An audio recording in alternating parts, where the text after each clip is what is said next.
Chapter 1299. Attack. Upon hearing the chief's words, Derek was taken aback for a moment before instinctively opening his arms. During this process, his vision suddenly turned blurry as he let out an extremely repressed and deep voice. A ball of light filled with holy flames descended out of thin air, engulfing Dark Angel Sassurer and Colin Iliad's figures. Before the light exploded, Derek pulled his arm back and condensed a blazing white, unshadowed spear in his palm. Amidst crackling sounds, the spear of light pierced through the holy flames and accurately hit the evil spirit's head. Brilliant and blinding light bloomed, completely covering the area. Even Klein, who was restraining his crazy thoughts, couldn't dodge due to the close distance. He couldn't help but close his eyes and warp his face. He felt that worms of spirit were evaporating one after another, and he felt that the connection between the blasphemy slate and the true Creator's corrosive powers that had yet to be fully established had been greatly purified. At the spot where a sun seemed to rise, Dark Angel Sassurer's figure vaguely appeared. It twisted and swayed amidst the blazing white light and holy flames, fading away and melting. Then, the shadows that covered the walls, stone pillars, and floor tiles began to disintegrate, revealing an orange-red glow inch by inch. This palace, which was hidden in the giant king's residence and coexisted with the real world, finally lost the power to continue maintaining itself. It was no longer isolated from the outside world. This also meant that the special evil spirit that had lost connection with Chaos Sea had truly been purified. Just as the Shadow Palace began to collapse, but had yet to completely disintegrate, an invisible force finally penetrated the barrier and descended a little, causing the corrosive powers that had gathered in Klein's body to suddenly intensify. They protruded out from Klein's chest, turning into a blob of pitch-black flesh and blood. The flesh and blood immediately separated from Klein's body, severing the invisible connection with him. It rapidly squirmed and grew, turning into a giant shadow hand. It followed the illusory light between himself and the first blasphemy slate to grab the item. Meanwhile, in the world of dreams, in the ruins of the Battle of the Gods, in front of the projection of the giant king's residence, wearing a pointy hat and a classic black robe, Amon sat on the tall grayish-white railing with his back to the orange-red road that separated the sea of clouds. He leisurely looked at the grayish-blue gate covered with golden nails, not knowing how long he had been waiting. Suddenly, he adjusted the monocle on his right eye and easily jumped down the railing, arriving at the door of the giant king's residence projection. The power of Chaos Sea is beginning to dissipate. I can use that bug to enter directly. As Amon muttered to himself with a smile, he extended his right hand and pressed it on the projection of the door. His figure immediately softened and lost its sense of reality, flowing into the door like a ray of light. Bakeland, somewhere on the battlefield. Crestet Sesamir, who had short blonde hair and a pair of dark green eyes, knelt on the ground on one knee. He stabbed a pure white bone sword that was less than a meter long in front of him to support himself. His body was riddled with charred holes and cracks that passed through his body.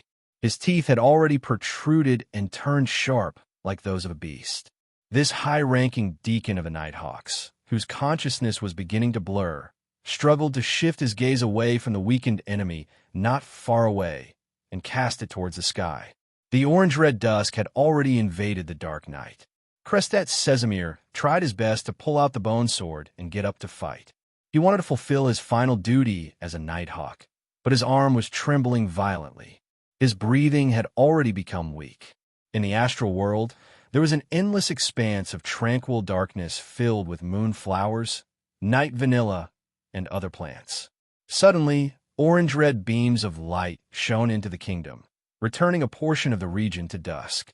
It caused the flowers and grass to wither one after another, on the brink of withering. In the desolate dusk, a figure as large as a mountain walked out.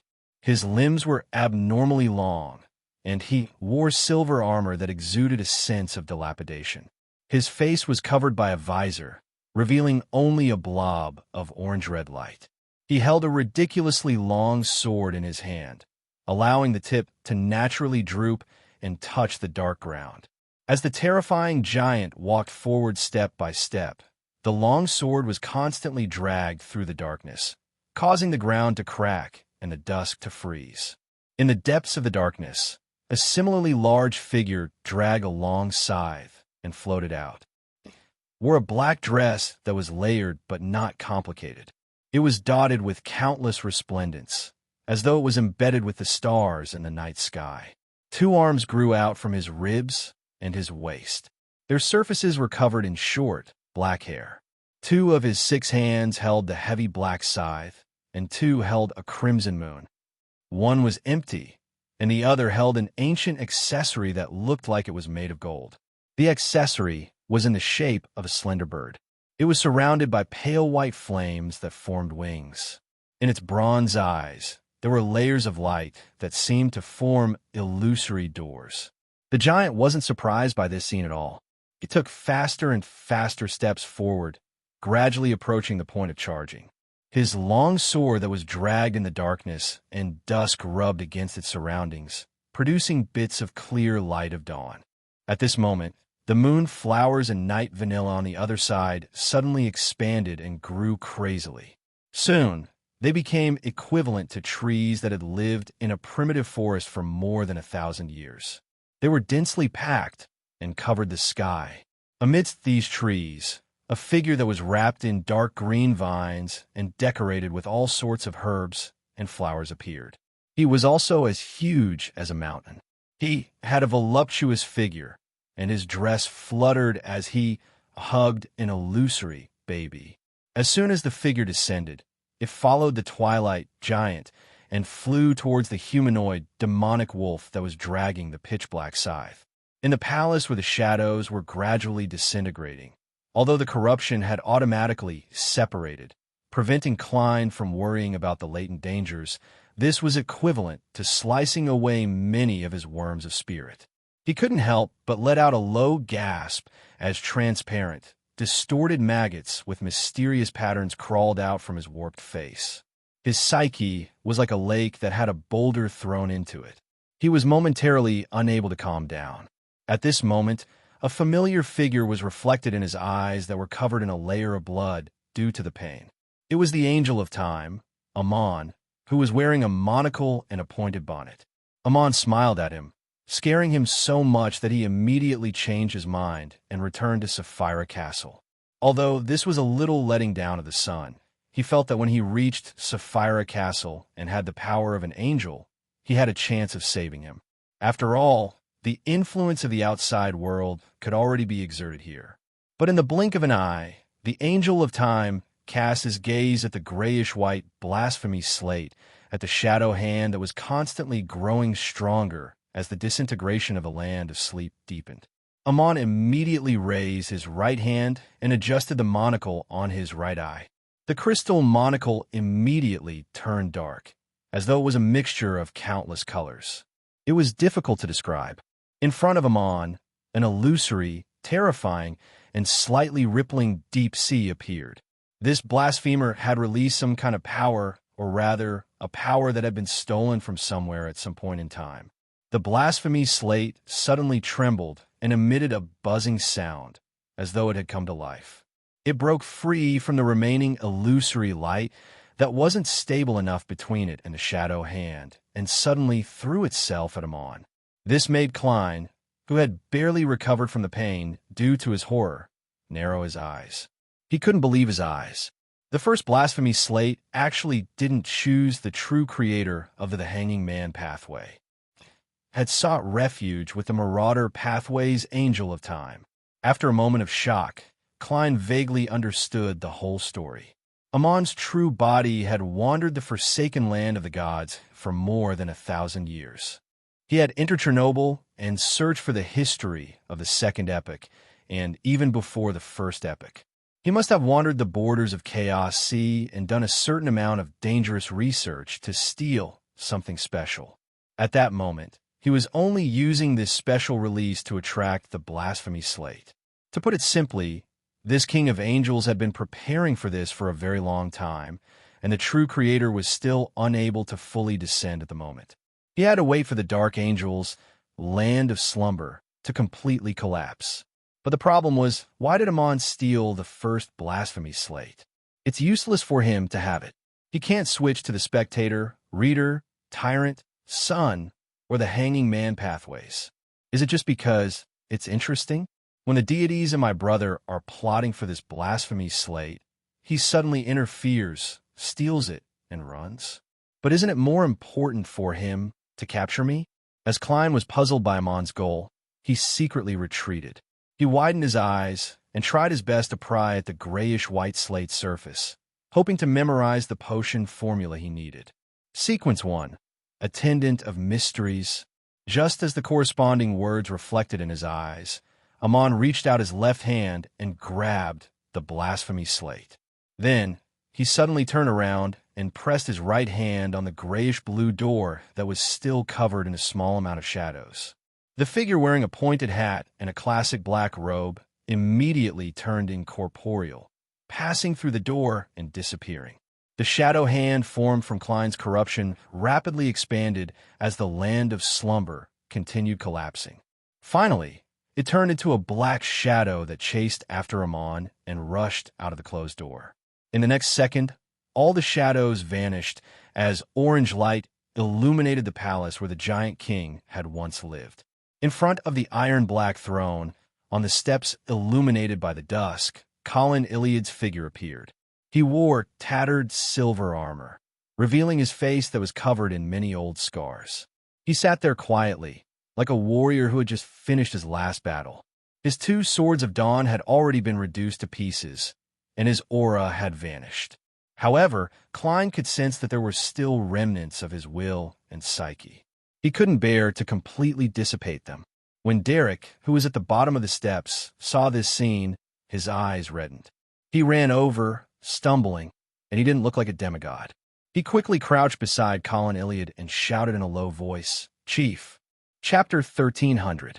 To a Beyonder at the demigod level, due to their powerful souls and qualitative changes, their psyche could remain for a period of time even after death, unless the enemy deliberately destroyed it. And if the deceased high-sequence Beyonder still had a strong desire for certain matters or had feelings that he couldn't let go of, then his remnant would last even longer. This would allow him to slowly assimilate the surrounding area, allowing it to fuse with the spirit world or even the underworld, helping him transform into an evil spirit. Therefore, although Colin Iliad's aura had already vanished, he, who was wearing tattered silver armor and sitting at the top of the ancient god staircase, still heard Derek's low shout. He turned his head and looked at the demigod who had yet to become an adult. He smiled and said, "Compared to the elders of the past, it's a form of luck for Lovia and I to die here." Upon hearing this, Derek opened his mouth, wanting to say something, but he felt something press down on his heart, blocking his throat. Not far away, Klein raised the Staff of the Stars and attempted to recreate Wallace Septon's reboot to save Colin Iliad. However, after failing several times in a row, the power he successfully used didn't reverse everything. It was as though the effects were clearly inferior to the original version, and it involved the uniqueness. Amon's true body had descended. Since he's already dead, he can't even turn into a marionette. He can only consider turning into an evil spirit, but there's almost no evil spirit that can maintain their humanity. Even Dark Angel Sasser hasn't managed to do so. The only exception is Red Angel Medici and them, but that was only after they left the territory and made a trip to Bansi Harbor. This chief doesn't seem to be willing to take this path. To the residents of the City of Silver, becoming an evil spirit is undoubtedly a curse. Klein sighed and cast his gaze elsewhere, observing the giant king's palace that had lost its shadow. Colin Iliad scrutinized Derek's face and sighed. "When you return, you'll be a member of the 6-member council. I know that this is a very heavy responsibility for your age, but everyone in the City of Silver has to be prepared to shoulder everyone's fate at any time." Derek nodded vigorously and said with a nasal voice, "Yes, Your Excellency." Colin Iliad revealed a benevolent smile. "Don't worry about being misunderstood by them. I'll tell you a secret. Currently, in the entire city of silver. Only wait and I know about it. When you go back, immediately repeat this matter in front of Wait. He will understand that my and Lovia's deaths have nothing to do with you. Otherwise, you won't be able to learn this secret from me." At this point, Colin Iliad looked up at the German sparrow and nodded. From today onwards, everyone in the City of Silver can freely change their faith to Mr. Fool. Derek wasn't agitated at all. He only nodded heavily, indicating that he understood. Colin Iliad immediately retracted his gaze. His exhausted face had an additional layer of solemnity and a hint of bitterness. That secret is related to our City of Silver's second God-level sealed artifact. It's called the Gift of the Earth. Derek wiped his eyes with his arm and listened attentively to the chief. Colin Iliad sighed and continued, "Don't worry. It's precisely because of it that the area around the City of Silver can grow black-face grass, preventing us from completely sinking in the Dark Ages." Derek's pupils dilated slightly, and the sadness in his heart eased a little. He remembered very clearly that the general knowledge textbooks had viewed the discovery of black-face grass as a key turning point in the City of Silver's history. It was believed that without this safe and harmless staple food, the City of Silver might have long become a paradise for monsters. At that instant, he thought of many things. He finally understood why the mushroom that Mr. World had given him would undergo a huge mutation in the City of Silver. This was different from the original description. Colin Iliad's gaze swept past his face, and his voice suddenly became low. "It is precisely because of this that we bear the fate of being cursed. Only those who are killed by their immediate family members will not become terrifying evil spirits." "There's a price for fertility," Kieran said. Derek's expression froze. Killing his parents was a wound in his heart that could never heal. He had always blamed the corresponding curse on this land that had been forsaken by the gods. But now, the chief was telling him that the truth wasn't like that. The curse came from the food they relied on to survive. The white-haired and exhausted Colin Iliad's eyes went into a daze, as though he had recalled his father, mother, brother, sister, eldest son, youngest son, daughter, and eldest grandson that he had killed with his own hands. As a result, his voice became ethereal. Lovia once said that after leaving the City of Silver, one of the people who died in battle didn't mutate into an evil spirit. Back then, I didn't tell her that this was the truth.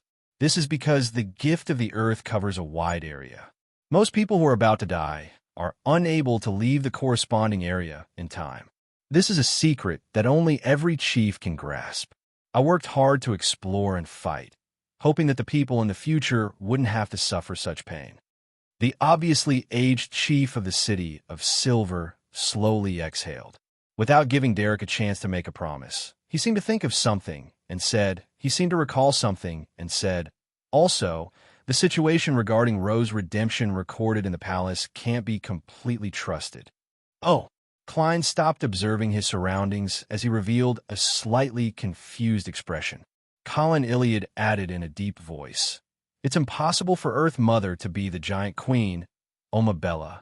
Omabella died a long time ago. Her corpse is in the City of Silver, and it's the gift of the Earth. This..." Klein's pupils dilated when he heard that, and a chill ran down his back. The real giant queen had long died in the City of Silver and became a sealed artifact. Then, who is the current Earth Mother? In the Dark Kingdom, filled with moon flowers and night vanilla, the Twilight Giant's sword struck the heavy, pitch-black scythe and froze in midair. In the darkness that had been mostly destroyed by the intense battle of gods, time seemed to come to a standstill. Be it the giant clad in waning armor and bathed in dusk, or the six-armed humanoid demonic wolf dressed in a starry dress, they all seemed to become a part of an oil painting. They stood there, maintaining their previous postures. However, there was a dark brown wooden staff stabbed into the Twilight Giant's back. It was crazily absorbing the deity's life force, dragging her back to the land, back into the embrace of her mother. This dark brown wooden staff was held in the giant-like plump lady's hand, and it formed a scene of late autumn with the withering flowers, grass, and mushrooms on her body. The twilight giant slowly turned its head and looked at the lady who was carrying the illusory infant with one hand. Lili, see? At this moment, the demonic wolf, who was dressed in a starry dress and had a female human head, chuckled. She made the bird-shaped golden accessory in her hand fly out and accurately inserted into the gap in the twilight giant's visor. Then she threw the crimson moon in her other two hands to the plump lady. In the next second, a portion of the twilight giant's body collapsed. Blobs of orange-red dusk penetrated the serene darkness and returned to the real world. Some of them landed on the battlefield and caused the deaths of countless soldiers. Some crushed mountains and created a lake that could cause all living beings to age. Some fused with some lucky creatures and turned them into crazy and powerful monsters. Some enveloped the Twilight Temple outside St. Millam's City and extinguished the solidified orange-red light there. Outside the Amantha Mountain Range, outside the Cathedral of Serenity, Abomination Sua and the other mythical creatures, who were helping Faceac and the Intis Angel attack, seemed to sense something as they stopped fighting at the same time. On the pitch-black tree with arms, the bloodshot black and white eyeballs rolled for a moment. Abomination Sua immediately stepped into the void and escaped into the spirit world. In the outskirts of Bakeland, in a small cathedral that no one paid attention to, a devout priest dressed in a simple white robe with a pale golden beard opened his eyes, revealing a childlike clarity and innocence. He calmly took out a bottle of golden potion, unscrewed the cap, and poured the liquid inside into his mouth. The war ended just like that. If she hadn't seen it with her own eyes and experienced it for herself, Audrey would never have believed that the war had ended just like that. When the deep night devoured the orange-red dusk and receded, the silver knight in front of her seemed to suffer a heavy psychological blow. Even though he had recovered, he didn't attack the enemy again. He retreated in a somewhat pathetic and confused manner. Just like the Silver Knight, the angels and saints of the Faceac and Intis coalition army fled one after another. As for the army with Beyonders as its backbone, it couldn't help but collapse.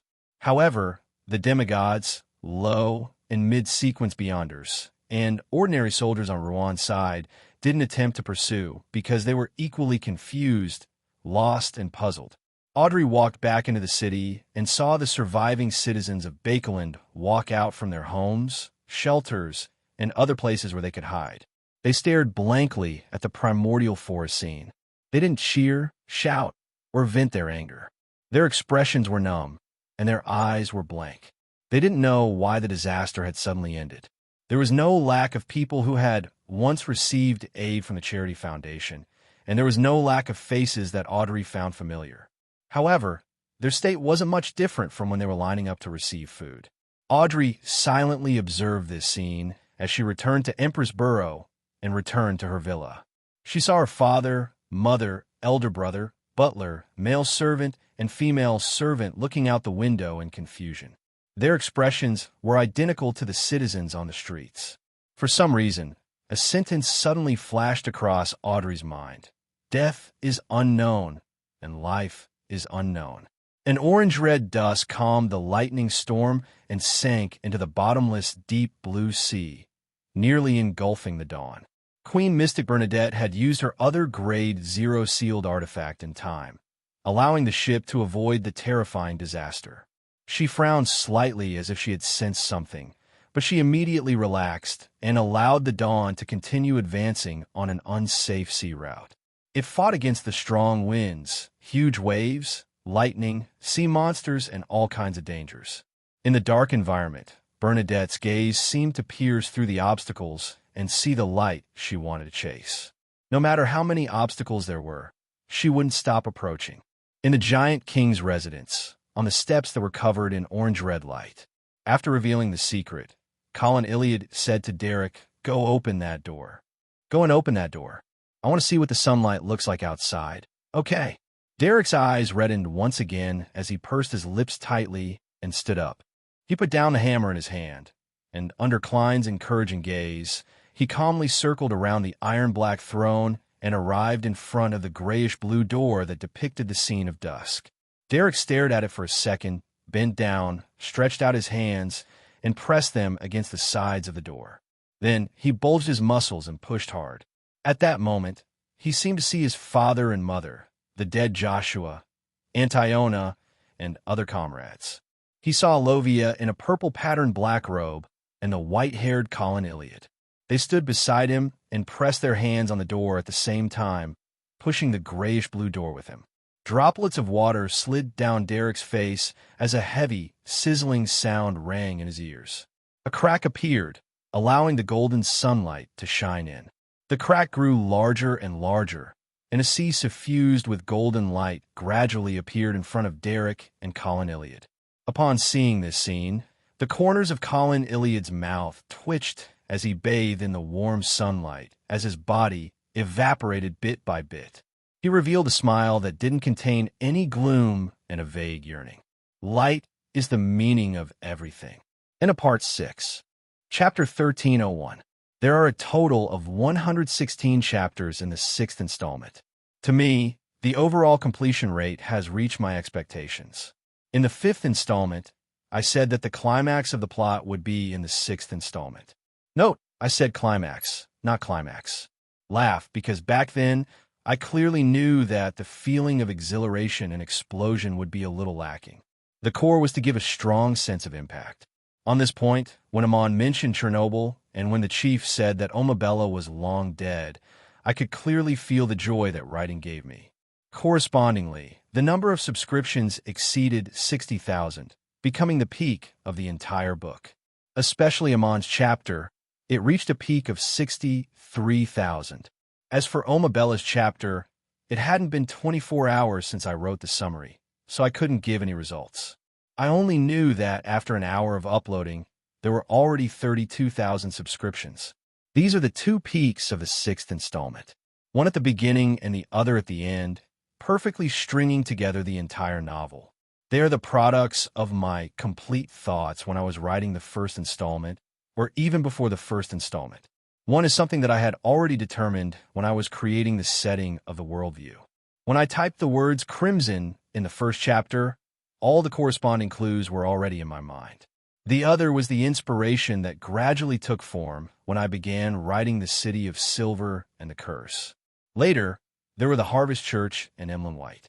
The corresponding clues were actually quite vague, but it wasn't as if there weren't any hints.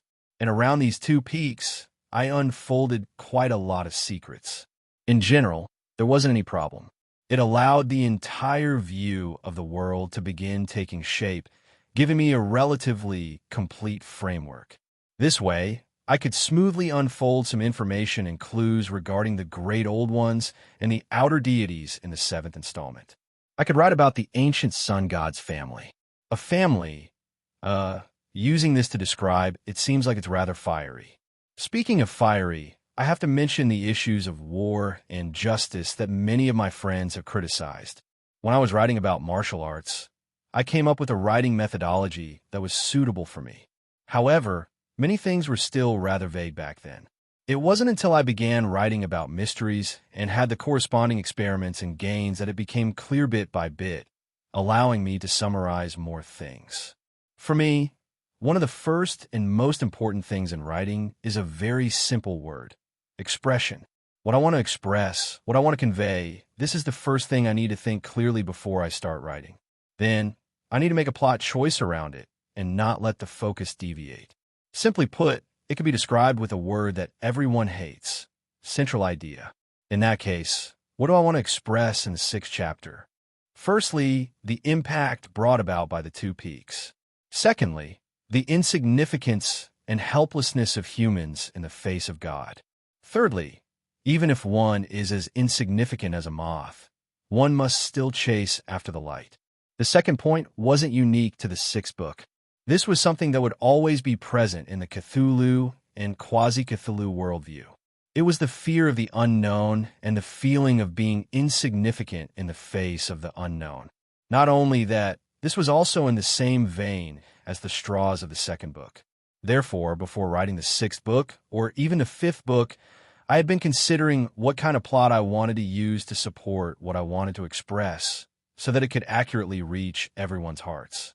If I were to write about war, then the focus would be on all sorts of beyonder powers, battleships, machine guns, and cannons.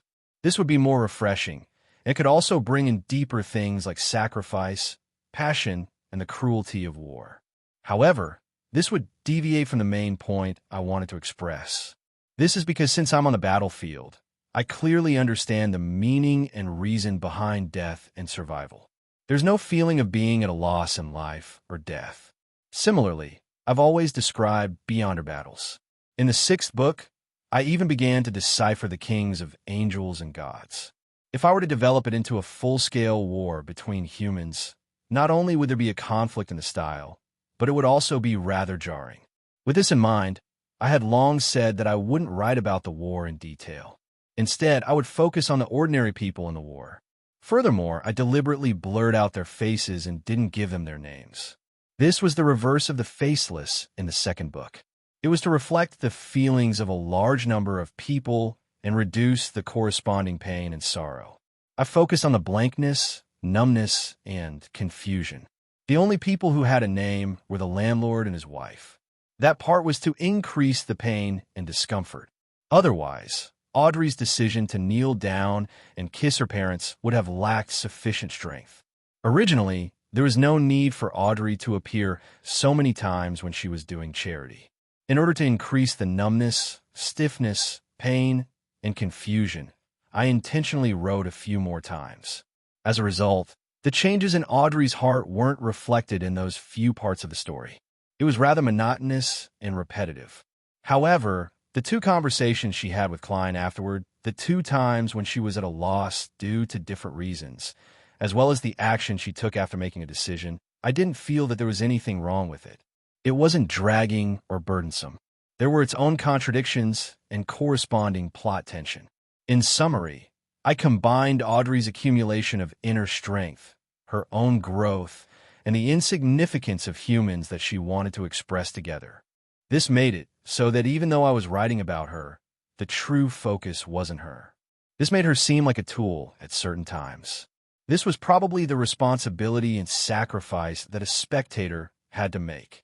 I could only sigh. However, I was also grateful for everyone's tolerance and support. Back then, the number of subscribers hadn't decreased by much. It had always been around 53,000, which allowed me to write quite calmly and calmly. This allowed me to slowly build up what I wanted to express. In the end, the Battle of Bakeland unfolded from Audrey's point of view. Firstly, it was to accept the changes in the God Wars, and secondly, it was to put away all the things that I had previously laid down. When the spectator walked through the streets and returned home, she saw that the commoners, the nobles, and herself, a demigod, were all at a loss and numb. When she let out a sigh about not knowing who they were and why they were alive, I felt that the corresponding plot wasn't written in vain. Furthermore, I felt that the plot that was floating in the sky had returned to the ground. It was very heavy, very stable, and very solid. That was very good. In addition, this also happened to form 3 stages of emotions at the end. Audrey's line was filled with confusion, insignificance, and sorrow, to Bernadette's line was filled with pursuit and determination. No matter how dark or hopeless the city of Silver was, they had to move forward. Then, after thousands of years of arduous exploration in the darkness, they finally opened the door and saw the light, the thing known as hope. Due to this reason, I pushed back the Emperor's plot that I originally wanted to write in the 6th novel to the 7th. Yes, these 3 stages of emotions could also be arranged in reverse. That would be very despairing. It wouldn't match the title of Light Chaser. As for the chief's death, due to the previous death of Lovia, I didn't repeatedly express my sorrow or do any more sensationalism. I only restrained myself in describing his state, hiding the corresponding pain even deeper. I let the light take the lead, expressing my emotions with regret, relief, and hope. One of the problems with the 6th novel was that there were too many battles that needed to be done. It was a little dense, and there wasn't enough relaxation in the middle. It was easy to tire the reader out. This was a problem that needed to be taken note of in the 7th novel. Also, if I didn't write about the war, I would lose the opportunity to unfold the entire world. It would make the stage of the plot appear smaller. However, this was also within my expectations. This was because there were 22 pathways, different countries, and many stories of gods and angels. If Lilka were to unfold one by one, it would be very cumbersome and bloated. She would only be able to touch the surface of every place. It would be better not to write about it. Therefore, even though I had already set up the situation of Intis, Phaenopotter, and other places in detail, I didn't expand on it. On this point, a 5-meter-tall classmate can testify. During the preparations for Mysteries, she asked me how to write the outline. I directly copied a small portion of the settings for Intis for her to see. That should be a more detailed version. This was something that I was sure of before I opened the book on Mysteries. I would try my best not to run around the map and focus on the details. If I could write about the special atmosphere of a country, bring out some special characteristics of other countries and other pathways, and completely outline the view of the world and the framework of the world, then the book on Mysteries could be considered to have completed its mission. Yes, you should be able to feel that I was writing about it. As for the development of the other countries and pathways, I had hoped to use a trick to solve it. That was to write a second or even third novel under the view of the world. I would write about Intis, Phaenopotter, various secret organizations, the Western continent, and so on. I would write about the settings that I didn't use. I would use another angle and another entry point to unfold and perfect the entire world of Mysteries. I had even thought of some stories that I might write, but might also give up on. For example, a member of the Old Sun family tribe would secretly infiltrate to cause destruction. In the end, he would encounter an accident and lose his memories. He would then be picked up by the Church of the God of Knowledge and Wisdom. Every day, he would be addicted to textbooks and exams. For example, he would start as a hunter, receive guidance from St. Donna's, loot Anderson with tears in his eyes, fight with the Red Angel, and so on. This might become the main storyline of the second novel. As for the third novel, it would probably be the story of the Western continent, the mysteries of Dongfang Phone. Previously, when I saw you guys tossing about the primeval pathway, I had a smile on my face. Of course, I had only left a starting point for the setting of the power system in the Western continent, but I hadn't detailed it yet. I might not write the third novel. At the moment, I can only promise to write the second novel. Furthermore, it's not like I'm writing the next novel. I intend to change the theme, change my mood, and write something else. After all, I have accumulated a lot of inspiration and have two solid and interesting ideas. One is a wasteland, and the other is a Xinxia. At the moment, it's hard to decide which one to write. I'll think about it in detail and gather materials after the Mysteries book is completed. At this point, let's get back to the main topic. As usual, I'll rest for 3.5 days. I'll continue updating on Sunday at 7 p.m. Actually, it's 4 days, but I've written more than 3,000 words in my summary, so it counts as one chapter. As for the name of the 7th novel, I think many of my friends have already guessed it. It's The Hanging Man. Finally, since I've written a single chapter, how can I not ask for monthly votes? On Sunday at 7 p.m., I'll upload the first chapter of the 7th novel, The Hanging Man. I'm asking for monthly votes. Also, the average subscription is more than 9,600. I'm asking for a genuine subscription. Hopefully, it will surpass 100,000 soon. Lastly, I'm asking for monthly votes. Chapter 1302. The open grayish-blue door, the stone staircase that led all the way down, the sea that suffused with golden light, and the omnipresent light once again reflected in the eyes of Lyavel, Candace, and the other residents of the City of Silver. As members of the previous exploration team, this was not the first time they had seen this scene, but they were still deeply shocked to their souls and subconsciously held their breaths. Carrying the Thunder God's roar hammer, Derek stood right in front. He was 2 meters tall and had broad shoulders. He remained silent. After nearly a minute, Lyavel probed. "Elderborg, when are we going out?" He was a Sequence 5 guardian. He was nearly 5 meters tall, and the ratio of his limbs was slightly abnormal. Derek stared at the rippling golden sea for a few seconds before saying, "That's right. Let's wait a little longer." At this moment, several days had passed since he opened the door. He had led the exploration team back to the City of Silver with the chief and Elder Lovia's ashes, characteristics, and sealed artifacts. He had also used that secret to obtain the trust of the current chief of the six-member council, Waite Shermott. This time, Derek would lead 20 City of Silver Beyonders as scouts to find a safe passage and confirm the situation outside. On this matter, he rejected Mr. World's suggestion to use the Staff of the Stars to directly move the entire City of Silver out of the forsaken land of the gods. He wanted to use his own feet to measure the path of hope. He wanted to remember what the City of Silver had found after more than 2,000 years of persistence and sacrifice was like. Upon hearing Elder Derek's answer, Lyavel, Candace, and the other members of the scouting team didn't say anything else. They each took a step back and continued to admire the beautiful scenery. They still didn't trust Derek Berg. After all, he had close ties with outsiders, and the chief and Elder Lovia had died in the previous exploration. Only this unshadowed and the outsider had survived. If the six-member council hadn't chosen to trust Derek, they would have been more hostile and conflicted than wary. After an unknown period of time, the Golden Sea was suddenly shrouded in darkness. In the depths of the darkness, one could vaguely see a faint mist.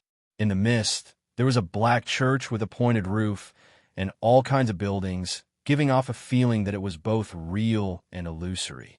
Derek and the others were no strangers to the darkness. They instinctively lit up the candles and lit the oil candles. They were busy but orderly. When the team of 21 people was protected by the light, they looked at the town and the shadowy pedestrians in confusion, unable to understand what was going on. This was not the darkness they were familiar with. At this moment, Derek, whose body was naturally emitting pure radiance, raised his left hand and said in a deep voice, "I'm not sure if you'll be able to find me. Let's go." Without waiting for his teammates to respond, he took the lead and walked through the door. He followed the stone stairs outside and walked into the darkness. Lyavel, Candace, and the others looked at each other and gritted their teeth. Without falling behind, they followed the new elder of the six-member council, Derek Berg, out of the Giant King's residence. In the thick darkness, they walked up the stairs.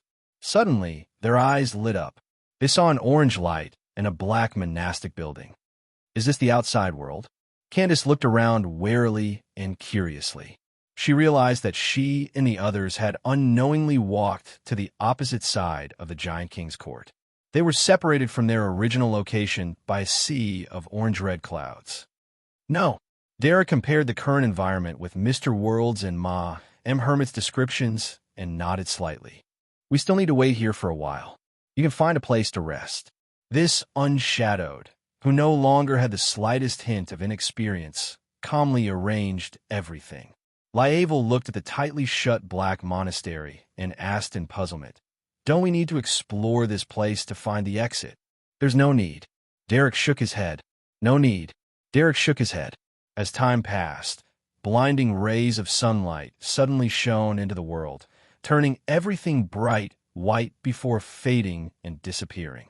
Derek, Candace, and the others subconsciously looked around and saw the Golden Sea again. They felt a terrifying aura that they didn't dare look at directly. Derek, Candace, and the others subconsciously looked around and saw the Golden Ocean again. They felt a terrifying aura that they didn't dare to look at directly. However, unlike before, they were already on an island. Behind them were clusters of huge, golden, strange plants with smiling faces. The state that didn't have any sense of depravity or abnormality made every member of the City of Silver's expedition team sincerely experience the joy of life. He really came out. It's really a different world. Lyavel, Candace, and the others couldn't help but sigh in their hearts. They immediately confirmed a fact. Elder Derek didn't betray the City of Silver. His cooperation with the foreigner was really to lead everyone away from the cursed land. Elder Berg, Candace hesitated for a moment before saying, "Thank you." Derek nodded slightly and straightened his back. Lyavel didn't express his apologies like Candace did. He looked around and asked, "What's wrong?" "Elder Borg, how do we leave this place?" "Build ships?" Build ships was a word that only existed in their history books. At that moment, it sounded especially awkward. There doesn't seem to be any shipbuilding materials here. Candace and the others immediately examined the small island, but they didn't find any trees or other plants. Derek shook his head again. There's no need. Let's wait a little longer. Before he could finish his sentence, he saw a black shadow appear at the border between the sea and the sky. The black shadow grew larger and larger, quickly approaching along the safe sea route between the golden spots of light. Not long after, the black shadow revealed its silhouette. It was a hybrid ship that spewed out smoke and had a sail. On the ship was a blue sea serpent flag. Ship? That's a ship? As Lievel, Candace, and the others were on guard, they asked questions. Derek was an experienced person who had received general knowledge on the tarot and had seen all kinds of pictures of ships. He nodded slightly and said, "Yes." As they spoke, the ship approached, making the figures standing at the bow gradually become clearer. It was a man with yellow eyebrows and dark blue eyes. He was wearing a black cloak. He jumped onto the dragon's head and opened his arms slightly at the city of silver. Upon seeing this scene, Derek, who had been maintaining his solemn posture, secretly heaved a sigh of relief. He knew that everything had gone according to plan. Donna's originally wanted to jump off the ship and walk in front of Mr. Fool's believers to announce to them that they had been saved. However, after glancing at the height of the city of silver people, he silently stabilized his body. He stood on the dragon's head and completely opened his arms. He smiled reservedly at Derek and the others. Welcome to the world of light promised by God. Above the gray fog in the ancient palace, Klein sat on the high back chair belonging to the Fool. Through the crimson star that symbolized the sun, he watched the entire experience of the City of Silver's reconnaissance team. He was constantly prepared to take action to deal with any accidents. After the history that had been sealed for thousands of years intersected with the current era, Klein boarded a ship from the Rorstad Archipelago's new government and left the most dangerous core waters of the ruins of the Battle of the Gods. Only then did he heave a sigh of relief. He put down the staff of the stars in his hand and beckoned for two items. They were the Miracle Invoker Bonder characteristic that had seeped out of the curtain and the Worm of Star that came from the Saint of Secrets, Bootiz. After some thought, Klein reached out his left hand and grabbed a large blob of dark red liquid from the historical void. This was dark demonic wolf Kotar's blood. There was a total of 300 milliliters, and it was the main supplementary ingredient of the Miracle Invoker potion.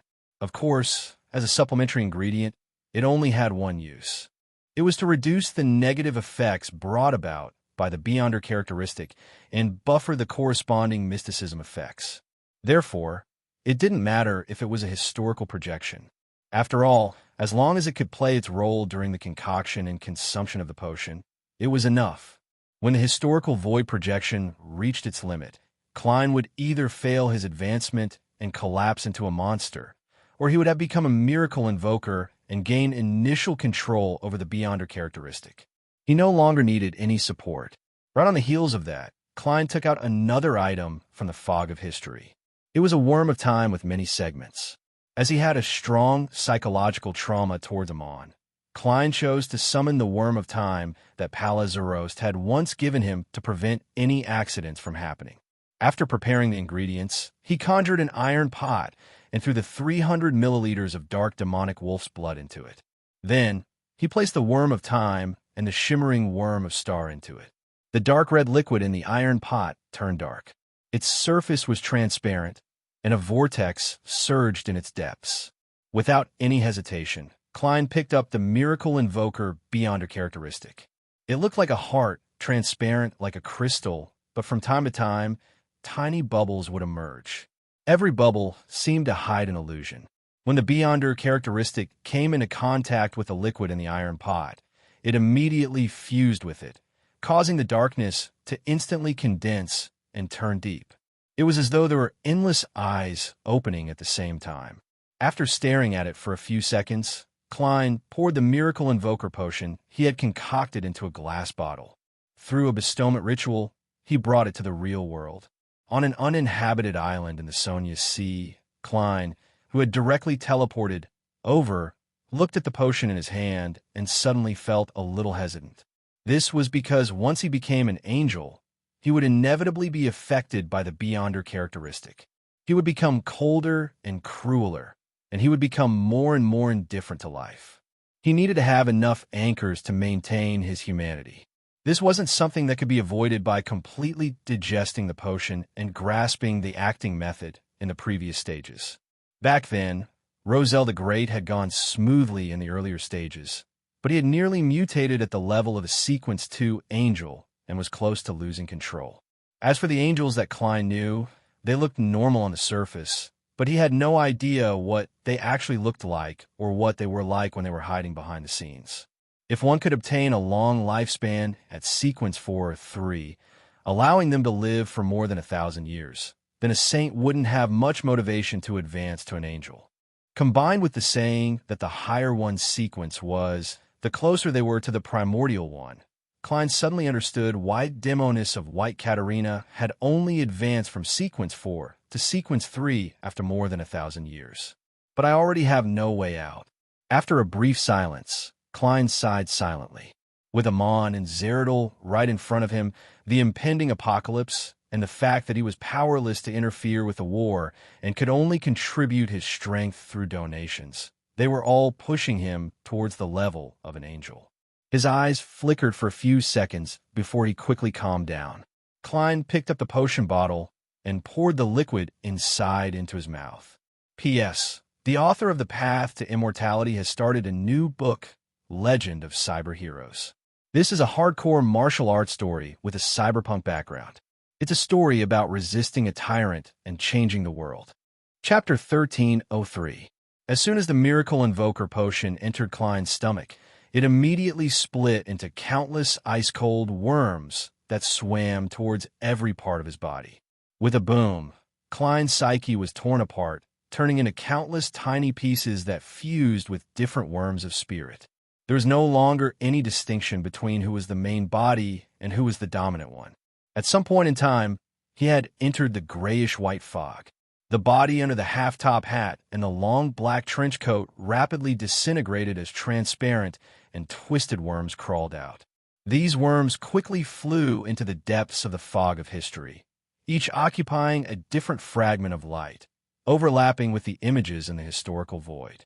In just 2 to 3 seconds, the spot where Klein had been previously was left with a semi-floating trench coat, shirt, top hat, socks, leather shoes, and undergarments that had lost all support. Who am I? I'm the main body. Different but similar thoughts flashed through the minds of the worms of spirit. None of them were willing to take the initiative to return to their bodies.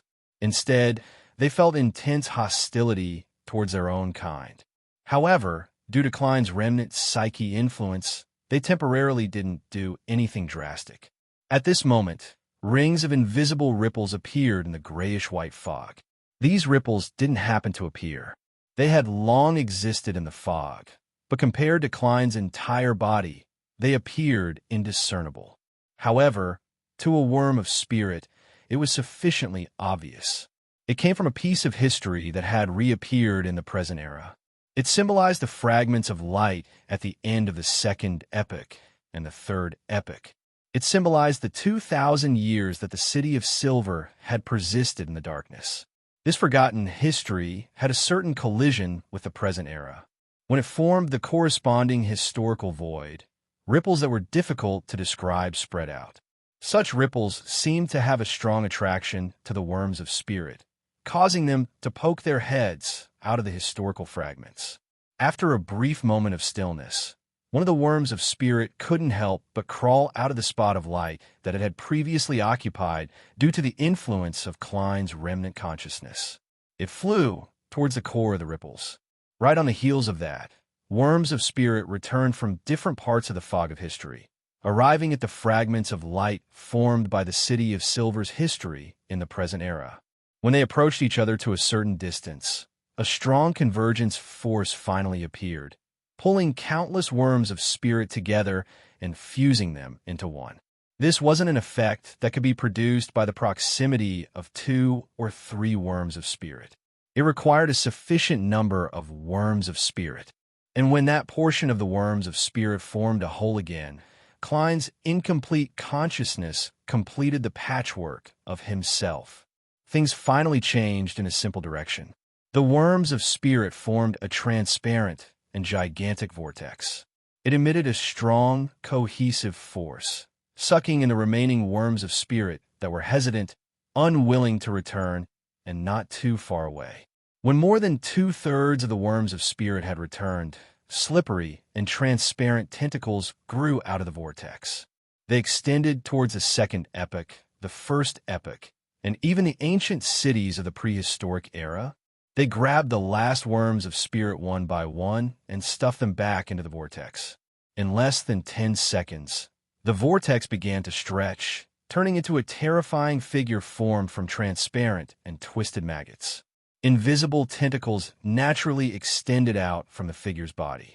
The tentacles pulled over items like a trench coat, top hat, socks, and leather shoes that were floating in the fog of history, and they wore them in different spots on the terrifying figure. The figure formed from countless worms of spirit pressed down on the top hat on its head, causing the transparent feeling on its body to quickly fade away. A layer of flesh-colored skin condensed, and it grew raven-black short hair and brown eyes. This was Klein Moretti's appearance, but he was 1.8 meters tall. It wasn't easy for Klein, who had finally regained his self-consciousness and pieced together a complete soul body. But before he could examine his present state, he felt two abnormalities at the same time. A beyonder characteristic that had fused with his body, a strong, terrifying, lofty, and irresistible will, seemed to awaken a little. It transmitted one scene after another. These scenes were related to the mysticism knowledge of a miracle invoker, and some were dust igniting into a sunday. There were all kinds of magnificent scenes produced by celestial bodies. They were filled with desolation, coldness, cruelty, madness, condescension, and no emotions. They quickly assimilated Klein's spirit, making him change his state uncontrollably. The other was the crimson stars and numerous resplendent points of light that appeared in front of Klein. The stars emitted the prayers of justice, the hanging man, the moon, and other members of the tarot. The points of light mainly echoed with the prayers of the residents of Moon City. Together, they created an image that was shrouded in grayish-white fog. It watched the world with pity, an image of a supreme, hidden existence. The two abnormalities reflected on Klein, causing the left side of his body to be enveloped in a grayish-white fog. Only a smiling, deep and profound eye was revealed. It caused his right side to disintegrate once again, turning into a clump of transparent and twisted maggots and a bloodshot, crazed eye. At that moment, the right side was constantly eroding towards the left, and the grayish-white fog was gradually compressed to the extreme. Without any hesitation, Klein raised his left hand with some difficulty and summoned the white bone scepter with a blue gem embedded at its tip from the fog of history. Around the sea god scepter, there were prayer points of light surrounding it. With the help of the medium, they were transmitted to Klein's body. Bolts of lightning leaped out from the right side of Klein's body. Invisible winds and illusory waves surrounded him, helping the grayish-white fog resist the corruption on the left side, allowing the entire thing to reach a delicate balance. At this moment, Klein finally recovered his humanity and memories bit by bit. He had recovered to the state he was in before he consumed the potion. He had finally advanced to Sequence 2 and had the status of an angel. He was a true miracle invoker. Sapphira Castle was about to be triggered by his changes, but with a thought, all the abnormalities returned to normal. This proved that he had truly grasped Sapphira Castle and become the owner of this Sapphira. As for how much power he could unleash in the real world, he was still unable to estimate it. Phew! Thankfully, I'm returning the history represented by the City of Silver to reality. It's powerful enough. If the ritual's effects were any worse, I would have lost control and collapsed here today. Klein rubbed his temples and slowly exhaled. He gained a deeper understanding of anchors. The anchor wasn't a tool to help him maintain his humanity. Its main purpose was to form the corresponding perception, positioning, and image. It was to resist the mental imprint in the beyonder characteristic and maintain a delicate balance. Under this balance, the humanity that belonged to Klein could barely be maintained, preventing him from being seriously affected by either side. In other words, the deities that believers knew were different from the actual deities. If there wasn't a mental imprint in the Beyonder characteristic to resist the influence, the image of the deity in their hearts would gradually cover the true appearance of the deity. This was also a form of corruption. It was only at this moment that Klein understood why the Orthodox deities had human statues, but they later turned into sacred emblems. This could prevent believers from having a unified image, and it could better display the effect of the anchor to resist the remnant spirit of the primordial one instead of subtly changing themselves. As for why the Orthodox deities had taken an epoch or two to figure this out, Klein quickly thought of two reasons. First, he had the image of the Orthodox deities in the past and their present states as a comparison. He had Roselle the Great's diary as a reference, and he had the corresponding mysticism knowledge to provide inspiration. Second, the mythical creature form of a seer tended to be split, so he was very sensitive to such influences. This balance isn't too stable. It will often deviate to a certain extent. This will cause my state to be unstable, and I will scare the people around me from time to time. Fortunately, this can be predicted in advance and can be effectively avoided. Also, when in a delicate state of balance, I should try my best to show my human side to strengthen my self-awareness in this aspect. This seems to be the common choice of many angels. The indulgence in Rose School is one of them. However, Amon's believers are all himself. How can he maintain the balance? Could it be that a mythical creature born with a uniqueness has fused with the primordial one's will? Amon has long been used to being in a half-crazy state. No, this is his normal state. It's an image that every Amon has voted for. This is an idea. I can set up a marionette squad and make every marionette a believer of the Fool. Furthermore, I can use my truest appearance as the image of a deity. This can effectively provide the best anchor. It's no wonder Zeradal and the dark demonic wolf don't have many believers. When the residents of the City of Silver convert to the Fool, I can consider separating the embodiment of Sea God and not use it as my anchor. This is too contradictory to the understanding of my other believers. There's no way to truly unify them. Klein instantly thought of many things. Then, with a thought, he returned above the gray fog. As a miracle invoker, becoming him and the owner of Sapphira Castle, he didn't need to take 4 steps counterclockwise, recite the incantation, or get all the members of the tarot to pray. He could easily return here. However, it seemed like the effects of Sapphira Castle weren't enough. He could only enter with his spirit body, unable to bring his physical body along. After sitting in the seat belonging to the Fool, Klein wasn't in a hurry to check on the changes in Sapphira Castle. He first confirmed his advancement and digested the mysticism knowledge he had just obtained. Yes, the beyonder powers of a miracle invoker come from 2 aspects. One is to make further use of the fog of history, and the other is the newly added core power of wish. The further use of the fog of history includes several abilities. First, I can use the worms of spirit from the past to revive, but it will be ineffective after 4 times. I've already used it 3 times. I can only revive once at the Miracle Invoker stage. When I advance to Attendant of Mysteries, there should be a corresponding increase. Second, I can exert a certain influence on the future, making the probability of certain things happening increase or decrease to a certain extent. It's equivalent to interfering with the target's fate. Haha, I finally wield good luck, but in this aspect it's still incomparable to the die of probability and will. Third, I can no longer summon items from the historical void.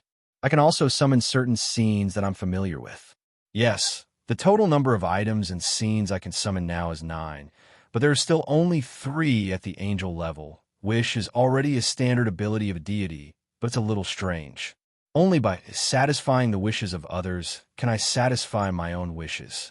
Only by fulfilling the small wishes can I gradually fulfill the big wishes. P.S. Seeking monthly recommendation votes on Monday. Chapter 1304. Klein originally believed that the wish power could be freely used by him as long as it didn't exceed a certain limit. To his surprise, its effects didn't only come from the Beyonder characteristic. To put it simply, a miracle invoker had to first gather and satisfy all kinds of wishes before he could turn the corresponding situation into reality by making a wish to himself in battle. Furthermore, in the beginning, the wishes that Klein could fulfill were very small. He had to accumulate them step by step to create a miracle. He couldn't just do whatever he wanted. Yes, if I want to be like Dark Demonic Wolf Kotur, who can make a wish to teleport, then I have to satisfy many similar wishes from others in advance, ranging from simple to difficult wishes. There's a trick in this regard. I can use Creeping Hunger and the Staff of the Stars to satisfy the corresponding wishes. There's no need to start with the simplest ones. Speaking of which, the wish power is a little like using an anchor. It's a type of congregation.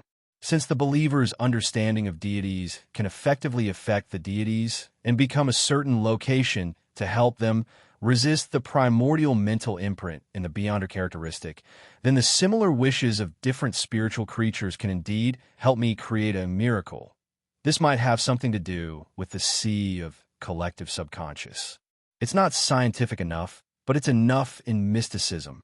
After figuring out the situation of the wish power, Klein had a preliminary idea on how to act as a miracle invoker. That was to walk the real world as a magician of the highest level, allowing different people to witness a miracle and satisfy their wishes. It's no wonder the Dark Demonic Wolf was originally known as the God of Wishes. When such a belief spread, many people would express their wishes through prayer, allowing a miracle invoker to respond remotely. Acting would indeed be much simpler and save a lot of time. But the problem is that the potion's name is Miracle Invoker and not the God of Wishes. I don't need to act as a deity, so there's still a huge difference between the two.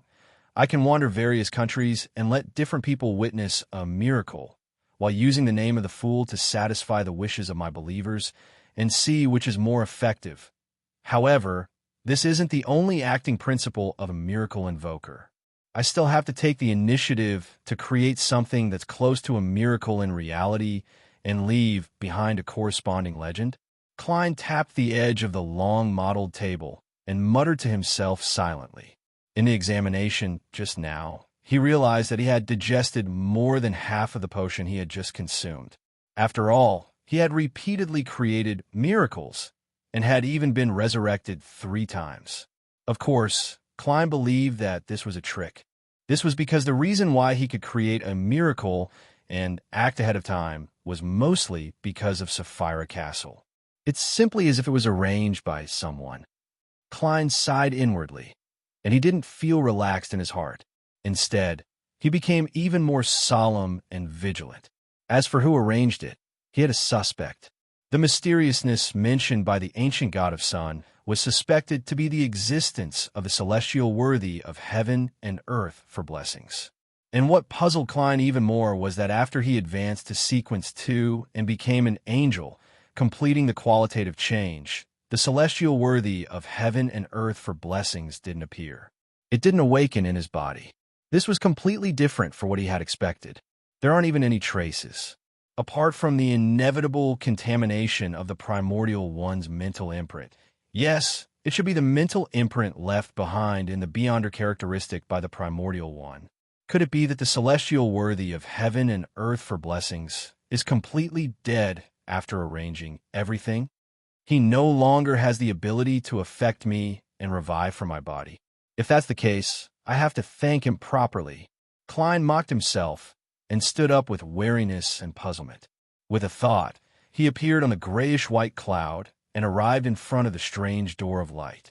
Glancing at the many transparent cocoons hanging above his head, Klein slowly stretched out his right hand and touched the door of light. Having truly become the owner of this mysterious space, he clearly understood a fact when he returned. It was that the strange door of light was the core of this place. It was Sapphira Castle in the truest sense of the word, and this boundless void belonged to the divine kingdom that came with Sapphira Castle. As for the ancient palace, the long bronze table with 22 high-backed chairs, and the items that the tarot members usually conjured, Klein believed that they were a manifestation of the power of wishes. In other words, when he wanted a palace, a gathering place, Sapphira Castle fulfilled his wish. And as his wish didn't have a specific description, Sapphira Castle was a scene extracted from a similar wish in the past. Klein suspected that the ancient Greek-style palace and the ancient table with 22 high-back chairs were conjured by the existence that was suspected to be the celestial worthy of heaven and earth for blessings. As he moved inch by inch, Klein's right hand pressed against the edge of the door of light. This time, his palm didn't directly penetrate it and touch a corporeal existence. All of a sudden, the door of light began to tremble slightly. Even the cocoons with human figures hanging on it began to sway according to the same pattern. Above the grayish-white fog, in the endless void of an ancient palace, skyscrapers quickly rose one after another. Cars appeared one after another, and pedestrians appeared one after another. In one of the residential areas, in an ordinary rental apartment, an energy-saving lamp that wasn't bright enough illuminated the window. This was what the old city before the first epoch looked like before it suffered a disaster. This was where Klein had once lived. Looking around, Klein sighed and made everything disappear from his sight. Indeed, I can use the power of Sapphira Castle to a certain extent. With this, I'll be close to the level of the King of Angels if I'm above the gray fog. Furthermore, the authority I display isn't just miracles. It also includes a portion of the Planeswalker and a portion of the Trojan Horse of Destiny. If I were to return to the real world, apart from being able to further use the aura of Sapphira Castle, I can also directly obtain a portion of its power. This should allow me to build a nascent divine kingdom and reach the sequence one level inside. Unfortunately, I can't use the high-level beyonder powers of a marauder and an apprentice in reality. As Klein evaluated, he cast his gaze at the transparent cocoons hanging above the door of light. In the end, he didn't release the people inside, because it would definitely be used by Amon. After confirming the situation in various aspects, Klein returned to the ancient palace and sat on the fool's high-back chair. He remembered that some of his memories were sealed, so he summoned the piece of paper from the junk pile. When he unfolded it, his eyes narrowed slightly. His lips quivered as he muttered to himself, "Great old ones, outer deities, cosmos, creator, above the sequences." So that's how it is. At that moment, he completely understood the meaning of the battle of gods from before. He understood the possible source of the apocalypse, the seven deities' tacit approval of the Black Emperor's birth, and their indifference towards the red angel evil spirits' return to reality. From the information provided by Leonard and Miss Justice, Ruan had obtained the final victory. The god of combat might very well have perished. In other words, the goddess has succeeded, but I don't know what conditions she is still lacking from the great old ones above the sequence. I'll summon a Rhodes later to ask him about the exact situation and grasp the current situation. With this in mind, Klein recalled the various details of the past and connected many things together. That Earth Mother, whose identity I don't know, was able to successfully act as the giant Queen Omabella for thousands of years without being seen through. It's impossible without the help of concealment. Man, the goddess has been plotting such matters since the third epoch, or even the end of the second epoch. It feels even more terrifying than Amon. Yes, concealment can only hide traces of various aspects and mislead the corresponding prying and divination. It can't allow a person to disguise themselves. There might be other factors for Earth Mother to be able to disguise herself as Omabella without being suspected by the god of combat. For example, a certain existence helped her steal the fate of the giant queen. In that era, there was only one person who had the right to participate in this matter, the ancient sun god, the second-generation creator, Amon and Adam's father. If that's the case, the goddess and the ancient sun god should have been working together a long time ago until the new creator awakened the primordial one. This can also explain why Dark Angel Sassurer first considered the goddess when searching for helpers. Of course, concealment is an equally important factor. From the moment she obtained the uniqueness of the death pathway, the goddess had been making arrangements. On the one hand, she got me to take over the charismatic Order's artificial death faction in Bakeland to pretend that everything was normal. On the other hand, she didn't deal with the people or things that might have discovered something amiss, causing the news to leak. This way, in the eyes of the god of combat, the goddess was trying her best to hide the secret, but due to her digesting the uniqueness, her lack of control made it impossible. After that, be it tacitly allowing George III to become the Black Emperor or providing help for me to destroy his ritual, the goddess didn't care about the final outcome. Her main goal was to show that she didn't have the ability to directly interfere with reality, further deepening the image of her accommodating the uniqueness of the death pathway. There are many similar details, as for the god of combat. Due to his deep understanding of the goddess, he definitely didn't believe in such matters. Therefore, he chose to take things slow and steady. He first shook the goddess's anchor, causing her mind to be corrupted. He had to divert a large portion of her mind to resist the corruption before attacking the goddess together with Earth Mother. This happened to fall into the goddess's trap. In other words, the goddess's previous performances weren't to dig a hole in the death pathway's uniqueness, but to make the other deities focus on this matter and ignore the possibility that there's a problem with Earth Mother. How terrifying! Klein sighed from the bottom of his heart. He felt that compared to the goddess, the two brothers, Adam and Amon, were inferior in terms of terror. He shook his head, conjured a pen and paper, and wrote a warning to himself. Always remember that you are him, not her. P.S. Seeking monthly recommendation votes for Monday. Chapter 1305. On the sea god, Lievel, Candace, and the other members of the City of Silver's scouting team sat in chairs that didn't suit them. They warily watched the dwarves that came and went around them. Of course, they knew very well that they were likely normal humans. After all, they knew that their exaggerated height was brought about by the potion, but they still felt that the people on the ship were too short, including Lord Donis, who claimed to be an oracle. One had to know that in the City of Silver, apart from young children, the average height of the residents who had entered puberty and hadn't advanced to sequence 6 exceeded 8 meters. Among them, there was no lack of beyonders who reached more than 2 meters at sequence 9. The slight rocking of the ship made these half-giants feel more or less uncomfortable, but their strong physiques helped them quickly overcome this influence. And the contrast between the borderless sea and the lonely ship outside the window made them unable to help but feel uneasy, afraid, and nervous. It was like participating in an exploration mission for the first time. They were surrounded by monsters hidden in the darkness that could attack them at any moment. At this moment, Donis entered the room that had been transformed from a restaurant. He smiled at the tall people who were cautious, sitting stiffly, and wearing strange clothes. Your food is ready. Next, you can enjoy the delicacies to your heart's content.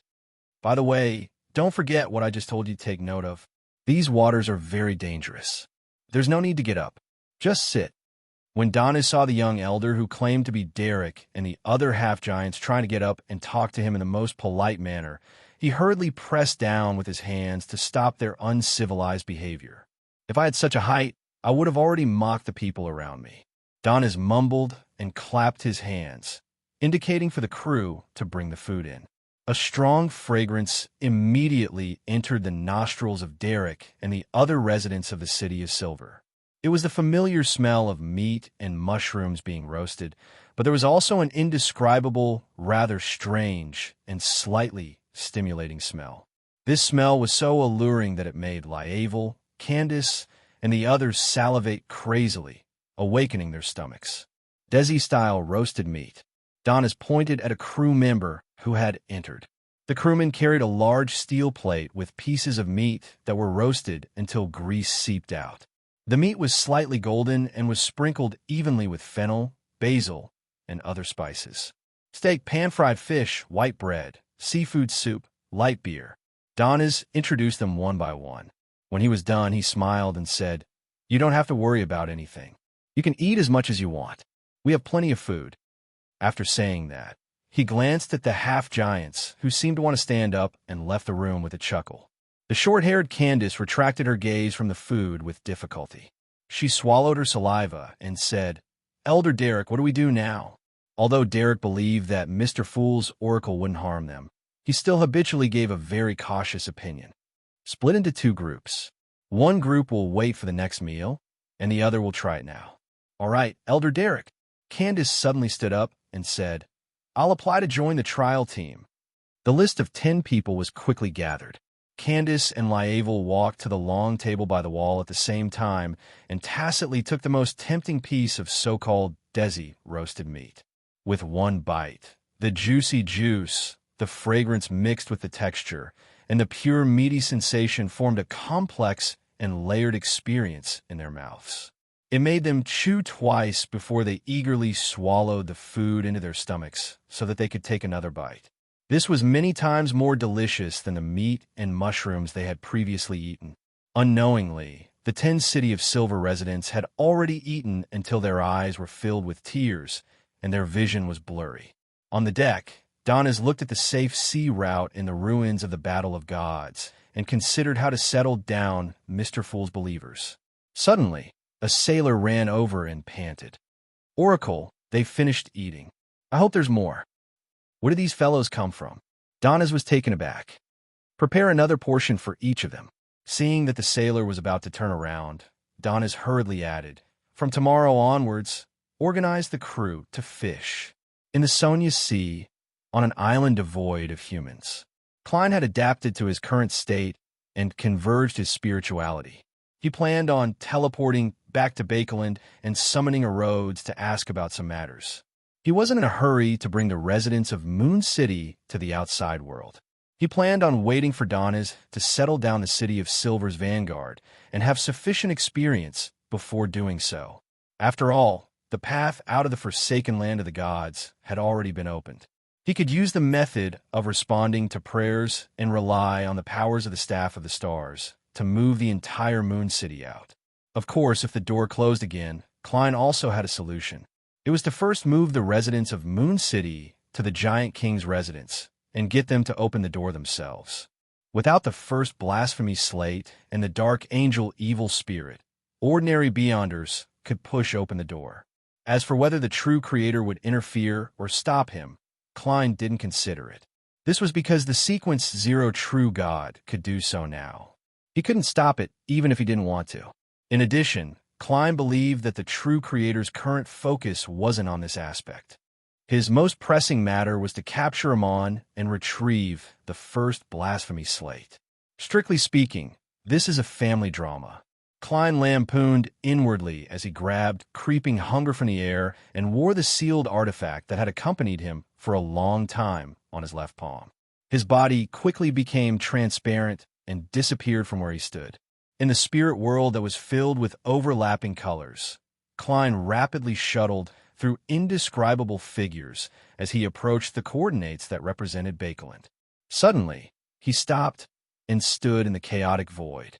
He cast his gaze at the 7 pure lights of different colors that occupied the highest point of the spirit world. Previously, due to my low sequence, I didn't dare to wander around the spirit world. I didn't try to visit the 7 lights, who had a certain degree of kindness towards me. Now it seems like I can.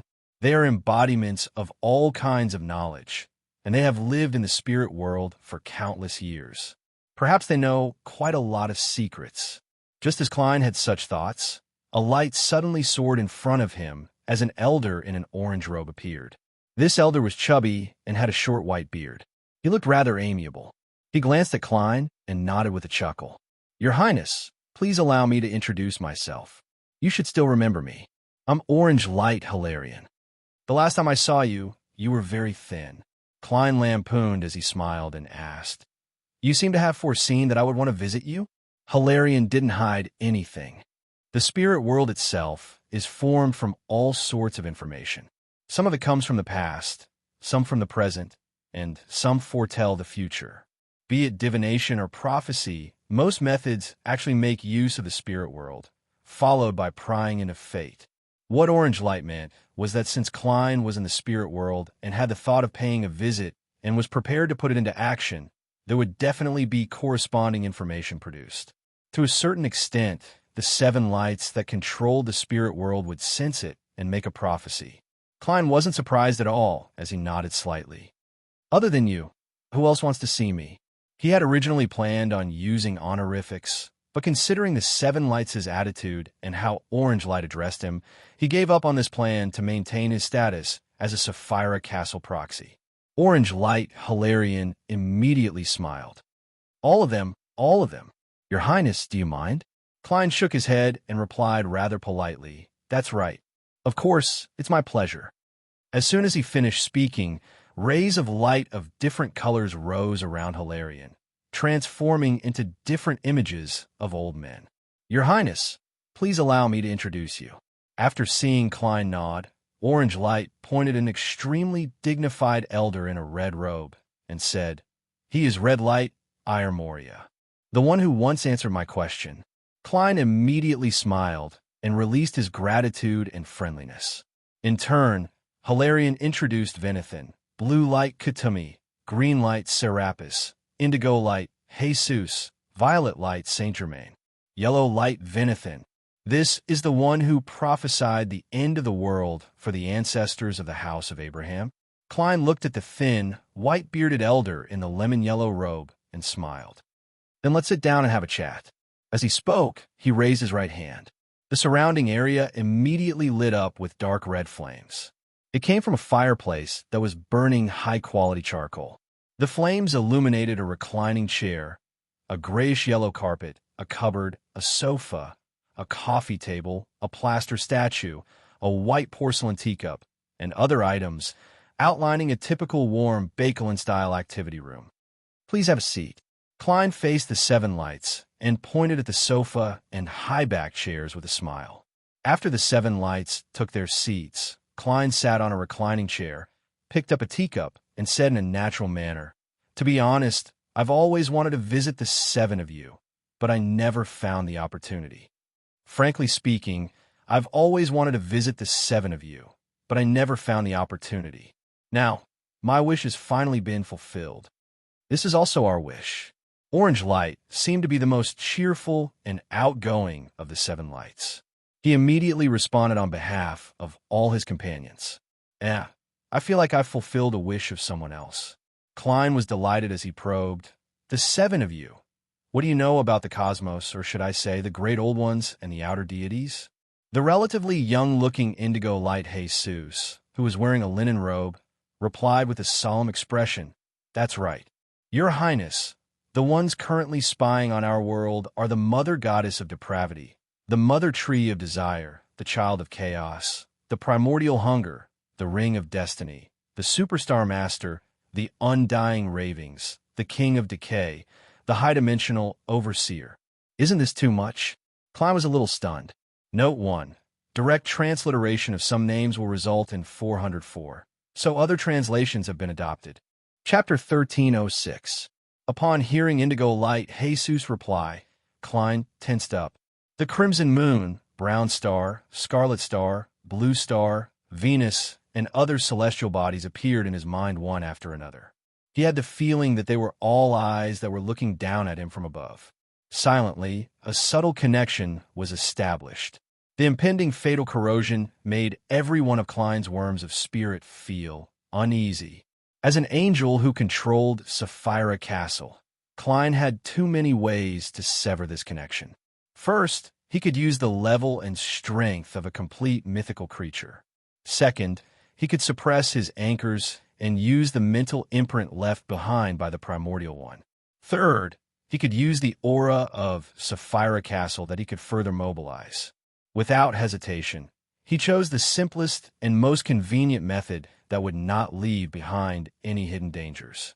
A faint grayish-white mist appeared around him, and the various astral projections in his mind disappeared. After being stunned for a second, Klein organized his words. So many outer gods. Indigo Light Jesus was the symbol of the prayer domain. He touched the ruby ring on his right hand and nodded. Ever since the earliest one awakened and split, the most powerful outer gods in the entire universe have gathered in this tiny galaxy. Some of them want to retrieve the spherote and characteristics that were attracted by the tear, while others hope to obtain the spherote and high-level characteristics that are close to themselves and can accommodate them. Primordial. The seven lights address the earliest creator as primordial and not primordial. There's not much of a difference in semantics. Klein deliberated and asked, the origin substance and its unique characteristics were attracted here by the tearing? He could understand the rest of what Indigo Light had said, and he had a certain amount of similar guesses beforehand. Only this one was a little surprising. As a symbol of the cogitation domain, blue light Kutumi, whose traits were love and wisdom, explained in a genial manner. Your Highness, you shouldn't be unfamiliar with the law of beyonder characteristic convergence. Seeing Klein nod, the old man, who had a sapphire tied to his forehead and a thick beard around his mouth, continued, I'm not sure if I'll be able to find out. This isn't only the law of the sequence pathway. It's also applicable to the spherote and the related characteristics of the outer deities, especially those that were directly nurtured and created in the beginning, such as the mother goddess of depravity, the son of chaos, and the mother tree of desire. As for whether there are other outer deities that fall into this category, we aren't too sure. In short, these three great old ones, who have lost a portion of their spherote and characteristics, are the most concerned and proactive about corrupting reality. They have been trying to influence the spirit world and corrupt us. Klein nodded slightly and asked in a tone seeking confirmation. In other words, some of the current 22 pathways and 9 spherote belong to the outer gods? Yes. Holding the amethyst, Saint Germain, who symbolized the domain of ritualistic magic, took the opportunity to answer. When the 22 pathways and 9 spherote are reached, everything will be balanced. This might be the mysticism connection that originated from the first beginning. Klein thought for a moment. Were the details? The mysterious Saint Germain, whose face was covered in a faint purple glow, said, for example, the moon and earth pathways. They belong to the mother goddess of depravity, an existence that stands at the top of all the outer deities. Even though a portion of the spherote has been split off, which is the broodmother's nest, it's the same. She is the ruler of all the inattribute powers in the entire universe. Just as Saint Germain said that, Green Light Serapis suddenly laughed. In fact, if one carefully analyzes the 22 pathways, they will discover that the moon and earth pathways are the most incompatible. Haha, the Demonis pathway represents the inattribute portion of the first beginning, while the Red Priest pathway represents the yang domain of the first beginning. It happens to form a certain abnormal symmetry, but the moon and earth pathways can also turn beyonders of the same pathway into inattribute creatures at high sequence beyonders.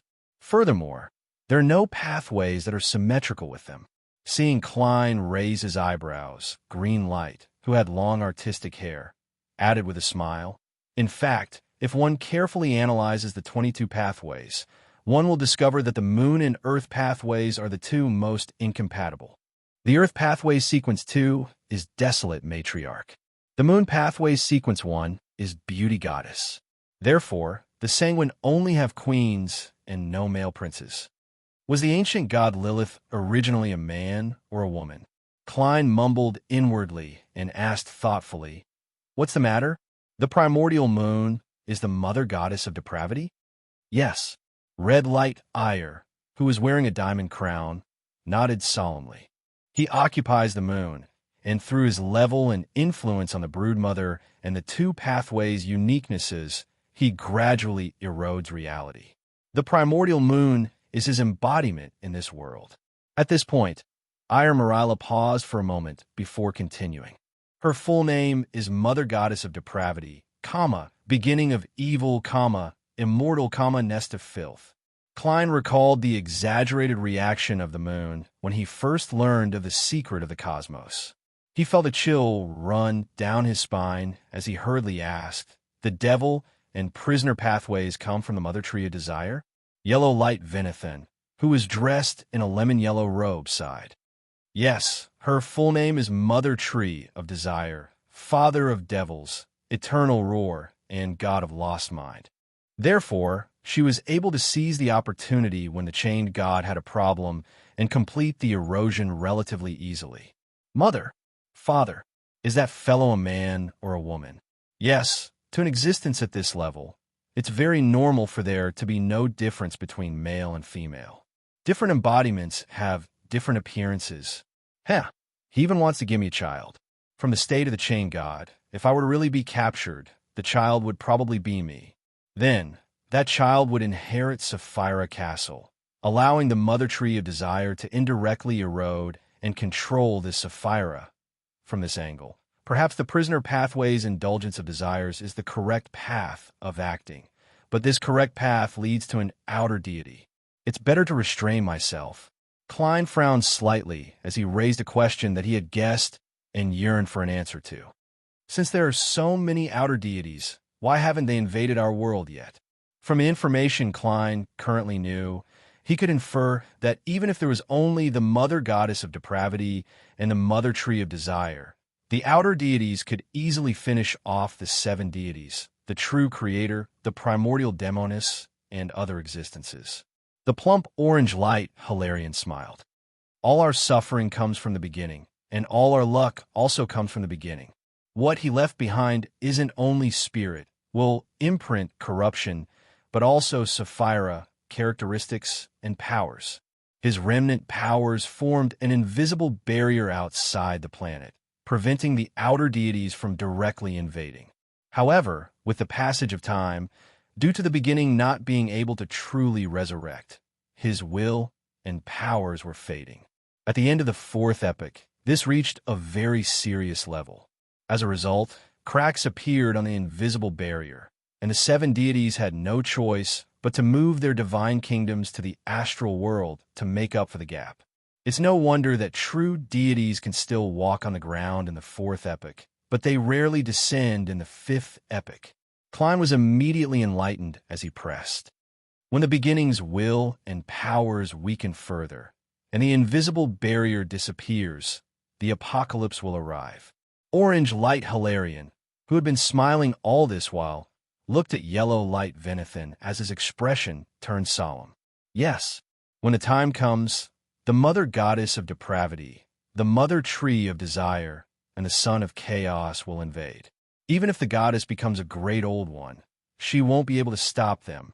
It'll be a miracle if the other sequence 0 deities join forces to hold back 1 or 2 outer deities. 1 against 9, or even more.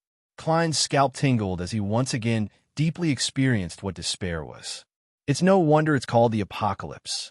With a huge emotional upheaval, he immediately felt the primordial one's mental imprint strengthen as it corroded the parts that were anchored.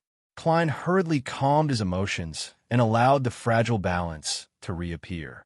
This is the reason why the corruption that originates from underground will naturally dissipate if one doesn't approach or resist it. Klein recalled some mysticism knowledge he had previously grasped. Your Highness, you're right. Orange Light Hilarion gave an affirmative answer. Klein immediately made other connections. Does that mean that the closer one is to the apocalypse, the easier it is to advance? This is because the primordial one's will is fading, making it difficult for her to awaken to the point of not awakening at all. The dignified red light Ire Moria thought for a moment and said, "This is the reason why the 7 deities have only recently set their sights on the sequences and put it into action. However, the primordial one's will fade, but the spirit will forever exist. It won't be obliterated unless the entire universe returns to a single point. Therefore, the corresponding high-level existences still have the possibility of the primordial one awakening. The higher the level, the greater the possibility, and the more serious the corresponding effects and corruption. Power that transcends mortals and a curse that can never be freed from always like to be together." Klein sighed and forcefully suppressed the question that wasn't something he should consider at his level. He asked, "Do you know the potion formula for Attendant of Mysteries?"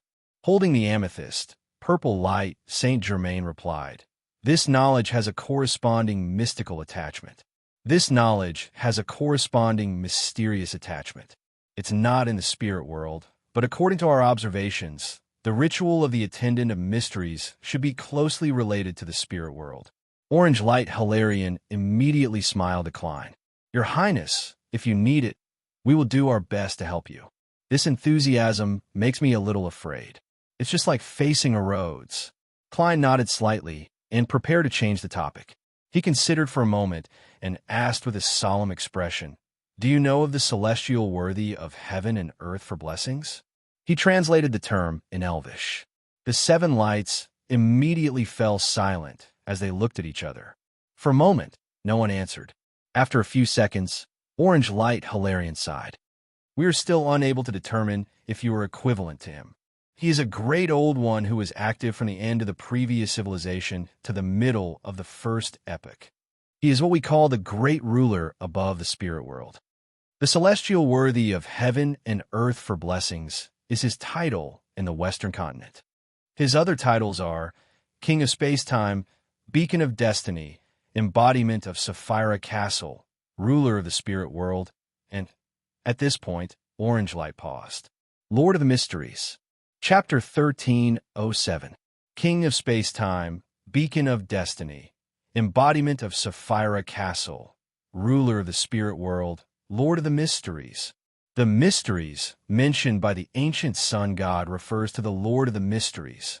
As he silently recited the titles, he felt the shadow in his heart grow larger. He immediately thought of a question and hesitated for a moment before saying, "As far as I know, the celestial worthy of heaven and earth for blessings had already appeared long before the end of the previous civilization." After the 7 lights looked at each other, Yellow Light Venethan, who was thin and in a translucent state like other spirit world creatures, sighed. "We don't know about that. When the last civilization ended and the first awoke, the 7 lights from before had already been wiped out. We are the pure light that was born anew in the first epoch in the spirit world. However, we do have certain speculations about the almighty ruler above the Spiritor's realm, which might be able to answer your question, Your Highness." Klein perked up and immediately put on a posture of listening attentively. Yellow Light Venethan continued, "We suspect that some of the great old ones who were active in the first epoch were outer deities who were directly sucked into this planet, and some of them were activated by the Sephiroth. In other words, some of the great old ones are equivalent to the primordial one, the embodiment of different personalities that he split off. It doesn't only describe the Beyonder characteristic, but it also refers to the primordial one itself. As most of the Sephiroth and characteristics come from this supreme existence, they naturally have the tendency to gather and recombine. And the primordial one is the amalgamation of all the contradictions in the universe. After the Sephiroth and characteristics gather, they will irresistibly split apart. This is the essence and source of the law of Beyonder characteristics convergence. The genie is an outer deity who is unlucky enough to be sucked into this world and encountered the Lord of the Mysteries." Klein nodded slightly and didn't interrupt. He patiently waited for Yellow Light to give their guess. Venethan, who was dressed in a lemon-yellow robe, glanced at Klein. Perhaps the initial tendency to split was present when he was asleep. Therefore, his spirit split into different parts and secretly interfered with the real world with different titles in preparation for the split when the main body woke up. For example, God, Celestial Lord, a reasonable guess can explain a lot of my doubts. Klein suddenly felt enlightened. He deliberated for a moment before saying, "So, you believe that the great ruler above the Spiritor's realm is part of the primordial origin, and to some extent, it is equal to the primordial origin?" "That's right." Orange Light Hilarion gave an affirmative response before consoling Klein. "Based on the current situation, the great ruler is the same as the other parts of the primordial one. His will and strength have faded over time. Regardless of whether you are him, Your Highness, it doesn't stop you from resisting to a certain extent. Preserve your current humanity and reach a certain balance with him." Haha, separation is an inevitable rule. What kind of comfort was that? Klein could not help but curse in his heart. Then, he realized a problem. Since the primordial origin's spirits split into different parts, the mental imprints in the bodies of high-sequence Beyonders of the corresponding pathway should also belong to different great old ones. If the one who awakened in the ancient sun god's body is the primordial origin, the God described by the seven lights, then who is the primordial origin's mental imprint that has begun to invade my body? The answer to this question was obvious. Klein didn't need to think to figure it out. The Lord of the Mysteries, the dominator of the spirit world, the celestial worthy of heaven and earth for blessings. In other words, the celestial worthy of heaven and earth for blessings wasn't as he had imagined. He had already awakened in Klein's body. F***CK. Klein felt a chill run down his spine as he inexplicably experienced what the ancient sun god had felt. At that instant, he was very worried that he would unknowingly become another person one day. He would become the resurrected Lord of the Mysteries, the celestial worthy of heaven and earth for blessings. However, this level of awakening seems to be similar to what other angels have encountered. It's not as intense or irresistible as I imagined. This is because I'm different from the ancient sun god. I wasn't born with the status of an angel, nor did I control the uniqueness. I advanced step by step and completed the digestion in stages. If that's the case, I have to thank the grayish-white fog that cast that curtain into the forsaken land of the gods. Perhaps there's a certain existence who helped me. Yes, that's still not right. I've already become the owner of Sapphira Castle. There's no reason for the corruption and corruption to be the same as the other Sequence 2 angels. Klein shook his head secretly and didn't raise the corresponding question to the seven lights. To him, this was one of his core secrets. He absolutely couldn't let other existences know what his current state was like. He then raised his right hand to his mouth and coughed lightly. I roughly understand. After chatting with the seven lights, Klein stood up and bowed. Thank you for your answers. It's our honor. May your highness return to the throne of the great ruler above the spirit world as soon as possible. The seven lights stood up at the same time and responded warmly. Are they cursing me to death? Klein mocked himself and politely sent off the seven pure lights. Following that, he activated teleport again and returned to a secluded alley in Bakeland. Pressing down on his top hat, Klein strolled onto the street. The first thing he saw was people in various states and the clamor that formed a heat wave. He saw some people wearing linen clothes in groups of 3 to 5, using saws and other tools to cut down abnormally tall trees. Some people formed teams, busily repairing the houses on the street that hadn't suffered too much damage. Some people held desi pies and sweet iced tea as they rushed past him, as though they were rushing to their jobs. Some people were driving carriages, carrying food, meat, and vegetables to different places, although most of these people were dressed in simple clothes with many signs of sewing, and their faces still had traces of numbness and pain. The vitality that burst out from their bodies seemed to interweave into a light of hope in front of Klein, tenaciously brimming with the exuberance of life. They were like blades of grass that were trying their best to push open rocks after a cold winter. Klein slowed down and stared deeply at the bustling scene. Although he hadn't personally seen the tragic world in the later stages of the war, he had heard many details from Miss Justice and Leonard. Furthermore, he had previously traveled in the darker and more repressed forsaken land of the gods, so it was inevitable that he couldn't help but feel some emotions. Spring had arrived. Klein's expression gradually relaxed as the corners of his mouth curled up slightly. He walked through the streets and alleys that were being rebuilt after the war, all the way to St. Samuel Cathedral in Northborough. The square here was covered in potholes, and the workers were doing some preliminary cleaning. A small number of white pigeons had returned from somewhere and landed in areas they were once familiar with. Klein looked around, but he didn't find any vendors. All he could do was take out some food from the historical projection and throw it to the ground. As the pigeons flew over one after another, he crossed the square and entered the cathedral where the bell tower was being repaired. He sat in the front row of the prayer hall, looking at the sacred emblem that was surrounded by stars and the crimson moon. Klein took off his hat, clasped his hands, and closed his eyes in the tranquil environment. His emotions gradually settled as he felt like he was really praying. At this moment, Leonard, whose black hair had grown longer and whose green eyes had deepened, walked in from the door in a black trench coat and red gloves. He walked along the aisle to his side and sat on a chair 2 seats away from him before beginning to pray. In absolute silence, Klein opened his eyes, stood up, put on his hat, and walked past Leonard.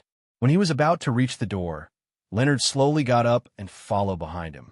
The two of them walked in tandem, and it didn't take long for them to arrive at a corner of the square outside. Leonard looked at the few white pigeons on the ground and muttered to himself, "I'm already a high-ranking deacon of the Nighthawks.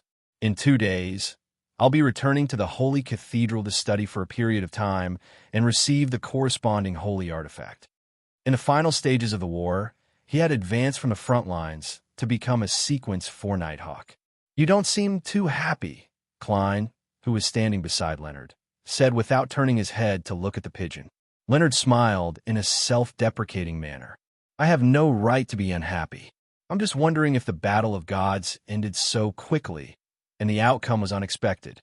Does it mean that the previous defeat and the difficulties everyone suffered were just bait? Before today, I had the same thoughts as you. I was also puzzled and furious, but now I'm a little lost. Perhaps this is a necessity." Klein didn't hide his feelings.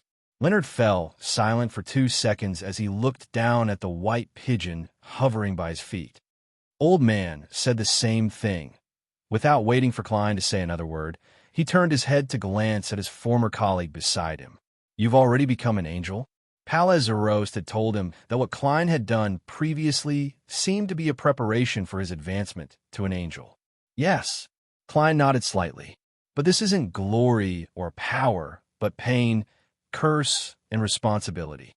"Why?" Leonard subconsciously asked. Klein didn't immediately answer. He lowered his head and looked at the shadow by his feet before turning to walk out of the square. After taking a few steps, he turned his back to Leonard and muttered to himself. "You should still remember that sentence. We are guardians, but also pitiful wretches that are constantly fighting against danger and madness." Leonard was taken aback. After a few seconds, he turned to look at Klein, but all he saw was the back of the man wearing a half-top hat and a black trench coat about to disappear around the corner of the street. With a whoosh, the few white pigeons on the ground flew up into the light blue sky. 9 Heaven's Divine King. Chapter 1308. Klein didn't look at Banson and Melissa because he was already implicated at a very high level. Approaching his brother and sister would only bring disaster to them. To existences who weren't aware of Klein's original identity, such actions would help them understand the relationship between Banson, Melissa, and Klein. To existences who knew of Klein's past experiences, this would allow them to confirm one thing, that Klein still maintained his humanity and still cared about his family. Therefore, distancing himself from Banson and Melissa was the best way to protect them. Of course, Klein had long learned of his brother and sister situation through Miss Justice. Banson had showcased his experience and slyness in the Ministry of Finance during the war. He had been promoted several times and had already become the deputy director of the 5th Division. His annual salary had reached £300.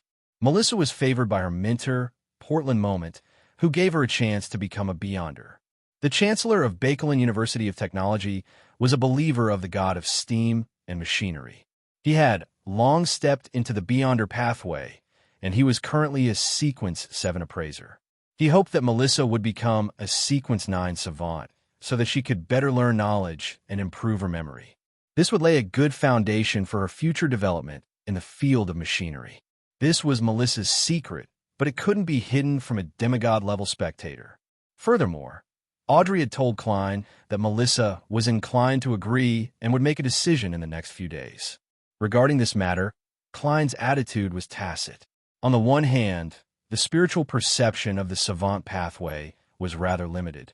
It was unlikely that Melissa would hear anything she shouldn't hear or see anything she shouldn't see.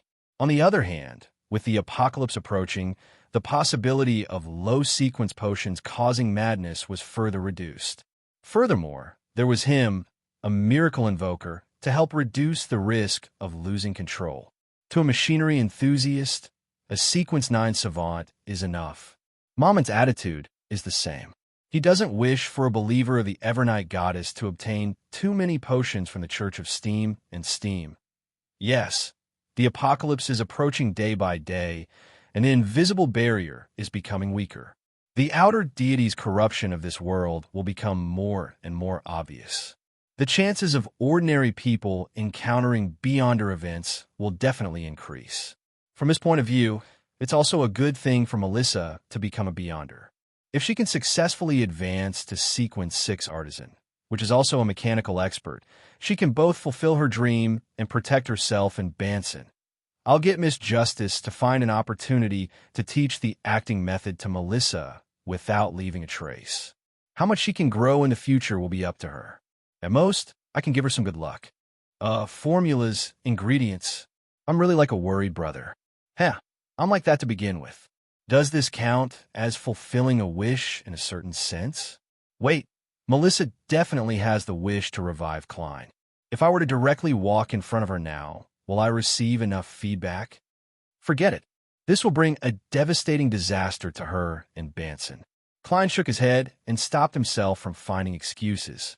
He pressed down on his top hat and turned into a nearby hotel. He took out a gold pound and got a room. The gold pound was real. It was an item that Klein had brought back to the real world some time ago. In the previous war, Klein had donated 14,800 pounds in cash, gold bars worth 14,200 pounds before the war, and nearly 20 high-quality gems through Miss Justice. Currently, apart from the strange items in the junk pile, he only had 39 Ruan gold coins and 10 high-quality gems left on him. Looking at the solii and pence that the hotel owner had returned, Klein put them away, entered the room, and walked to the full-body mirror. Right on the heels of that, he took out a pen and paper and drew the incantation to summon a Rhodes. Time ticked by, but nothing abnormal happened in the room. The full-body mirror remained silent. After a few seconds, Klein chuckled, raised his eyebrows, and took out a gold coin from his pocket. Clang! Clang! Clang! A steam locomotive spewing thick smoke sped along the tracks, heading west to the continent. The disheveled Ecancer and a machinery hive mind member stood in a carriage, staring intently at the metal cage in front of them. On the cage, metal spikes extended outwards in a threatening manner, shimmering with a faint glow.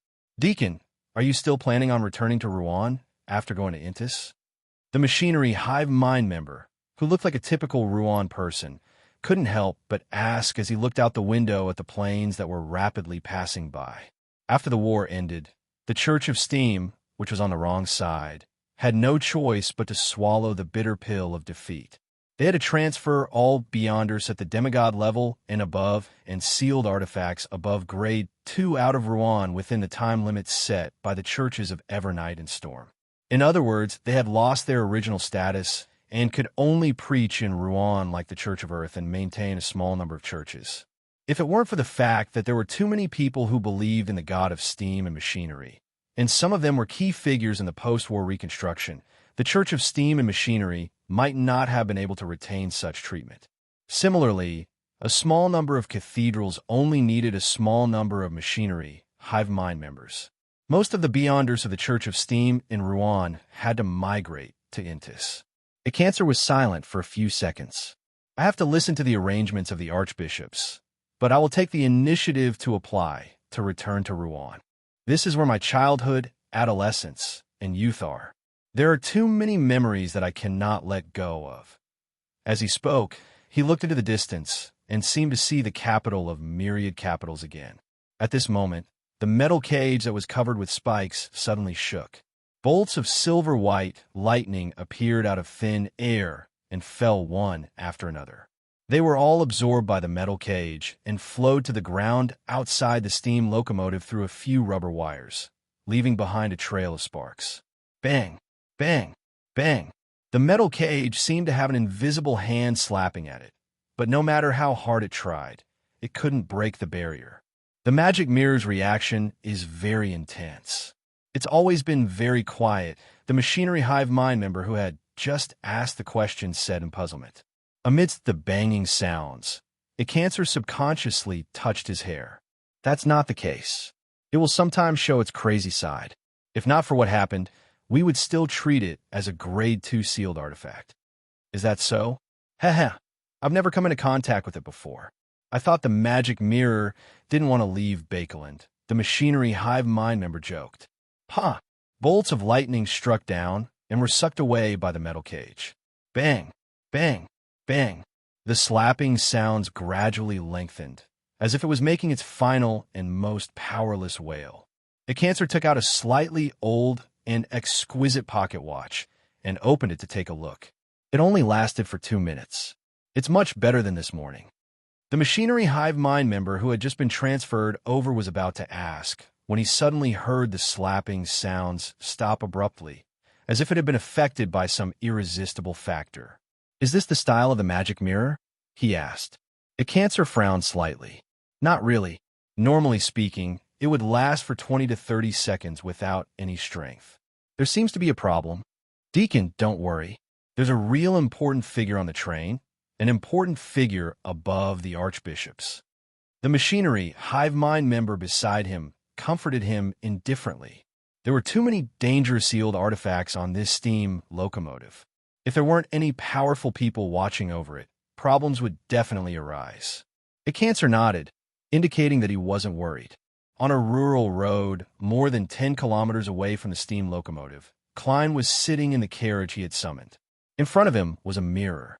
Just as he finished outlining the symbol, that was a mixture of concealment and prying. The mirror rippled as golden Ruan words appeared one after another. "Exalted Master, you're finally here. Your humble, loyal, and pitiful servant, Rhodes, misses you so much." Klein couldn't accept this enthusiasm as he indiscernibly shrank back. If Rhodes's previous fawning still maintained a trace of dignity, then it was now completely fawning. It even made Klein notice a hint of sobbing. The frequency of scandals in Trier far exceeds that in Bakeland. "This should be a place you like," Klein teased Rhodes with a smile. "Because you don't wish to go to Trier, Master." The golden words on the surface of the mirror receded and turned pale silver. Klein secretly sked. "I have some things to ask you." "Feel free to ask." Rhodes replied rather humbly. "Do you know who Earth Mother is?" Klein went straight to the point. The mirror suddenly became dark and gloomy, and the pale silver words were dyed pale. "I don't know, but during the War of Gods, I heard a voice emitting from the tenebrous heaven. She was shouting a name. That's the true name of the sanguine ancestor." This magic mirror didn't dare to directly reveal the name Lilith. Lilith? It's actually Lilith. Klein was astonished and felt that many of his questions had been answered. Then he thought of the moon Emlyn. This vampire had gone in circles and conquered the world by himself. But in the end, he didn't change his faith. If Emlyn had Anderson's personality, he'd definitely say to the Sanguine's Grand Dukes and Marquises, "Yo, all of you are here to believe in Earth Mother as well." As Klein imagined the amusing scene, he said to Rhodes, "It's your turn to ask." "Supreme Master, continue asking." "I'll ask the last question." "Supreme Master, continue asking." "I'll be the last to ask." The pale words regained their pale, silver luster. Klein thought for a moment. What's the situation like now? For example, the situation in Faceac. P.S. Update first before making changes. Chapter 1309. On the surface of the mirror, light silver words floated up one after another. "Accept the Beyonders of the Church of the God of Combat and the Faceac military who are willing to surrender. Only purge the few middle and upper echelons who are extremely pious and are willing to sacrifice themselves for the faith. This is the goddess's tolerance and pity, as well as a necessary measure to deal with the future. As the apocalypse approaches, the number of Beyonder incidents in various places will inevitably increase. To maintain the stability of the entire world, the only way is to increase our strength as quickly as possible. If we harvest the Beyonders of the Church of the God of Combat and the Faceac military, even if we obtain the corresponding characteristics, we won't be able to nurture Beyonders of the same standard and rich experience in a few years. Be it digesting the potion or accumulating knowledge, it all requires sufficient time. Upon seeing this, Klein cursed inwardly. He felt that this wasn't the usual tone of Rhodes. It sounded more like an official document. It displayed the document that it had spied on somewhere. The use of digesting implies that the writer and the reader of the document have grasped the acting method. And from the tone, it's someone from the Church of Evernight. Combining these 2 points, it's not difficult to infer that this is a document circulated between an archbishop and a high-ranking deacon. The writer should be the holy see of the Cathedral of Serenity. Rhodes's peeping abilities are very strong. Klein nodded indiscernibly as he waited for the contents in the mirror to flip. Light silver words disappeared and appeared one after another, quickly forming a new sentence and paragraph. For the ordinary nobles and citizens of Faceac, there's no need to publicize the fact that the goddess has replaced the god of combat. Let them retain their faith in the god of combat. On the one hand, this is beneficial for us and the priests and bishops who have surrendered to take over the various cathedrals. It will stabilize the situation in Faceac as quickly as possible. On the other hand, it can also prevent the goddess from being affected by the faith that she can't handle before she fully grasps the authority of the god of combat. When the new revelation descends, we will make a change. Now, we can only formulate the corresponding plan. Try not to incite a strong resistance from Faceac and the other countries. We have lost too many Beyonders and soldiers, and we have expended a large amount of resources and goods. Be it the church, the country, or the people of different classes, they're all very weak. We need a period of peace and stability to recover. It's best we unite the Church of the Storm, the Church of Knowledge, the Church of Earth, Fanepotter, Lindbergh, and other countries to force Intis and Faceac to surrender unconditionally and obtain what we want from the negotiation table. During this process, we can use of the suppression of the stubborn elements. When dealing with the domestic situation and taking over the empty territory left behind by the Church of Steam, the Church of Storms will be given sufficient respect. They can even make concessions on certain matters. This is the will of the goddess. Finally, from now on, reduce the number of times the Crimson Moon appears in preaching, sacrificial rituals, and Massachusetts. In official texts, do not mention the title of the Lady of Crimson anymore. Don't mention the title of Lady of Crimson. Klein's eyebrows twitched slightly as he felt a strong sense of puzzlement over the last sentence. Soon, he recalled that the sanguine ancestor, the ancient god of the second epoch, and the present Earth Mother, Lilith, was once a sequence 0 of the moon pathway. She was the true Lady of Crimson.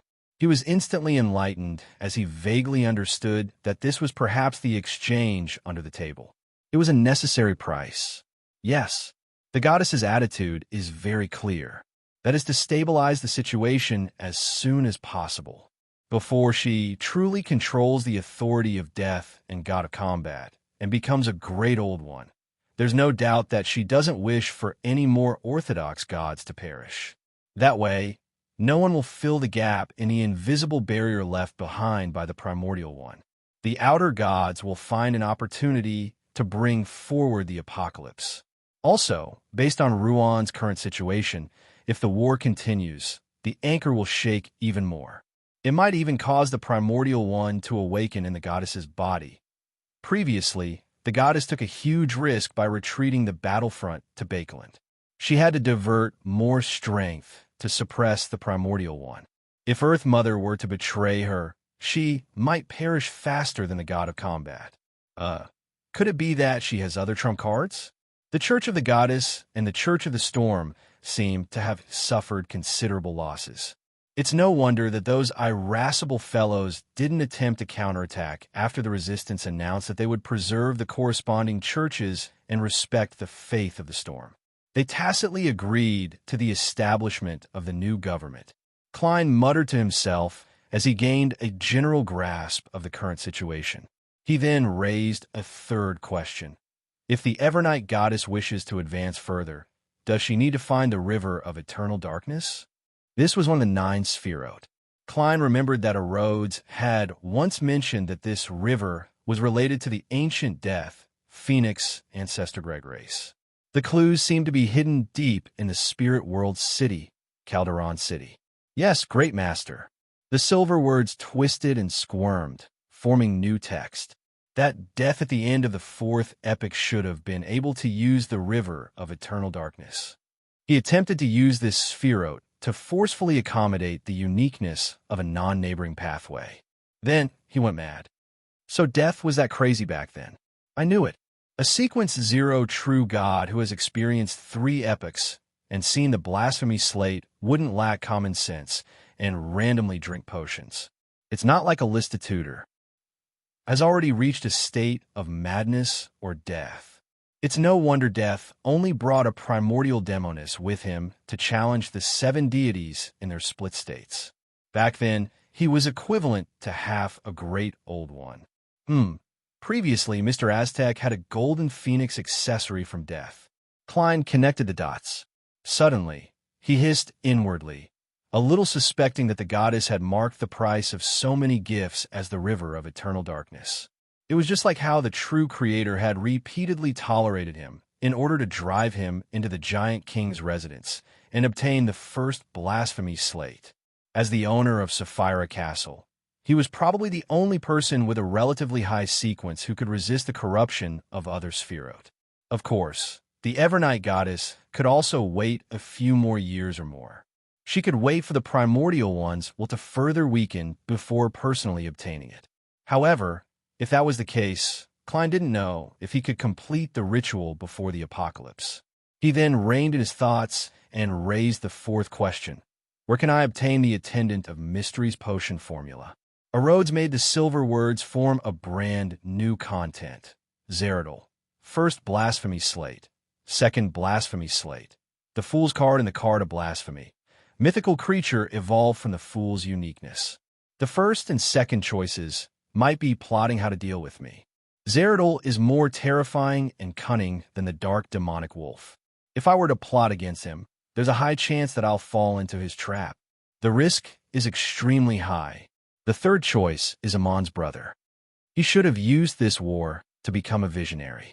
If he were to provoke him, even Sapphira Castle might not be able to save me.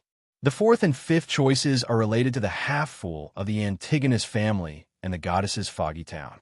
The goddess should have a way to bypass the half-fool and take out the Card of Blasphemy, but I might have to use the River of Eternal Darkness to exchange for it. Klein realized that he had entered a dead end. In front of this path was the River of Eternal Darkness, and behind it was the leader of the secret order, Zeradol. What a pity. If I can find the dark demonic wolf, I could try negotiating with him. He should have seen the first blasphemy slate and grasped the attendant of Mystery's potion formula. Sigh, he will flee far away the moment he catches my scent. Klein thought for a moment and said to Rhodes, 5th question. What did you mean when you said that you saw a pillar and dominance in me? The aqueous light in the mirror wavered slightly as the deep feeling became more obvious. The corresponding silver words seemed to turn a little whiter. Great Master, this is a feeling I can't describe with words. However, I've once seen a similar feeling from another existence. Apart from only you possess it. That existence is the ancient sun god. The ancient sun god. Klein nodded in thought. All right, it's your turn to ask. On the surface of the mirror, the silver words were instantly dyed gold.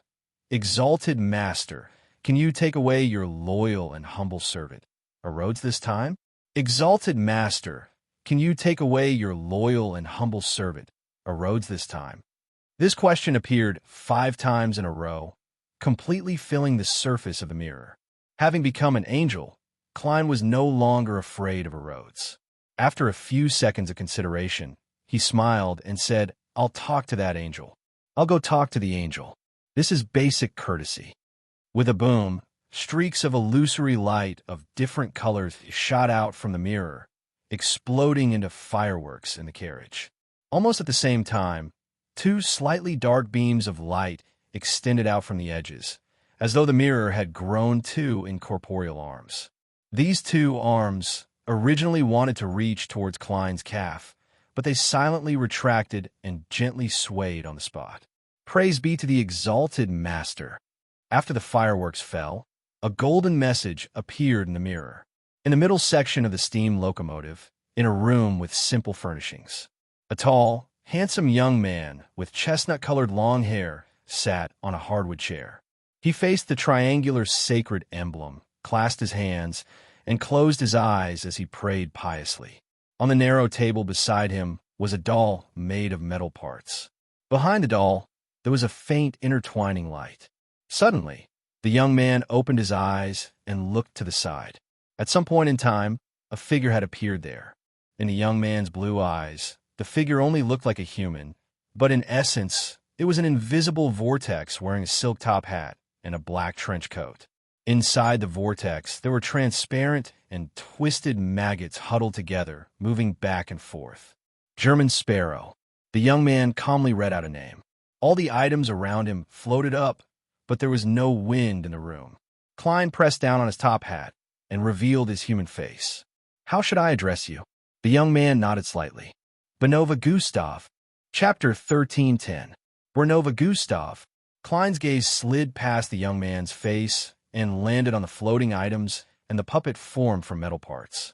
The puppet has a very postmodern style. Some of the laws of physics here seem to have changed to a certain extent. Klein nodded thoughtfully. "I want to take away that magic mirror." He stated his request very calmly. Bornova's expression didn't change, as though he was just a puppet. "You're a blessed of Evernight. For the time being, I guess," Klein said with a smile. Bornova then nodded. "Then take it away." "Does he think that I'm claiming the spoils of war for the Church of Evernight?" Klein didn't explain. He only politely took off his top hat and bowed slightly. "Thank you very much." As he spoke, Klein's figure suddenly faded and disappeared. He had only come as a projection from a historical void. Following that, nothing happened in the carriage where a Cancer and the Machinery Hive Mind member were. Of course, they were only in a historical scene, and the true situation of the carriage had unknowingly been concealed. On a carriage more than 10 kilometers away from the steam locomotive, a mirror suddenly appeared in Klein's hand. It was completely silver in color, and the patterns on its back were ancient and mysterious. There was an eye-like decoration on each side of the front. "Don't speak," Klein instructed simply as he faced the mirror. "Yes, great and supreme master." Light silver words quickly floated out from the depths of the mirror. Klein then took out a pen and paper, and with the magic mirror as a pad, he prepared to write a letter. He thought for a moment, and with a faint smile, he wrote, "Dear Mr. Aztec, it seems like it's been a long time since I wrote to you, because I went to the forsaken land of the gods and had a wonderful trip. There are only two types of living beings there. One is a living intelligent creature, and the other is a monster. And those intelligent races either bear a curse or have obvious abnormalities. It's even more tragic than I imagined. I try to help them. It wasn't just for the ritual, for the anchor, and to satisfy my own sense of pity. It had meaning in itself. Putting aside the suffering, the entire situation in the forsaken land of the gods is completely different from the outside world. It's like an oil painting with black as the main color. What's surprising is that artificial death can affect the undead creatures here to a certain extent. Back then, I was very puzzled. Today, I finally have a guess. I suspect that this is related to one of the 9 Sphirot, the river of eternal darkness. This reminds me of the spirit world city, Calderon City. I thought of the phoenix accessory made of gold that you once mentioned. Rumor has it that the phoenix ancestor and death from the 4th epoch can use the river of eternal darkness to a certain extent. I wonder what you know about this. The war that lasted for more than a year has finally ended. The Evernight goddess has obtained the final victory, and the god of combat has perished as a result. I believe that with your level and status, you should know what this means. No matter what, the long-awaited peace has arrived, and people are gradually returning to their normal lives. This is a scene that I like, but some pain may never be healed. I don't know if the apocalypse will descend on time, nor do I know when you will wake up. I can only hope that everything will develop in a good direction. Finally, let's talk about something trivial.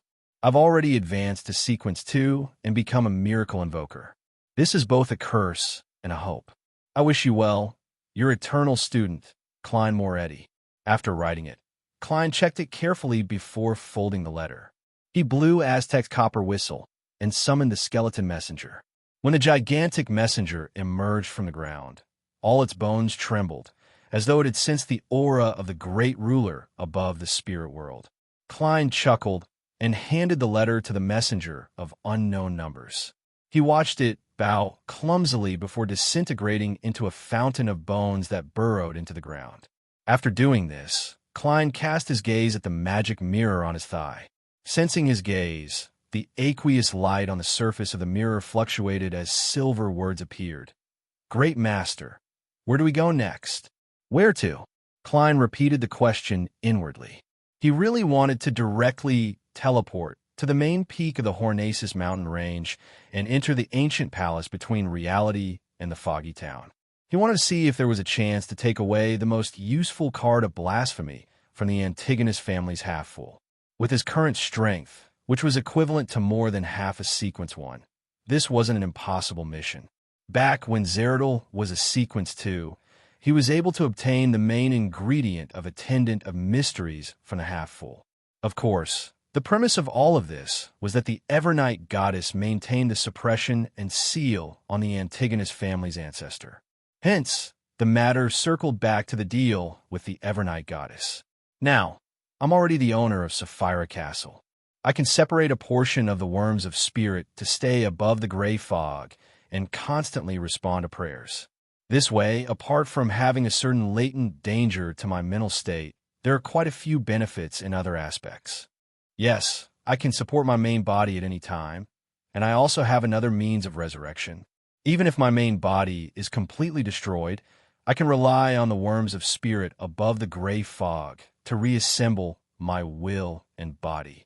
However, if the part of me that walks in the real world is concealed and my connection with Sapphira Castle is severed, the remaining worms of spirit will lose control and turn into monsters, just like Zeradal back then.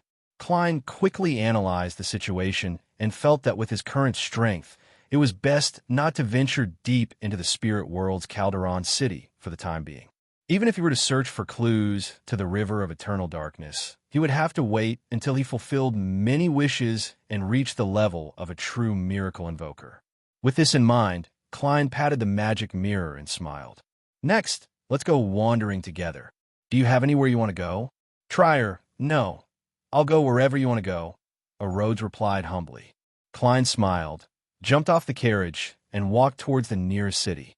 The carriage continued running for a few meters before disappearing inch by inch, returning to the fog of history. At the same time, Klein's trench coat turned into a black robe, and his top hat changed shape, giving him a classical vibe. This made him look like a wandering magician who traversed the streets and alleys.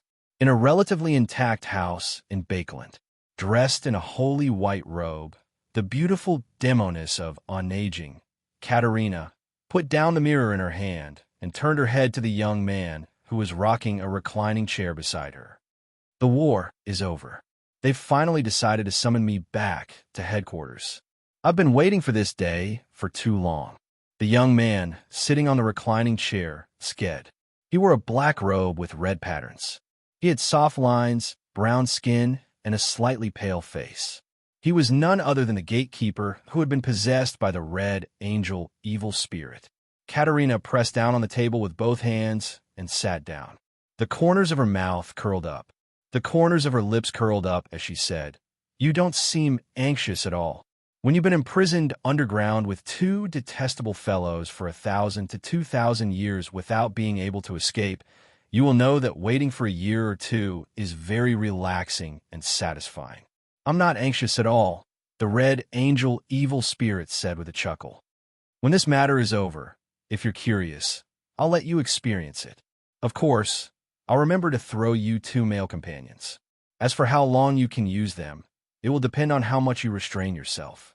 When he said this, the red angel evil spirit's face didn't show the 2 mouths to retort, because to them, this was the truth. He and the 2 detestable fellows had been imprisoned underground for 1,000 to 2,000 years without being able to escape. Upon hearing this answer, Katerina's eyes darted around slightly. She smiled and asked, "Aren't you worried that you'll be discovered by the Primordial when you go to our headquarters?" "So what?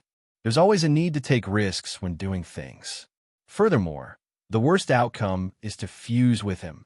I'm already 3-in-1 now, so it shouldn't be a problem for me to become 4-in-1, Saren Einhorn Medici said as though he didn't care. Then let's set off. Katerina lightly jumped off the table and said with a smile. Just as she said that, a red-haired man with a flag mark between his eyebrows appeared in her eyes. The gatekeeper in the black robe with red patterns instantly lost his breath.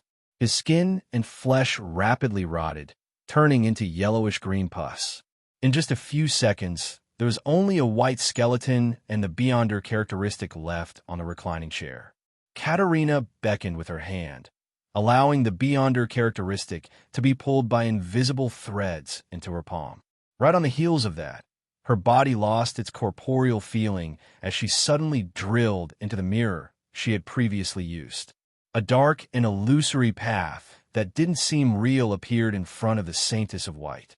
It connected with the similar objects in the surrounding area to form a complicated and mysterious spider web, interweaving into a strange world that was different from reality. Katerina quickly shuttled through the mirror world and approached the target node. At that moment, she felt a powerful suction force. She couldn't help but deviate from the path and cast herself into a dark and blurry fog. In the real world, it represented a mirror. In the blink of an eye, Katerina and the red angel evil spirit left the mirror and arrived in an unfamiliar room covered in carpets. At the edge of the room, a young man with ordinary facial features and dressed in common clothes leaned against the staircase's railing, smiling at the demoness of white.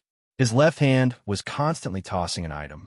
It was a strange crown covered in rust and blood. Without waiting for Katerina to react, the young man took out a crystal monocle and wore it on his left eye. Ha!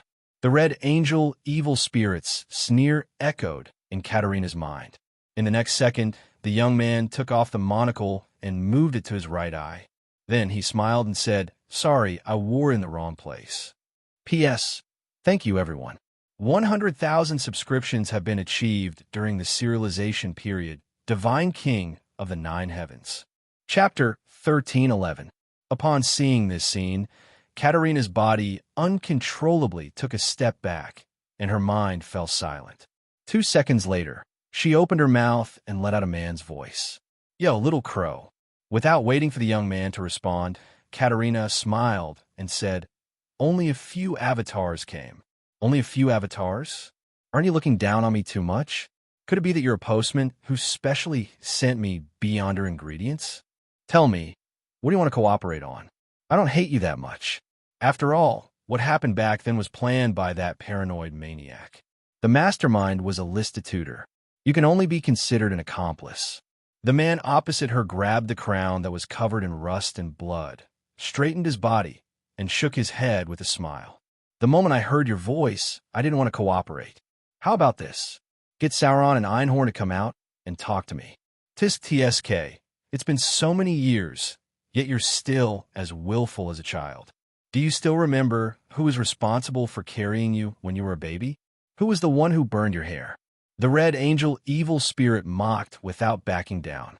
The young man opposite him adjusted his monocle with his free hand, turned around with a calm expression, and walked out the door without any hesitation. During this process, he sighed softly. Childish. Seeing that Amon really had no intention of staying, the red angel fell silent for a few seconds. Before he walked out of the room, he controlled Katerina's body and chuckled. "Don't think that I don't know what you're up to, but it doesn't matter. Since you have different thoughts from that paranoid maniac when it comes to mending the master, there's room for cooperation." Amon stopped and half turned around to look at demoness of white Katerina, who had been possessed by the red angel evil spirit. The monocle on his right eye seemed to flash slightly. In a city that was being rebuilt after the war in Alwa County, in a bar with many traces of fire. "Toby, did you add too much damn water to this beer?" A man wearing a tattered cap took the cup and took a sip. He couldn't help but complain. The bartender himself snorted as he wiped his cup. "Do you still remember the alcohol ban? Alec, it's good enough that you have wine to drink." The burly man called Alec muttered a few words and didn't say anything else. He focused on drinking his beer. Beside him, a bronze-skinned man with rolled-up sleeves raised his head and looked around. "I heard that the alcohol ban will be lifted soon because Fainapotter's food will be delivered soon." Also, Fasak and Intis will compensate with a large amount of food. I can only say that I hope so. May the Lord bless me. Just as the owner of the bar, Toby, replied, he heard the sound of the door opening. He looked up and saw a young man who seemed to be a wandering magician walking in. The man was wearing a black robe and a classic top hat. He walked all the way to the bar and sat on a high stool. A glass of Southville beer. The man laid out several copper pennies.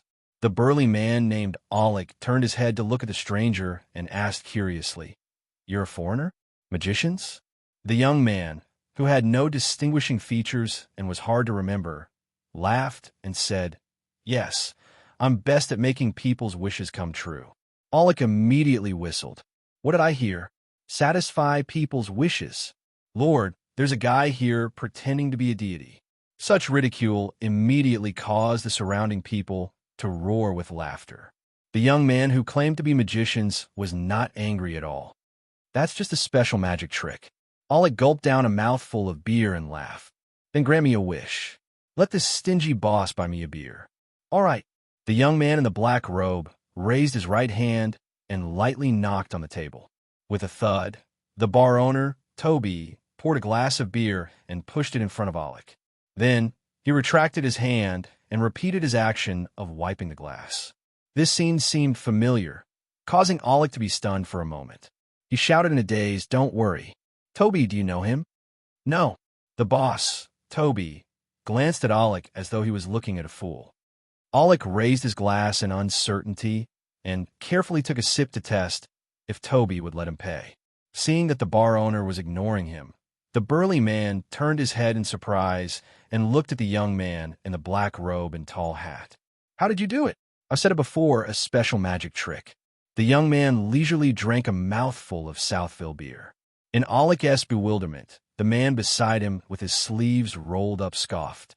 "I bet you and Toby had already discussed it before. You're knocking on the table is saying that you're paying for the beer. You can make another wish." The wandering magicians replied indifferently. "My brother and my home collapsed in a previous bombing. It's being rebuilt. My wish is that it will be restored to its original state before I return." The man with his sleeves rolled up said smugly. This was not an easy task.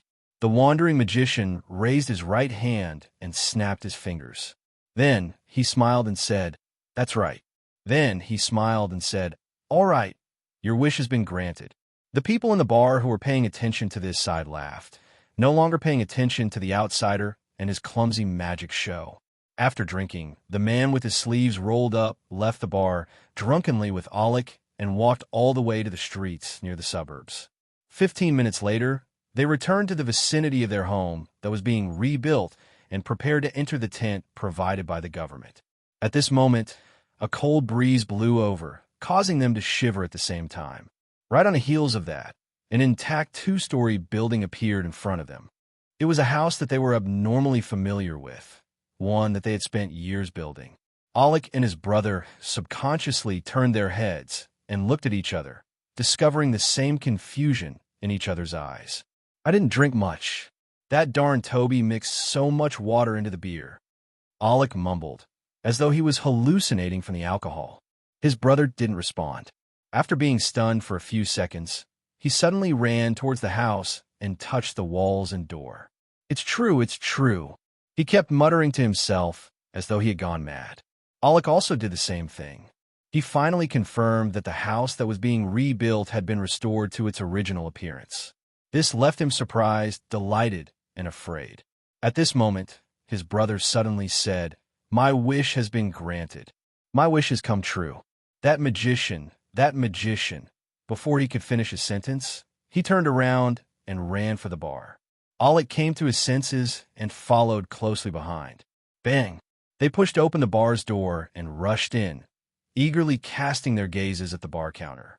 However, the wandering magicians in the black robe and top hat had long disappeared. It was unknown when he had left. Alec and his brother looked around, feeling relieved, but also as though they had lost something. In the city square, the young wandering magician was squatting in front of a 10-year-old girl. "My magic trick is to grant you a wish." He turned his head and glanced at the nearby Evernight Cathedral. The little girl had run out from Mass at night. She seemed to prefer an empty square. She thought for a moment and looked at the gentle Mr. Magicians opposite her. My wish is to let my father, uncle, and brother come back to life. I don't want their pension. The wandering magicians didn't respond as he stared deeply at the little girl in front of him. The little girl twitched her mouth and forced a smile. I was just joking. Mommy said that such a wish can't be granted even by the gods. As she spoke, she lowered her head and looked at her toes. I want Daddy to hug me again. Before she could finish her sentence, she suddenly realized that there was a shadow in front of her. She subconsciously raised her head and looked to the side. There stood a Rouen soldier in a red shirt and white pants. He didn't hold a gun and revealed a hearty smile. As usual, he bent down and opened his arms.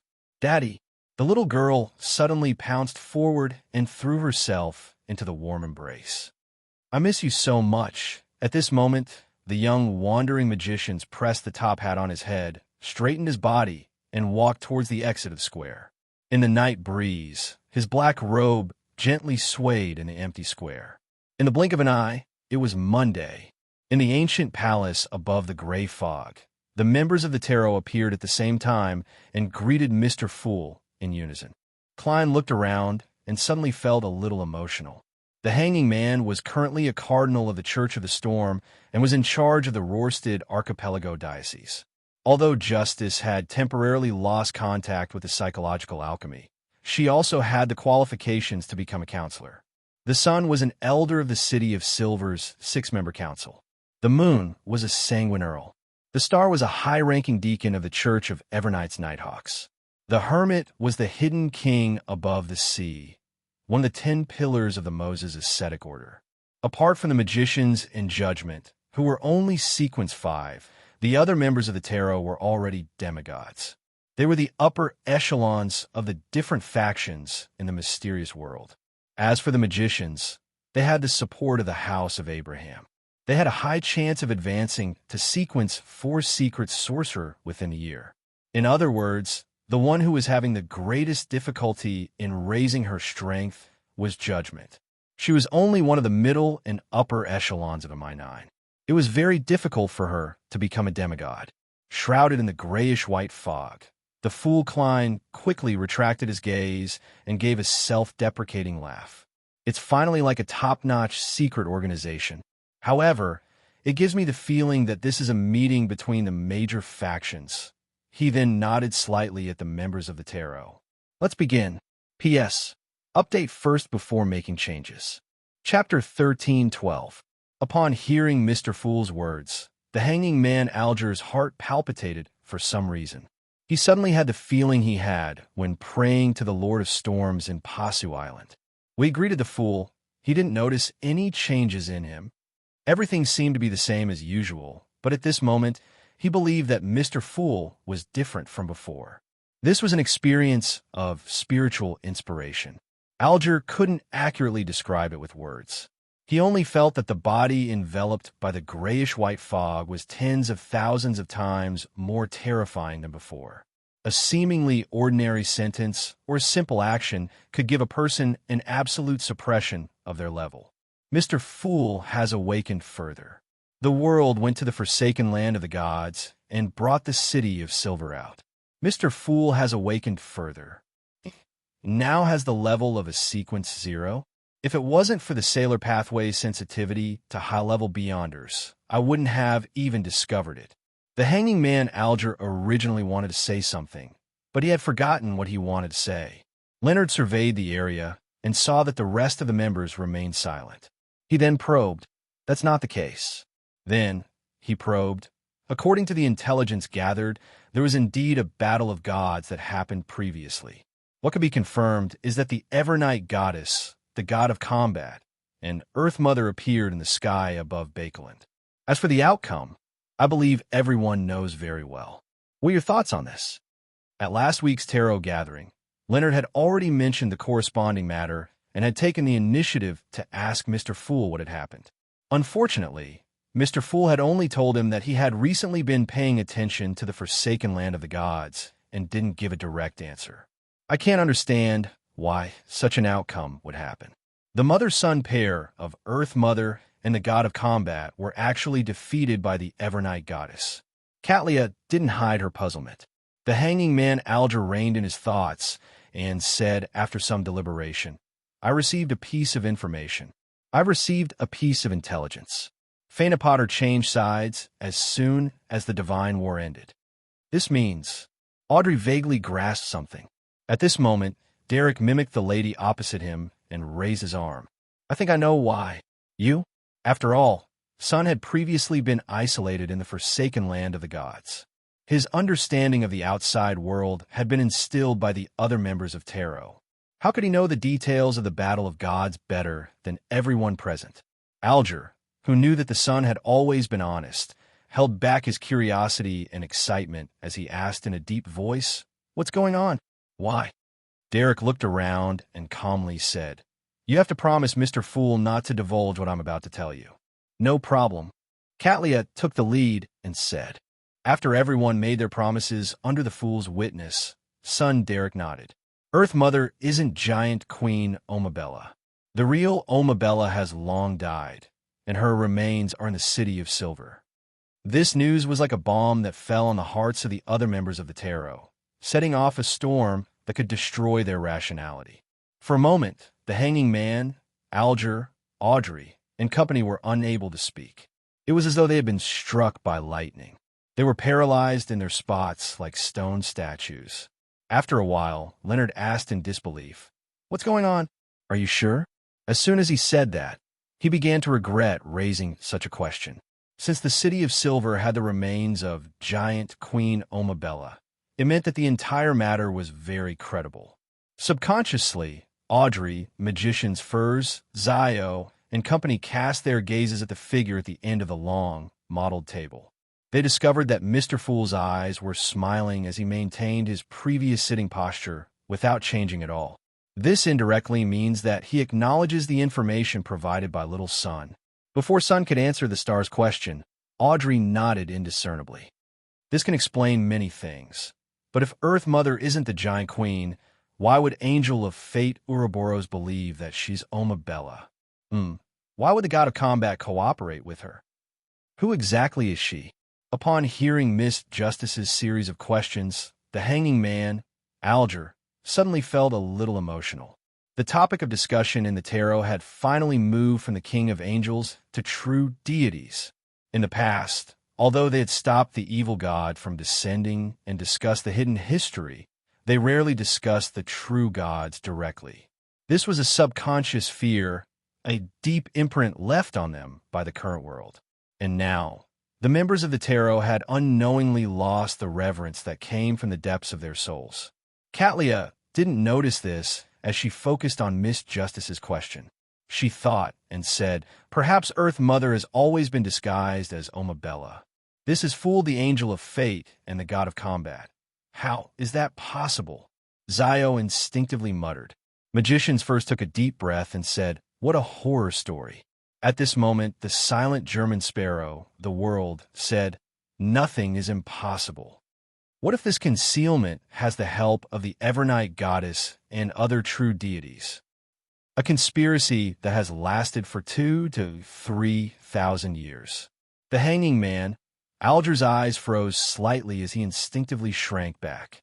He felt a fear that stemmed from his soul towards the Evernight goddess and Earth Mother. The tarot members fell silent once again until Leonard repeated Miss Justice's last question. Who exactly is the Mother Goddess? As he spoke, he glanced at the world Klein Moretti in an attempt to obtain an answer from his former colleague. Just then, they heard the tapping sound that they hadn't heard for a long time. It was Mr. Fool rapping on the table. Audrey and company perked up as they turned to the end of the long bronze table, respectfully waiting for Mr. Fool to give them an answer. The Fool Klein chuckled. I can give you some hints. After looking around, he continued, I'm not sure. Why does the Earth Church like to turn vampires into believers? Earth and Moon are two adjacent pathways. Rumor has it that in the second epoch, the ancient goddess, Lilith, who represented the moon, perished because of the giant king's betrayal. She will occasionally respond to the prayers of the sanguine. It doesn't seem like she's completely dead. After the 4 hints, all the tarot members, including Emlyn, thought of an answer. The true identity of Earth Mother is the sanguine ancestor, Lilith. Emlyn's eyes widened as he instinctively sat up straight. His mind was in a mess as he had all sorts of thoughts. Leonard was first taken aback before he muttered thoughtfully. A few days ago, the Church of Evernight stopped promoting the title of Lady of Crimson. A few days ago, the Church of Evernight stopped promoting the title of Lady of Crimson. Furthermore, they changed the prayer gesture used to draw the crimson moon to stars. He was a high-ranking deacon of the Nighthawks, so he was qualified to read the corresponding documents. The Evernight goddess used the authority of the moon domain to make an exchange. Catlia said the conclusion that lingered in everyone's minds. At this moment, they no longer had any doubts about the true identity of Earth Mother. "Thank you for your hint." Audrey immediately bowed at Mr. Fool. After the others expressed their gratitude, they looked at Emlyn, who was still in a daze. Earth Mother is the ancestor. The ancestor is Earth Mother. So I've never changed my faith. It's no wonder I still habitually head to the Harvest Church without Father's corresponding psychological cue. That's because my intuition tells me that Earth Mother is the ancestor. Therefore, the ancestor has favored me and made me the savior of the sanguine. Thoughts flashed through Emlyn's mind as he found a reasonable explanation for his previous guilty conscience. He began to believe that he was the most devout sanguine. Glancing at this Earl, Magician's Furs smiled with interest. "Mr. Moon, in a little while, perhaps you will become the Archbishop of the Church of Earth Mother." "No, it should be the representative of the Church of Earth Mother in the sanguine." The writer had invented a title on the spot. "Why?" Emlyn asked in puzzlement. He thought that the primogeniture would allow the vampires to maintain their previous state and not merge with the Earth Church directly. Leonard smiled. Since the Evernight goddess no longer has the title of Lady of Crimson, then Earth Mother will soon have a similar honorific name. There's no way to hide it from the other churches. Emlyn roughly understood what the upper echelon of the Church of Evernight was getting at. He nodded slightly and made the connection. The clansmen who had mocked him for believing in Earth Mother would line up in front of him to receive his baptism. With this in mind, Emlyn felt extremely delighted as he couldn't help but raise his chin. After discussing this matter, the members of Tarot fell into a brief silence, not knowing what to say. A few seconds later, the hanging man, Alger, broke the silence and said calmly, "Most of us are already demigods. The advancement period has become very long, and we have our own factions. The need for beyonder characteristics, potion formulas, and sealed artifacts might only happen once every few years. The focus of the gathering might be shifted to the exchange of information and secret cooperation." Audrey, Catlia, Leonard, and company nodded in agreement with Mr. the Hanging Man's words. At this moment, the Fool Klein looked around and chuckled. "With the matters regarding the forsaken land of the gods coming to an end, I've recovered quite a bit. You can exchange for items of a higher level for me." He pretended to be calm as he revealed the fact that he was recovering, and this was an answer that every member of Tarot had long guessed. Just as Audrey and the others were guessing which level Mr. Fool had awakened to, Klein added with a smile, "That's right. The items of a higher level include see God's identity, level, and strength. P.S. Update first before making changes." Chapter 13:13. The Identity, Level, and Strength of Sea God. Upon hearing Mr. Fool's example, the hanging man Alger's mind went blank for nearly 2 seconds. This was something that he had never dreamed of. From his point of view, Mr. Fool had obtained the authority of Sea God through German Sparrow, replacing Cavituous, and obtaining a stable and considerable number of believers. This was a crucial step in his recovery process. Therefore, this hidden existence definitely wouldn't give up the corresponding identity. Who knew that at this moment, he would hear Mr. Fool inform everyone that the identity, level, and strength of Sea God could be exchanged. After further awakening, Mr. Fool no longer needs an identity at the level of Sea God and corresponding believers. This is the performance of a great existence. Things that aren't of a high enough level can only be borrowed for a short period of time and won't be occupied. The hanging man, Alger, first sighed inwardly before feeling excited. He felt that Mr. Fool's words were directed at him. Within the Church of the Storm, he had relied on external forces to become a sequence for demigod. Although he had barely managed to rise to the upper echelons, it was almost impossible for him to advance any further. As for stealing the Book of Calamity, there was no hope at all. Therefore, Alger could only temporarily suppress his ambitions and patiently wait for an opportunity to come. Now, the opportunity had come, and it had come so quickly. Alger was currently the cardinal in charge of the Rorstad diocese in the Church of the Storm. Once he secretly became sea god and controlled the authority of those waters, he would be the king of the Rorstad archipelago, a true king. With this in mind, the hanging man Alger nearly lost control of himself. It wasn't easy for him to calm himself down. Although Audrey, Son, and company couldn't hide their shock when Tarot began trading a deity's identity, level, and strength. Even if it was only a false god, they didn't have any thoughts of switching to the storm pathway. Compared to Alger, they weren't that agitated.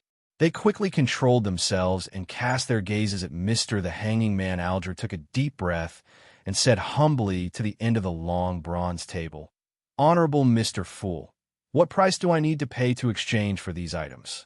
The Fool Klein waited for the hanged man to ask a question and said with a smile, "I gave you some missions, as well as regular prayers and sincere wishes." The main point of his sentence was actually the last short sentence, but he believed that the Tarot members wouldn't be able to tell. As for how to fulfill the corresponding wishes, he currently had two methods. The first was to use the other Beyonder powers he had to achieve the corresponding effects. For example, he could summon a historical scene and recreate the segment of giving beer to complete the wish of getting the bar owner to treat them. The second was to rely on the powers of wishes that he had accumulated to a certain extent to directly respond to a relatively low-level wish and create a true miracle. For example, with a snap of his fingers, he could instantly restore a collapsed house to its original state, allowing it to be successfully rebuilt. In addition, above the gray fog, Klein could use Sapphira Castle's level and power. It was equivalent to a king of angels that didn't accommodate a uniqueness. In other words, when he responded to a prayer, he could use the core powers of a sequence, one of his pathway, which was also the core power of an attendant of mysteries. After a period of exploration, Klein had figured out two of them. The first was to create a nascent divine kingdom, and the second was grafting. Grafting was named by Klein himself. After all, he wasn't the real attendant of mysteries, so he hadn't obtained the corresponding mysticism knowledge. This ability could graft things that couldn't be directly connected under normal circumstances, achieving an incredible effect. A simple example was to fuse the concept of the end and starting point of a path into one, making it impossible for the person who took that path to ever be able to leave. For Beyonders, there were many powers that could accomplish such a thing, but the grafting of an attendant of mysteries directly affected the concept itself. Not only was it extremely high level, but it was like the descent of a true deity. Furthermore, the effects were strange and had a sense of concealment. Coupled with the simulation powers of the Grade 0 sealed artifact, the Staff of the Stars, Klein could respond to prayers like a king of angels when he was in Sapphira Castle. Furthermore, he could do more things. Upon hearing Mr. Fool mention the mission, Alger suddenly recalled something. He hurriedly lowered his head and asked, "What's the matter?" He hurriedly lowered his head and asked, "Honorable Mr. Fool, is there a need to further investigate the 3 targets of the Fasak Empire who participated in the Konatop Sea battle?"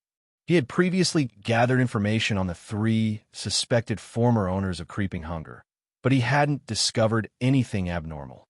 The Fool Klein nodded slightly. There's no need. He had originally wanted to use this clue to catch the Twilight Hermit Order, but since Adam was likely to have become a god, it was better to avoid them. Respecting a sequence 0 true god was Klein's principle. He would give in when it was time to do so, and he would give up when it was time to do so. Without waiting for the hanging man Alger to speak again, the Fool Klein continued in a relaxed tone.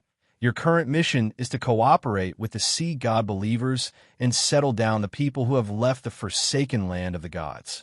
Your current mission is to cooperate with the sea god believers and settle down the people who have left the forsaken land of the gods. Your will is my will. The hanging man Alger replied without any hesitation. This made Sun silently heave a sigh of relief.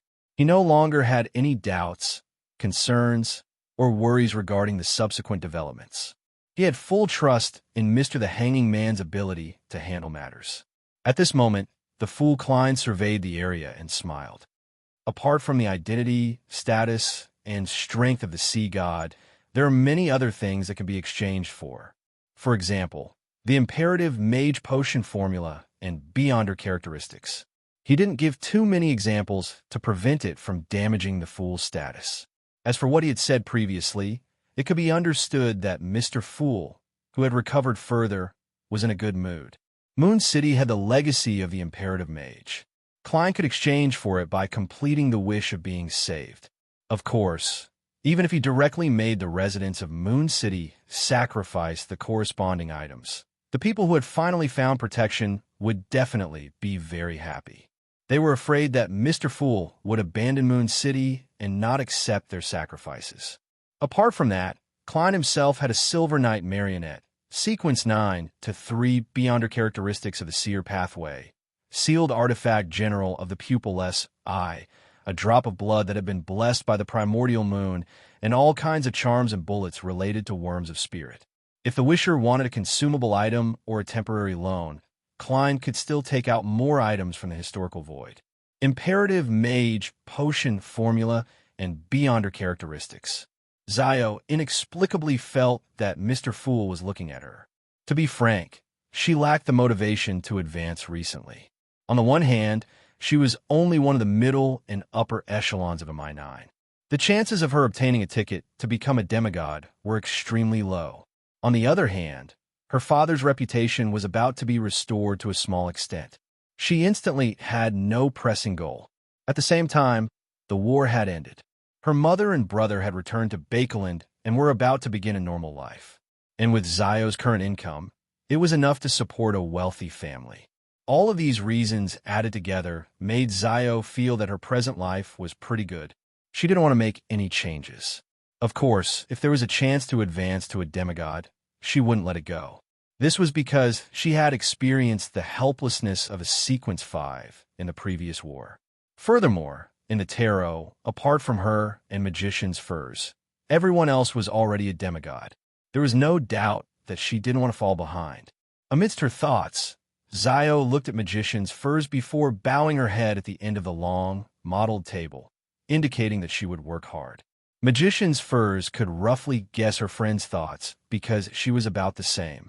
If it wasn't for the fact that she could only effectively resist the full moon's ravings at Sequence 4, preventing her from frequently troubling Mr. Fool, and that the House of Abraham had already prepared the potion formula and beyonder ingredients for her, she wasn't that eager to become a secret sorcerer.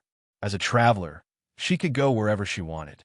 If she wanted to eat any delicacies, she could immediately go there to eat them.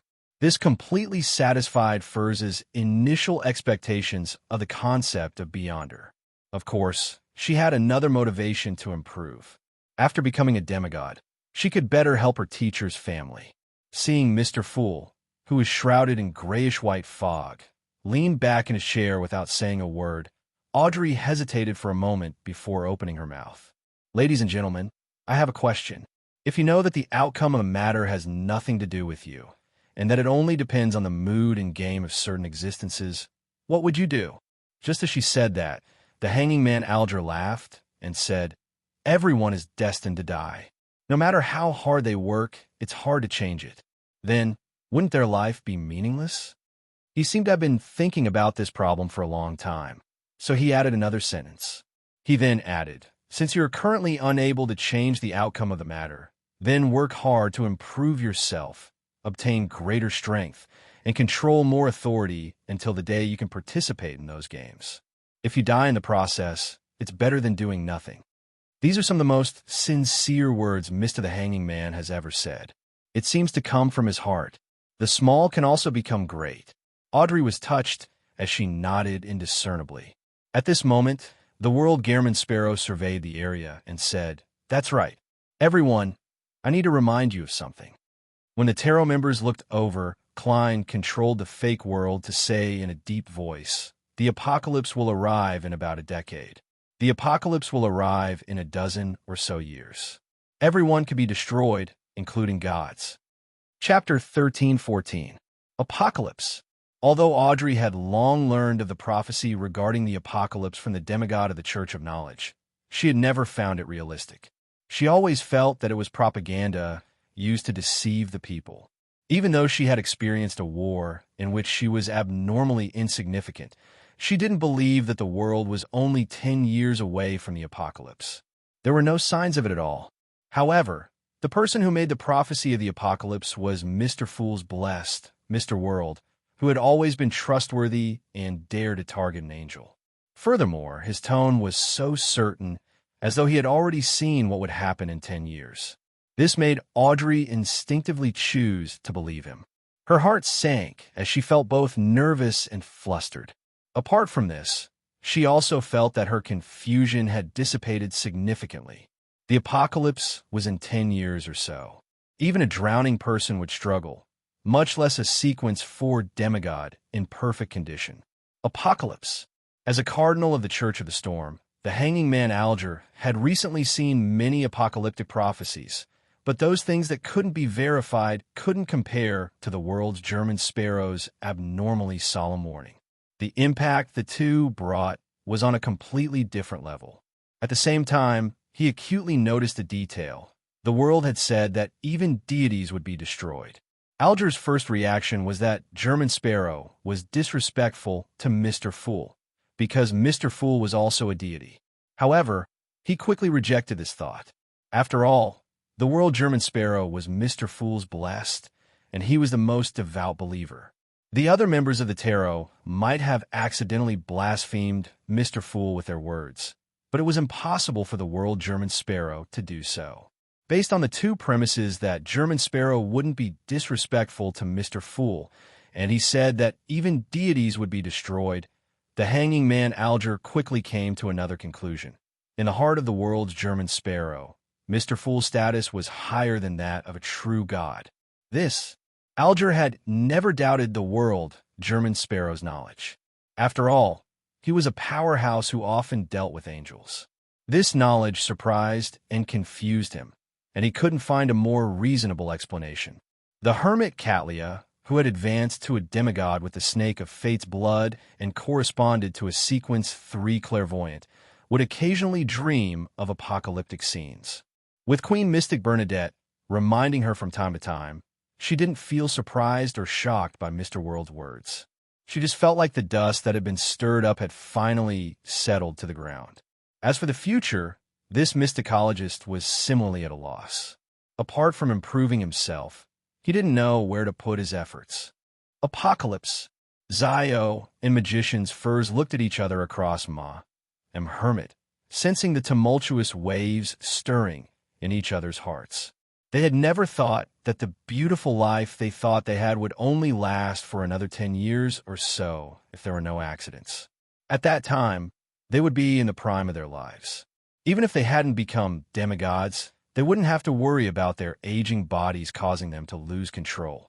As the person who spoke was the world's German Sparrow, the two ladies didn't doubt the authenticity of the apocalyptic prophecy. They were momentarily horrified and heavy. In the beginning, Sun couldn't help but feel depressed. This was because the city of Silver had just left the apocalyptic forsaken land of the gods and arrived in the world of light. Yet, it wouldn't take long for them to welcome a new apocalypse. Soon, he adjusted his state of mind and chose to believe in Mr. Fool. Since this great existence could rescue the city of Silver from the forsaken land of the gods, he could also stop the apocalypse. Although I'm the savior of the sanguine during the apocalypse, I never expected the apocalypse to descend so quickly. I'm only an earl. Emlyn couldn't help but frown. He was like a student who had just been in class for a few days when he suddenly had to take an exam. Of course, this also made him a little excited. After all, It wouldn't be long before he would fulfill his mission and display his greatness in front of his people. Leonard had heard of the apocalypse prophecy from Old Man Palaz Zoroast. Although he didn't know why such a development would happen, he was already mentally prepared. At that moment, he was the first to snap to his senses and ask, what happened? Why did the apocalypse suddenly come? There's no sign at all.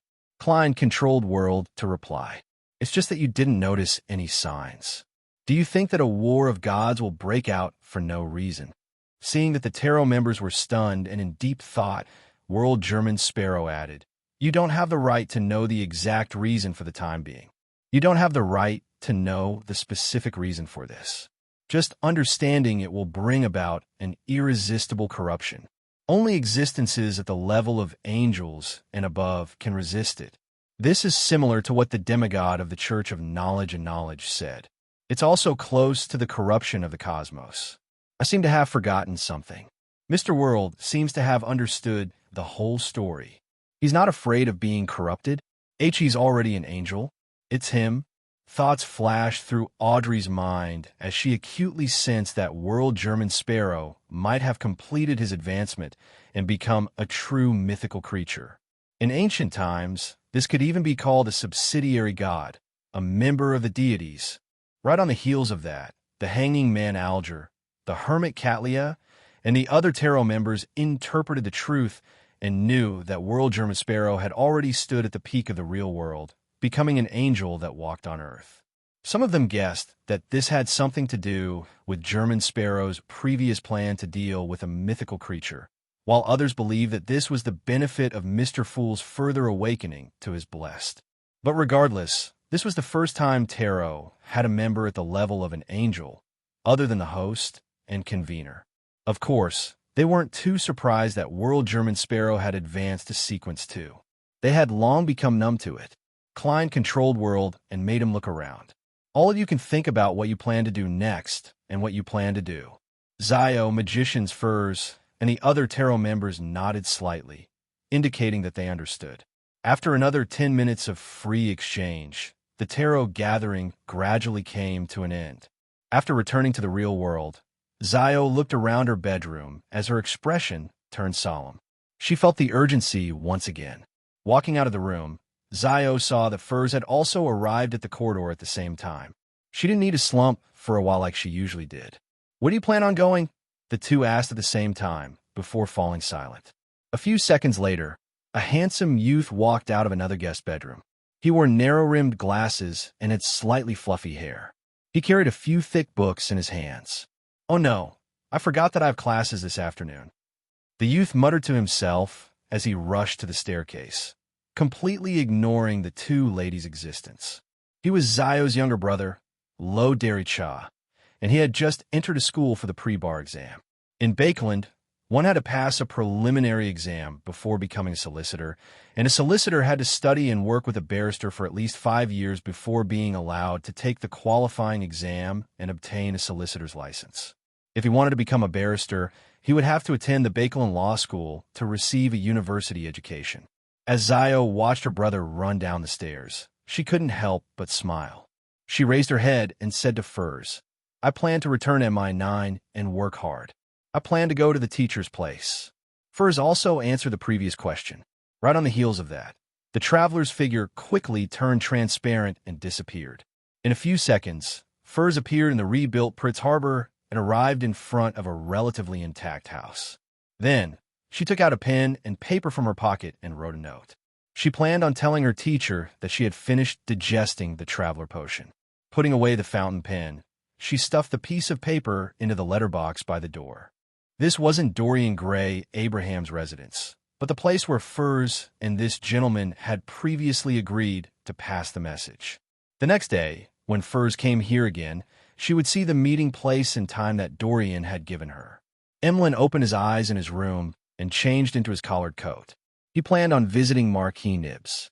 As he passed by Rose Street in a carriage, he subconsciously looked out the window. He was somewhat surprised, but not surprised, to discover that the door to the Harvest Church had opened. After a brief moment of hesitation, he got the carriage driver to pull over and paid the fare. Wearing his top hat and holding his cane, the red-eyed Sanguine Earl climbed the steps, and entered the Harvest Church. He saw Father Utravsky, who seemed to have grown taller, bending his back as he cleaned the prayer hall. As expected, he's been released. It's really protective custody. Emlyn shook his head inwardly. At this moment, Father Utravsky looked up and glanced at him. Wipe the candlesticks. I'm trying to please Mother, Emlyn muttered. He walked to the room at the back, changed into the brown priest robe of the Church of Earth Mother, and began his work. He and Father Utravsky didn't speak again. They each did their own things, trying their best to return the Harvest Church to cleanliness and tranquility. After an unknown period of time, a group of people suddenly entered the door. Emlyn subconsciously looked over and saw Baron Kosmiodora, as well as Viscount Ernst Boyar, who had once worked at the Harvest Church. He saw familiar faces. The corners of Emlyn's mouth curled up unknowingly. P.S. Here, I recommend a web novel promoter who generates electricity for love. Crimson Halberd, a child of book shortage. Take a look at his official WeChat account. Crimson Halberd's Book Shortage Relief Center. 9 Heavens Divine Emperor. Chapter 1315. On a steam locomotive heading for Mid-Seashire's Constant City. Klein, who was dressed as a wandering magician, looked at the young man and his parents across a narrow table. I have 2 types of magic tricks. One is to grant your wishes, and the other is to use a mirror to answer your questions. Of course, the first magic trick requires money, and the second requires you to answer the question posed by the mirror. Which performance do you want to see? The young man had black hair and brown eyes. He seemed to have received a good education. He looked at his parents sitting next to him and said with a smile. He looked at his parents sitting beside him and said with a smile, "My wish is too difficult, so I won't trouble you."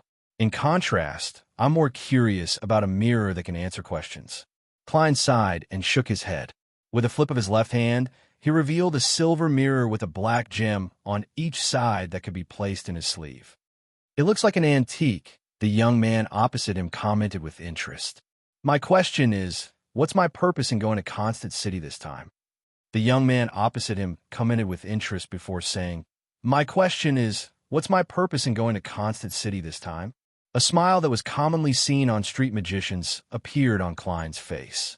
He reached out his right hand to touch the surface of the mirror and whispered seriously, Mirror, mirror, tell me what the answer to the question is. After repeating it 3 times, he released his right hand and showed the surface of the mirror to the 3 passengers opposite him. There were already a few silver words on it. To get married. Miraculous. The young man and his parents looked at each other with an incredulous expression. After they boarded the train, they had never mentioned anything related to the wedding, nor had they shown any items that made people think of it. This was the first time they had seen a magic trick that didn't rely on props or a fake audience. All right, it's time for the mirror to ask its question. Klein smiled as he covered the surface of the mirror with his right hand. All right, the young man replied curiously. Next, let's see what question the magic mirror will ask. Klein released his right hand in a slightly exaggerated manner, as though he was performing a formal magic show. The silver words on the surface of the mirror had already changed, stretching into a complete sentence. You would prefer your bride to be a lady over 40, right? The young man's expression froze for a moment, then turned deathly pale, and then completely red. Impossible, he immediately retorted and couldn't help but turn his head to look at his parents. He hurriedly complained, What kind of strange question is this? It's just joking. Klein smiled apologetically and quickly pressed his right hand on the surface of the mirror, acting as if he didn't know this would happen. Then, he loosened his right hand again. Sure enough, the words on the surface of the mirror changed again. How old are you? 25 years old. The young man replied cautiously, as if he was afraid that he would fall into a trap. He felt that the way his parents and the surrounding passengers looked at him had changed. Well, the magic show is over. Klein smiled and put away the mirror. You could try another magic trick. Just as he finished speaking, the steam locomotive whistled, a sign that it was about to enter the station. Sorry, it's time for me to alight. Klein took out his golden pocket watch and opened it. He then picked up his luggage and left the steam locomotive along with the crowd of passengers. He came to the platform where the gas lamps had yet to light up. This was mid-Seashire's Belton City, a city that had risen and fallen because of coal mines. To Klein, the greatest significance of this place was that it was an important node in Faysac's invasion route in the World War. Faysac had a total of 3 invasion routes. One was to attack the Amantha mountain range at the border in an attempt to break through the land defense line there. Another was to set off from Sonia Island, attack the coastal ports, and attempt to land there. The last was to start from mid-Seashire and invade Bakeland along the main railway. Among them, due to the existence of the Church of the Storm, as well as the might of the ironclad warships and high-level arbiters, the Faysac and Fanapotter navies failed to achieve their desired results. They didn't even manage to control the seas. As for the Amantha mountain range battlefield, the headquarters of the Church of Evernight blocked wave after wave of attacks. It didn't fall until the end of the war, preventing Winter County, Eastchester County, and other places from being directly baptized by the flames of war. Of the 3 routes, the only one that succeeded was the mid-Seashire troops.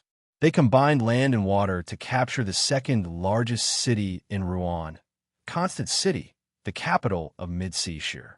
Then, they advanced southeast and met up with the people of Intis in the greater Bakeland region. Klein acted as wandering magicians. On the one hand, he had to accumulate wishes, produce miracles, digest the potion, and increase his strength. On the other hand, he planned on returning to the path of war. He wanted to use his eyes, ears, and heart to truly see the trauma brought about by war. After knowing the secrets of the cosmos and underground, he could understand the Evernight goddess's plan and accept it to a certain extent.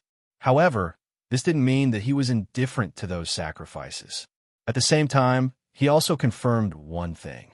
Even if he failed to stop George III from becoming the Black Emperor, the War of the World would still erupt. However, Rouen would have the advantage. The Evernight goddess and her allies would directly suppress the god of combat, forcing him to seek the help of Earth Mother. When that happened, the number, intensity, and scale of the Battle of the Gods would exceed that of the present. Due to this reason, Klein followed the route of Faysac's invasion and wandered forward one station at a time. After leaving the platform that still had traces of cannon fodder, he carried a worn-out suitcase that contained a change of clothes, identified the direction, and walked toward the place that might be a hotel. At night, he would stroll through the streets and alleys of the city, performing wish magic for people. After taking a few steps forward, Klein's spiritual perception was triggered as he cast his gaze at the end of the street. There was a female figure wearing a simple linen robe and a tree bark belt. She had long black hair and was not wearing any shoes or socks. Ariana, the leader of the ascetics of the Church of Evernight, the grounded angel Ariana. Why is she here in Belton? Shouldn't she have already returned to the Evernight cloister of the Cathedral of Serenity? Or was she sent to the capital of Faysac, St. Millom, to preside over the reception of the god of combat's legacy? For a grounded angel to appear in such a small city, it's definitely not a simple matter. Klein was puzzled as he frowned slightly. He hesitated for a moment before finally deciding to inquire. It wasn't that he wanted to be a busybody, but that everyone was in the same city. If anything were to happen, no one would be able to escape.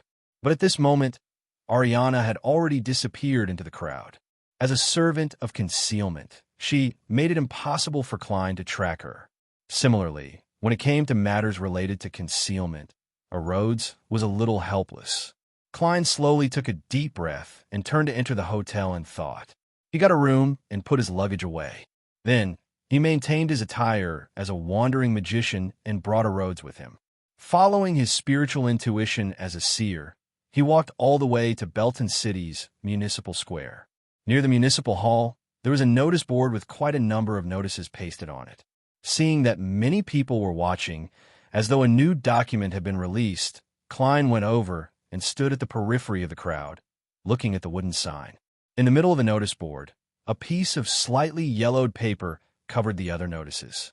On the surface was written in black ink in Rouen, "Ladies and gentlemen, I am your new consul. Now, I will promulgate 3 new laws. First, without my permission, no living being is to leave this place. Second, all living beings are equal in front of the law. Even angels can be killed by ordinary people. Third, those who commit the following crimes will be severely punished, the highest being the death penalty. 1. Murder. 2. Theft. 3. Recite the complete honorific name of a deity. 4. Sacrifice evil gods. 5. Fraud. 6. Divulging secrets. Such a notice. Klein pricked up his eyebrows. He didn't even need his spiritual intuition to sense that there was something wrong with the contents. He instinctively tried to get his spirit body to return to Sapphira Castle. However, an invisible force stopped him from leaving. He could only come into contact with a grayish-white fog, but he could not pass through it. Klein narrowed his eyes and took a few steps back, distancing himself from the crowd. From his point of view, this level of abnormality had already reached the level of a deity. He had previously been unable to return to Sapphira Castle, but the main reason was that he didn't have the time to take 4 steps counterclockwise, recite the incantation, or be disrupted and obstructed by himself. There is only one instance where he couldn't escape from the real world with an external force. It was in the foggy town. It was a powerful seal that was personally created by the Evernight goddess in the secret world. Apart from this time, even blasphemer Amon hadn't done something similar. Of course, back then, Amon's main goal was to force Klein to activate Sapphira Castle. Then, he would seize the opportunity and use the loophole to replace him as the great ruler above the spirit world. Otherwise, this angel of time could have used stealing thoughts to prevent Klein from returning. Who is the new consul of Belton City?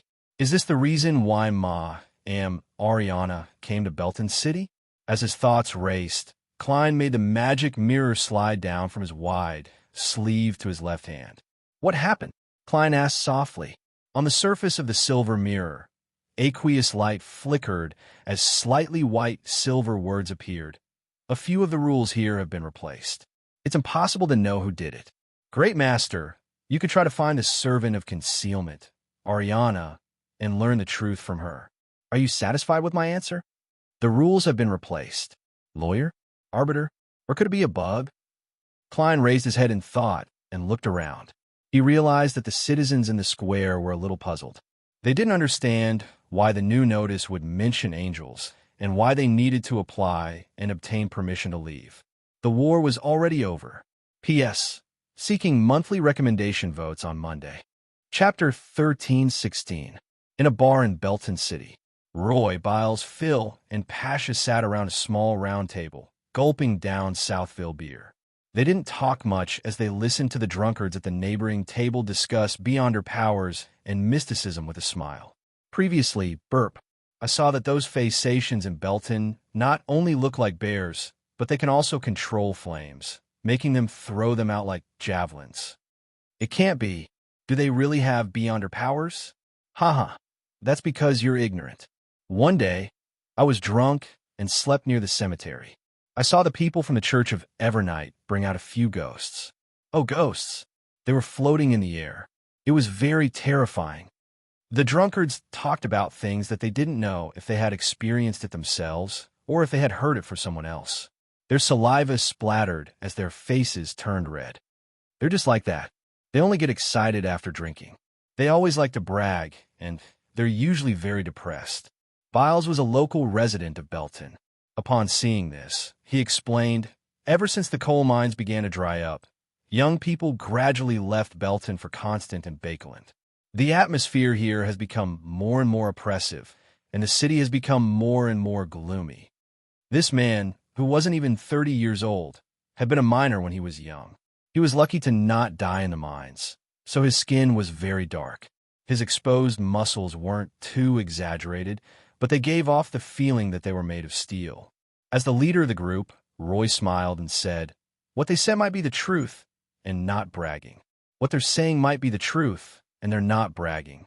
The previous war has indeed exposed supernatural powers to many people, especially the soldiers who were directly involved. As long as they're still alive, they've all experienced it. Furthermore, this also brought about many opportunities. It allowed people who had no chance to come into contact with Beyonder powers and true mysticism to become Beyonders. The way he expressed it was very reserved, as though he was talking about someone else's matter, but in fact, it was the experience of the four of them. Biles and Roy were soldiers who had participated in the battle in Belton City. Phil had once been plundered by the Phasacians, but he was lucky enough to not die. Pasha and her fellow citizens had lured and ambushed a few Intis soldiers in the streets.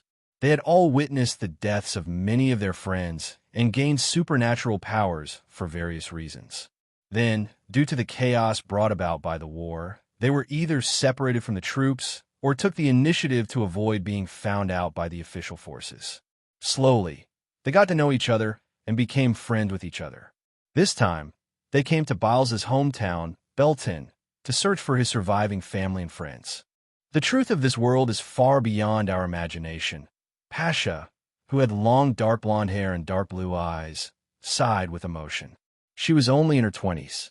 Her facial features were not bad, but there was not much fat on her face, so the outline of her bones was obvious. She looked much older than her actual age.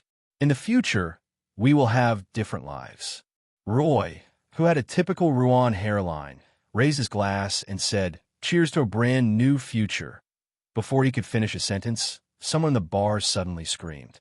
Roy and the others had some experience, so they quickly raised their vigilance and looked over.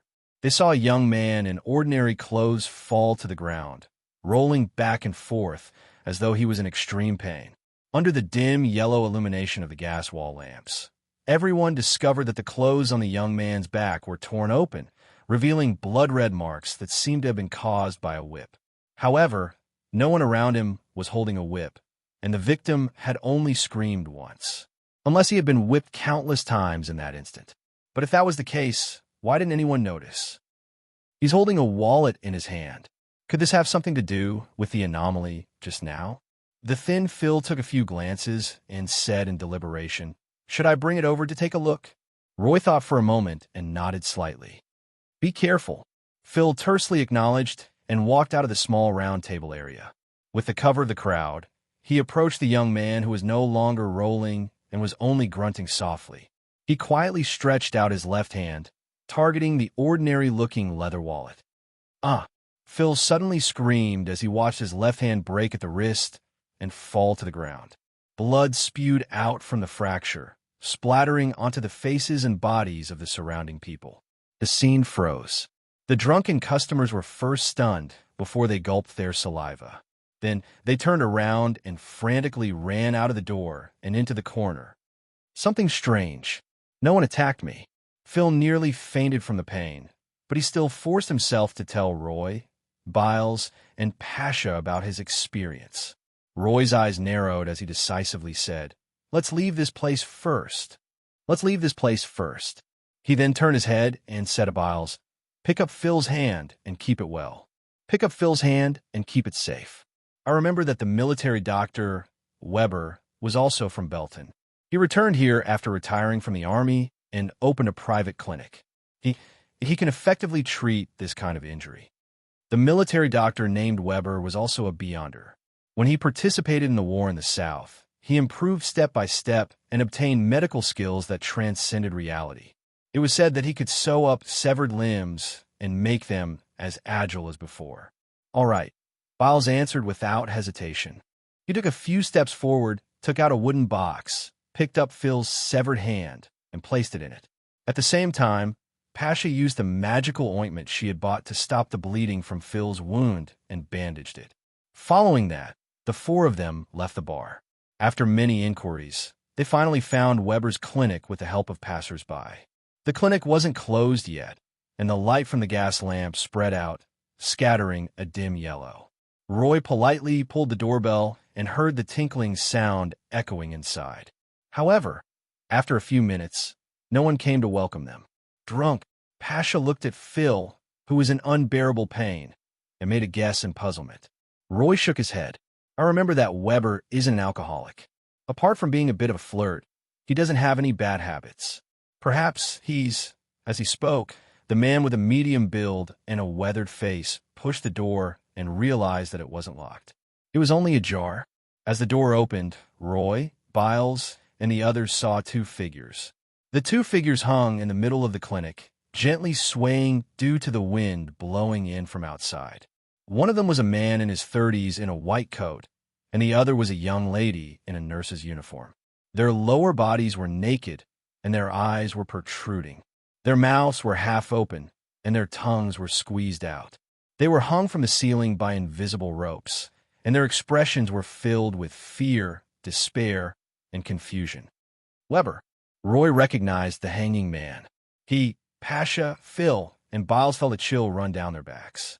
They didn't know why such a thing had happened, nor did they know what kind of horror such an unknown would bring.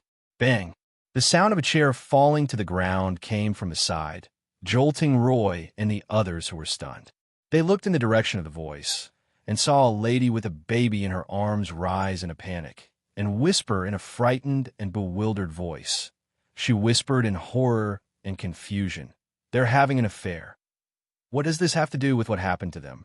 Roy secretly took a deep breath, feeling that it wasn't appropriate to stay here for long. He hurriedly instructed, "Let's go." He didn't get Pasha to comfort the lady, nor did he attempt to obtain the clinic's disinfectant and bandages. Biles and the others swallowed their saliva with great difficulty, quickly turned around, and left the clinic with extreme wariness. To Phil, the horror of the unknown completely overwhelmed the pain in his left hand. What exactly happened? Phil's facial muscles twitched as he asked after turning into another street. How would I know? Biles blurted out, his emotions a little out of control. Roy looked around and exhaled. Calm down. This should be a terrifying beyonder matter that exceeds our imagination. Yes, all of this is too strange. That's the only reason. Pasha nodded in agreement. Then what should we do? Phil asked in panic. Roy thought for a moment and said, try to leave Belton. Also, analyze our previous encounters and summarize the patterns contained within.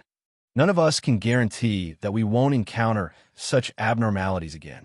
Only by grasping the patterns can we ensure our own safety. That's right. Biles calmed down and agreed with Roy. As they walked, they discussed and gradually came up with some ideas. Weber was having an affair before he was hanged. Before Phil's hand was severed, he attempted to take the wallet. This is a form of theft. Pasha summarized the similarities between the two matters. Roy suddenly had an idea.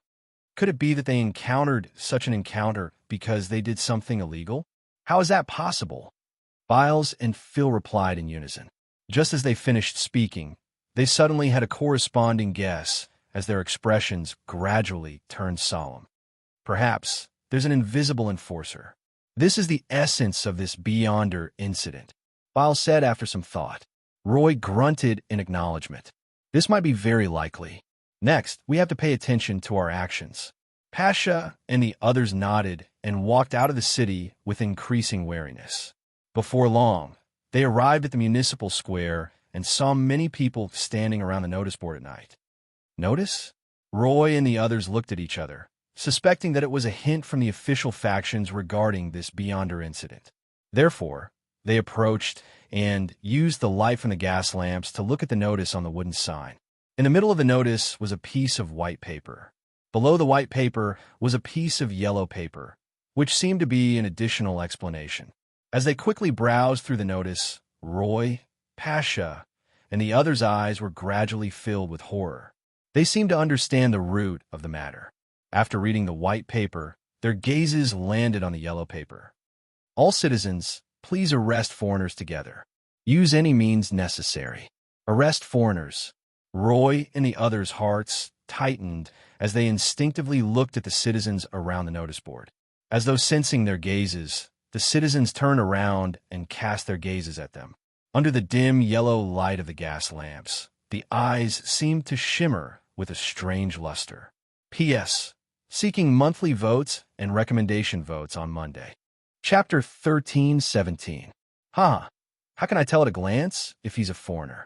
How can I tell? Roy forced himself to calm down and pretended to be discussing the contents of the yellow paper with his companions. He used the hidden meaning in his words to comfort Phil and Pasha, telling them not to be nervous or flustered. After all, apart from the local Biles, the other three were also citizens of Rouen. Furthermore, they didn't have any southern continent blood. Just looking at their facial features, there was nothing special about them. But this is a beyonder incident. Pasha replied with a slight stutter. This can't be judged with common sense. Roy's heart froze. He looked at the expressionless citizens who were slowly approaching and hurriedly shouted in a low voice. Run. Just as he finished speaking, he had already turned around and ran towards the nearest street entrance. Pasha and Phil followed closely behind. As a local, Biles tacitly stayed at the back, allowing his skin to be covered with a layer of illusory fish scales. Bang! Bang! Bang! A few citizens raised their double-barreled hunting rifles and fired ahead. Roy, Phil, and Pasha were all beyonders who were better at combat. As they ran, they would change directions from time to time, lunge forward and roll forward, successfully dodging this round of attacks. Following that, under Pasha's guidance, they passed through the streets and alleys, escaping their pursuers and hiding in the shadows. "What'll we do?" Phil, who had lost an arm, asked as he panted. From the contents of the announcement, "We probably can't leave this city directly. We need to figure out the rules and find a solution from them." Although Roy was also flustered, he forced himself to think calmly to prevent the entire team from collapsing emotionally. Pasha looked at Biles, who was in charge of guarding. "Was that notice board there in the past?" Biles nodded. "Yes. Although I rarely have the chance to go to the municipal square, I gathered there when I was conscripted into the army. I saw that notice board. There shouldn't be a problem with the notice board. Perhaps those two pieces of paper are the key. They can give the written decree mysticism meaning." Pasha voiced her guess. Roy immediately agreed. "That's right. Besides, I suspect that the decree has to be announced to be effective. If we can find an opportunity to tear off those two pieces of paper, the corresponding restrictions might disappear." After hearing Roy's words, Pasha, Phil, and Biles fell silent. After a few seconds, Phil's facial muscles twitched. "Give it a try. If you continue to be trapped in the city, even if you aren't caught by the citizens, you might still be punished for various reasons." Although they were all beyonders, their sequences weren't high. It wouldn't be a problem for them to deal with a few ordinary people, but it would be extremely dangerous to face the hostility of the entire city. Roy, Biles, and Pasha were all people who had more or less been to the battlefield. They knew that hesitation was the worst thing to do, so they made a decision one after another and agreed to Phil's suggestion. Under the guidance of the rather experienced hunter, Pasha, the four of them took a detour and snuck back to the municipal square from another street. At this time, the citizens who were watching the announcement were no longer there. It seemed that the entire city was searching for foreigners. Looking at the notice board standing quietly in the middle of the two gas lamps, Roy and the others cautiously approached it, ready to escape at any time. After approaching the target, Roy suddenly thought of a question and quickly lowered his voice. "Is destroying the announcement an illegal act?" "In theory." Pasha was taken aback for a moment. They then cast their gazes at the notice board and scanned through the crimes listed in the third law. 8. Vandalism. "There's really such a thing," Biles blurted out. Phil's face, which was already pale from the loss of blood, turned even paler. He thought for a moment and said, "What's the punishment for vandalism?" This was only a minor illegal act, so the corresponding punishment was very likely to be relatively light.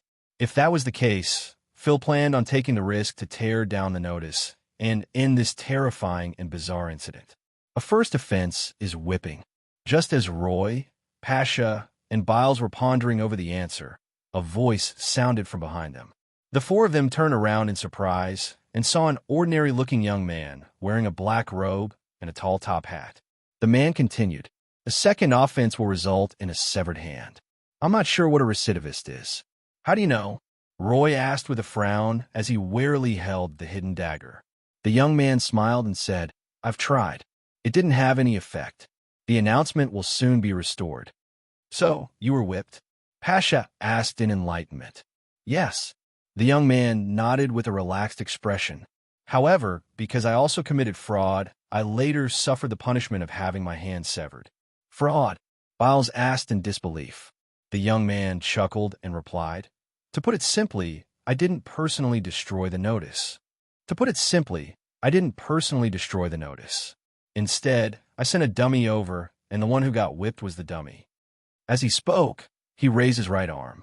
His wrist was the same as Phil's. It was very neatly severed. The skin around the wound was pale and red, as though it was still oozing blood. Suddenly, the fracture wriggled, and transparent worms crawled out one after another. They intertwined with each other and overlapped to form a new palm. During this process, Roy and the others didn't feel any horror. This was because when they saw the worms that they couldn't distinguish the details, their thoughts became chaotic.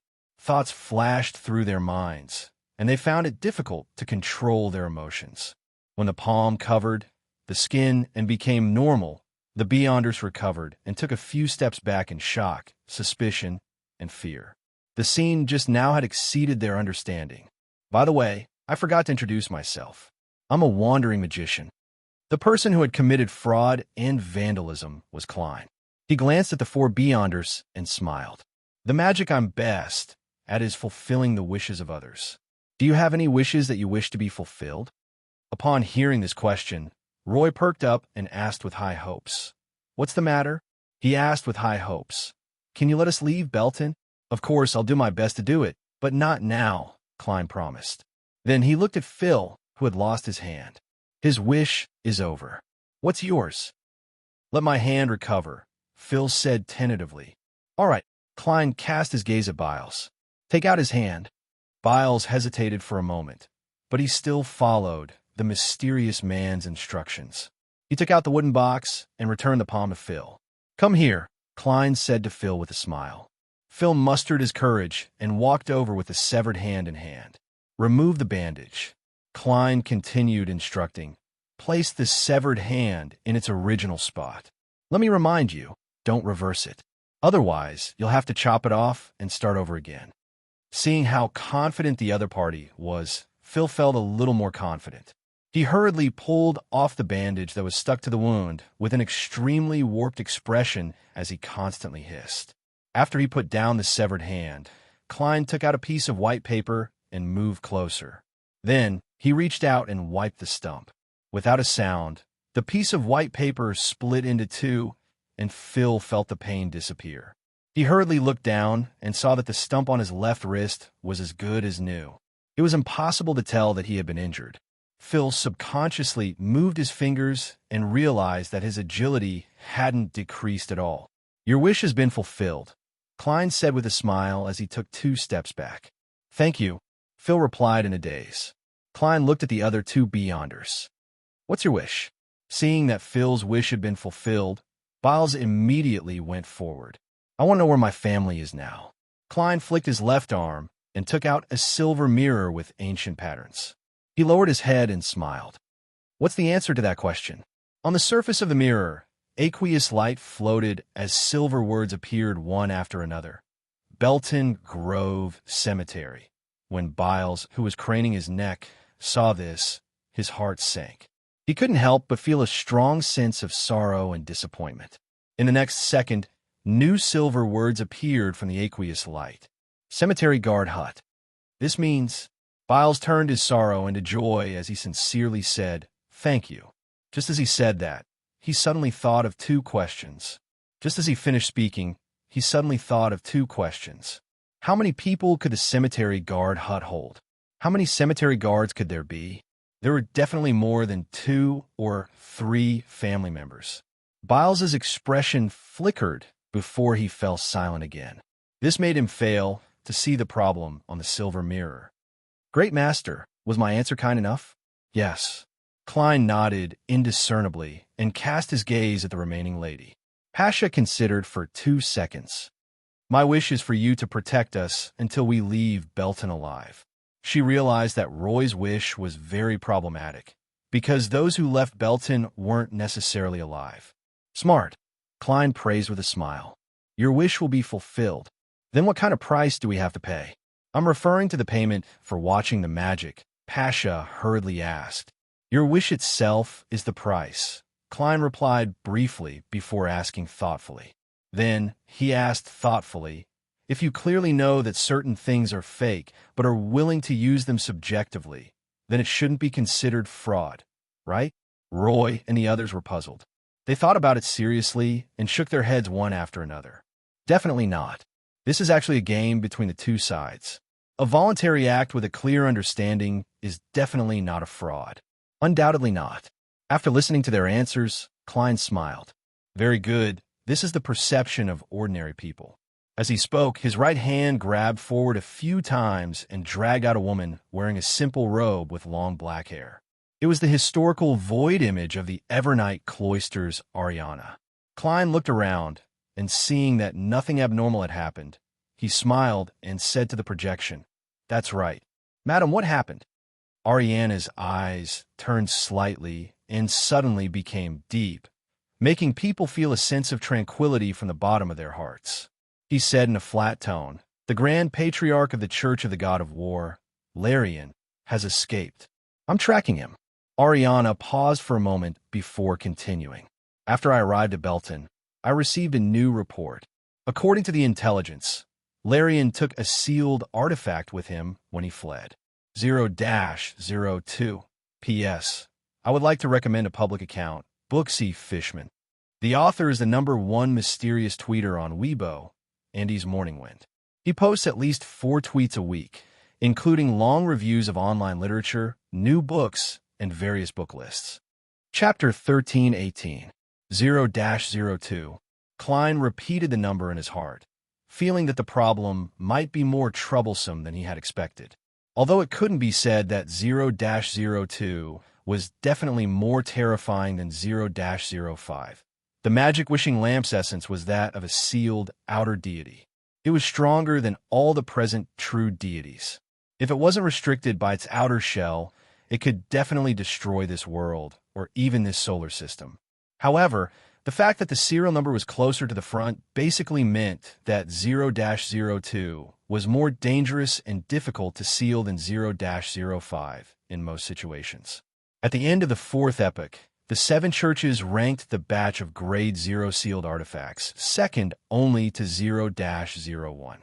It's completely imaginable how terrifying 0-02 is. However, the god of combat doesn't seem to have used this sealed artifact in the War of Gods. Is it because its type isn't suitable for head-on combat? Or is it too dangerous? It's the same for both sides? Thoughts flashed through Klein's mind. His expression gradually became serious. "Ma'am, what do you know about 0-02? Ariana slowly shook her head. When the various churches report Grade 0 and Grade 1 sealed artifact to each other, they will only give a serial number. That's right. Even within the various churches, information regarding Grade 0 sealed artifacts is strictly confidential. As a member of the upper echelons, they can only come into contact with the relevant information when they are in charge of a particular Grade 0 sealed artifact. Furthermore, there's a high chance that the corresponding memories will be wiped. On the one hand, this is to prevent the leakage of important information, and on the other hand, to many Grade 0 sealed artifacts, just knowing about them will result in danger, or it might cause the seal to fail. Klein said thoughtfully, "Haven't you already taken over the Church of the God of War? Then he would be able to get all the files for 0-02. Ariana looked at Roy and the others not far away. Before Larian escaped, he destroyed all the information regarding Grade 0 sealed artifacts. Impressive. This kind of unusually cautious fellow is really annoying." Klein's thoughts changed. What does the goddess think of 0-02? From his point of view, the Evernight goddess and the god of combat were existences from the same era. Furthermore, she wielded concealment, so the goddess likely had a certain level of understanding of the situation that the latter was in control of. In addition, it was impossible for a sealed artifact at the level of 0-02 to not leave its mark in history. Perhaps it had caused many disasters. It was likely no stranger to the high-ranking figures of that era. Ariana seemed to have thought about this long ago. She said without any hesitation, "In a certain oracle in the past, the god is called 0-02, the Book of Rules. Book of Rules. That's even more terrifying.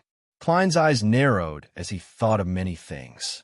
In his previous life, he had also been a gaming enthusiast and had dabbled in a wide range of games, but he wasn't that addicted to them. He was no stranger to the term rule book. At this moment, Ariana added, the fact that you happen to come to Belton City might be able to reveal some of 0-02's characteristics. That's right.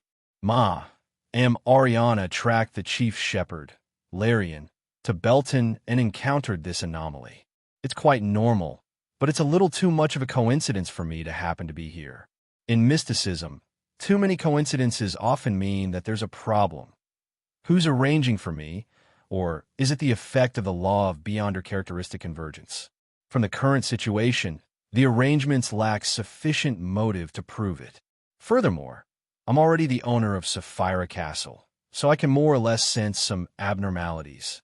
If it's the law of beyonder characteristic convergence, excluding the exiled Mr. Door and the Antigonus family's ancestors sealed in the foggy town, the only ones who can affect me to such a degree are Zeridol and Amon. However, I've been deliberately avoiding Zeridol, and Amon's main body is being chased by the true creator. If it's just an avatar, it's impossible for it to produce such a strong convergence effect. Yes, there's another possibility. The law of convergence between Spherot, 0-02, is attracting Sapphira Castle, causing me to happen to come to Belton today. If that's really the case, even if 0-02 isn't a Sapphira, it definitely has a certain connection with one. Klein, who had his suspicions for a long time, thought of many things. He had a rough understanding of 0-02. He pondered for a moment. From the development of the matter, the rules are gradually becoming stricter and more diverse. That piece of yellow paper is evidence. Does this mean that 0-02's activation or awakening is slowly deepening? Ariana nodded with a calm expression. Yes, we must find it and find a way to seal it before something happens. So, it's best to split up and expand the search area to save as much time as possible. Klein didn't have any objections as he thought for a moment. Mayam, you've told me so much. Isn't that a leak? No. Ariana gave a rather clear answer. Leaking the secret means that the mutation of Belton cannot be transmitted to the outside world in any way. This will cut off our actual connection with the outside world. That's good. At least we don't have to worry about problems with our usual conversations. In short, it's fine as long as we don't curse. Klein silently heaved a sigh of relief. He then asked, will the Nighthawks and mandated punishers here also abide by the rules on the notice? Yes. Ariana gave an affirmative answer before her figure faded and disappeared. After watching the Evernight Cloister's matron leave, Klein quickly sorted out the information he had just obtained and had a certain understanding of the possible developments. The battle wasn't the main point. The crux of the problem was whether he could find 0-02 in time and think of a way to seal it. And during this process, what welcomed foreigners like them would be more and more complicated, more and more difficult to abide by the rules and the citizens who were driven around. With this in mind, Klein cast his gaze at Roy and the others not far away. He smiled and asked, what do you think of what you just heard? Roy and Pasha looked at each other and said, that's right. We don't know what a grade 0 sealed artifact is, but we can guess that 0-02 is a very terrifying item. It can set rules and, to a certain extent, change reality. Furthermore, such abnormalities seem to change with the passage of time. Also, the chief shepherd of the Church of the God of Combat should be an extremely powerful beyonder.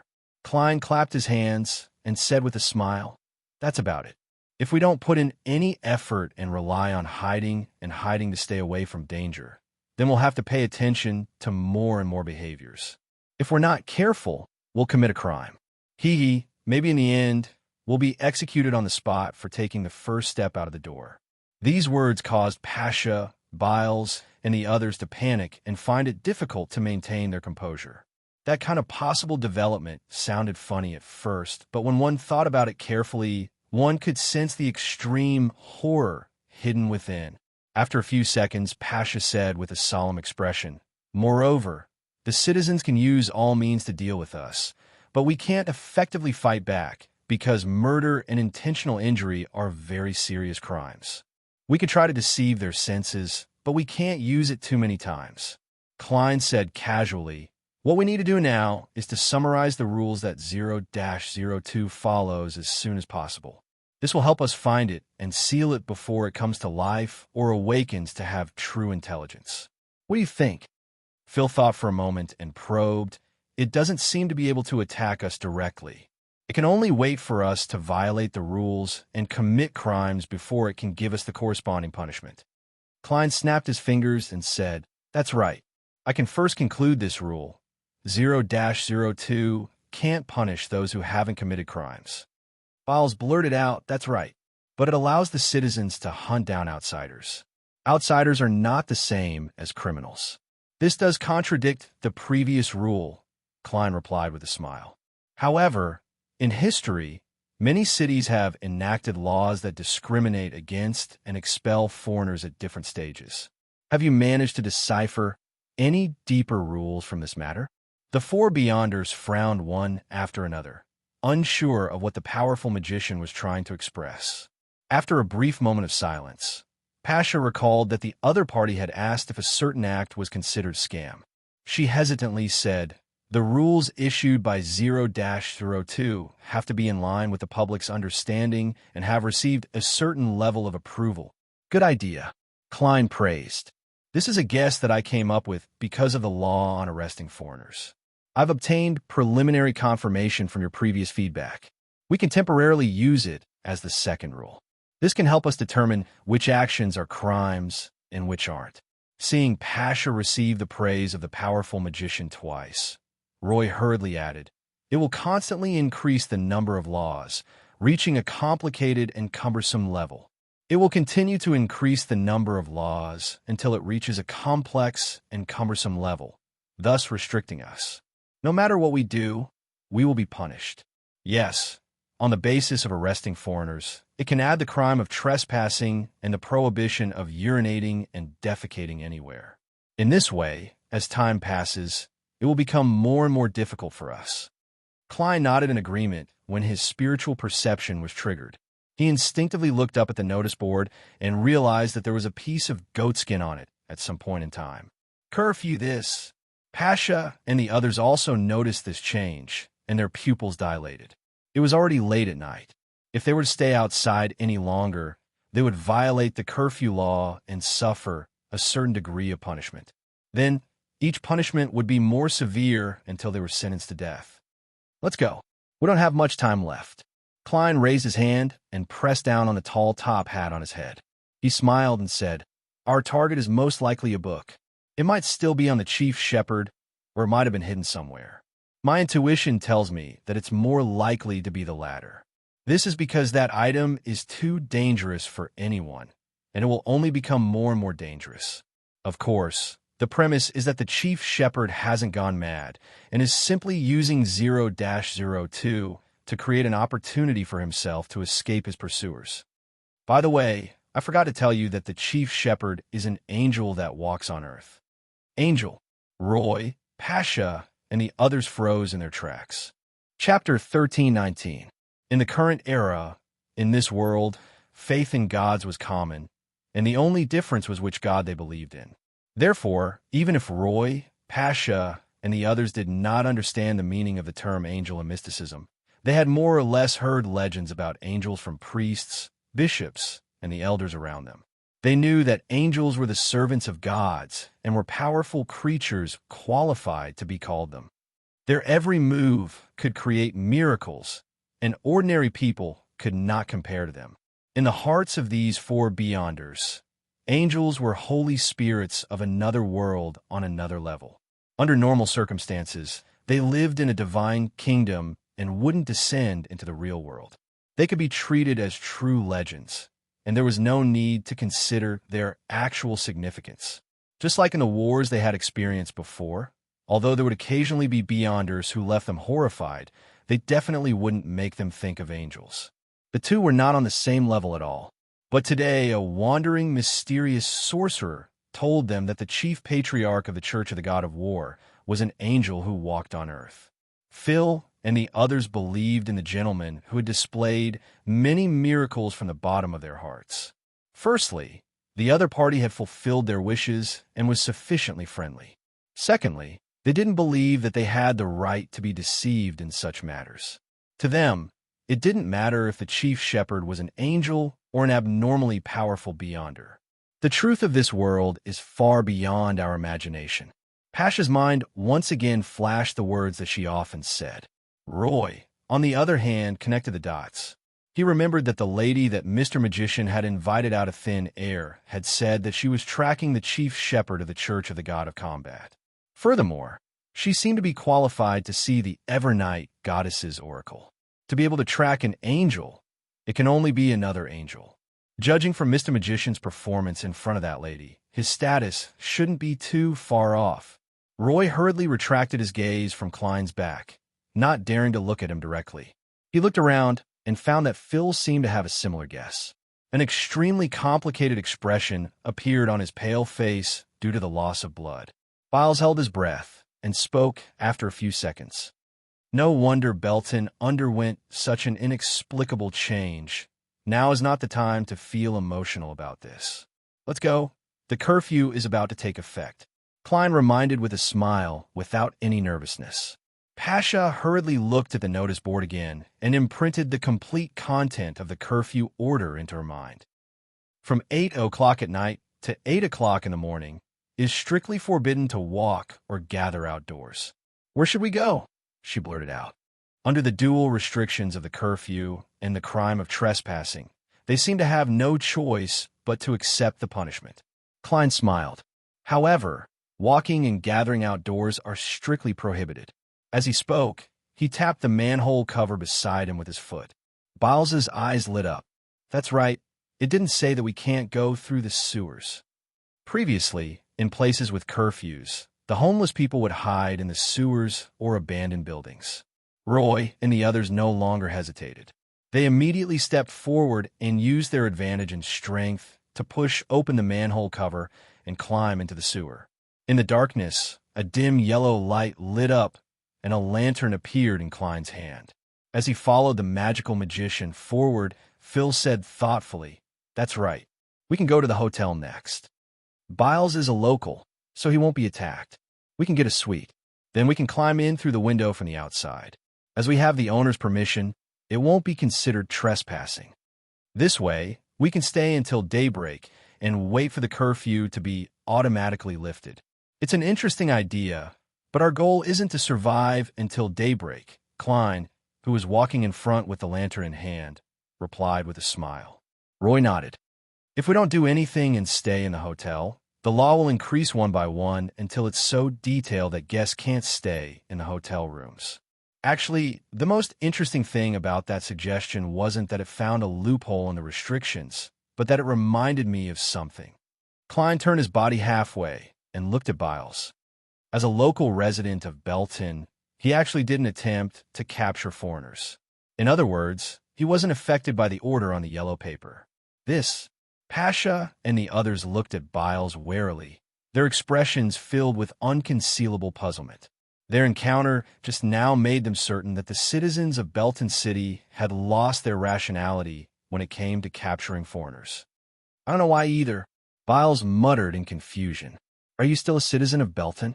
Klein asked casually as he walked in the damp and smelly sewer.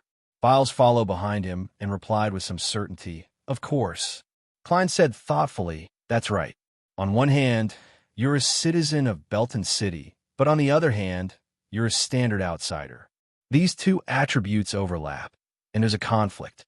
That's why you're not attacked, and your rationality isn't affected. If we can create such a contradiction, will we be able to escape the restrictions of the rules?" Phil said with excitement. Pasha shook her head. "But this kind of contradiction is very difficult to create. At the very least, I can't think of any possibility for now." At this point, she suddenly paused and hesitated for a moment before continuing. "Most importantly, we're far away from the notice board. We have no idea what laws will follow. so there's no way to avoid them. At that time, he wouldn't dare to do anything. Klein smiled and said, "Don't worry. Don't worry. This mirror can help us see the new content on the notice board." He casually showed the magic mirror that had slipped into his left palm. Pasha immediately heaved a sigh of relief before asking in puzzlement, "Isn't this a crime of voyeurism?" On the surface of the silver mirror, words that seemed to be dripping with blood appeared. Looking at the notice board is like looking at the sun during the day. There's no need to peep. Klein retracted the magic mirror and added with a smile, "Besides, it's just an item. Besides, this is just an item. How can it be a crime?" "That makes sense." Biles and Phil couldn't help but nod. After Roy figured it out, he exhaled and asked, "What's the matter?" "As a book, it can be anywhere. We can only do a citywide search, but it's clearly too late. Indeed, we don't know where 0-02 is at all. We don't have any clues at all, but there's an existence who knows very well," Klein replied leisurely as he listened to the footsteps echoing in the sewers. "Indeed, we have no idea where 0-02 is at all. We don't have any clues, but there's an existence who knows very well," Klein replied leisurely as he listened to the footsteps echoing in the sewers. Pasha thought of something. "You mean that great archbishop?" Klein smiled and nodded. 0-02 is either in his hands or he has hidden it somewhere. And a book is clearly unable to move on its own. This isn't something that the current rules can help it accomplish. "But how do we find the chief shepherd?" Biles blurted out. It was unknown if it was because the magical Mr. Magician was beside him, but he wasn't that afraid of finding the grounded angel. Klein calmly raised his lantern and said, "As long as 0-02 doesn't give the chief shepherd immunity, he will also have to abide by the laws on the notice. He is originally from Fasak, and there's no doubt that he isn't a citizen of Belton. He is unable to enjoy the treatment of a local.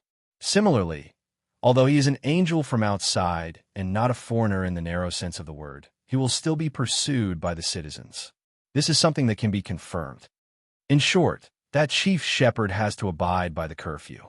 He can't trespass into private residences or hide in public areas that aren't open to the public at night. At the same time, who is being tracked shouldn't have a companion with dual attributes like Biles. What do you think he will be?" Roy's eyes darted around as he gave a few answers. "Sewers, cemeteries, cathedrals before midnight, abandoned buildings. You can't enter the cemeteries at night. The abandoned buildings themselves have property rights and belong to a certain person or group," Pasha hurriedly reminded him.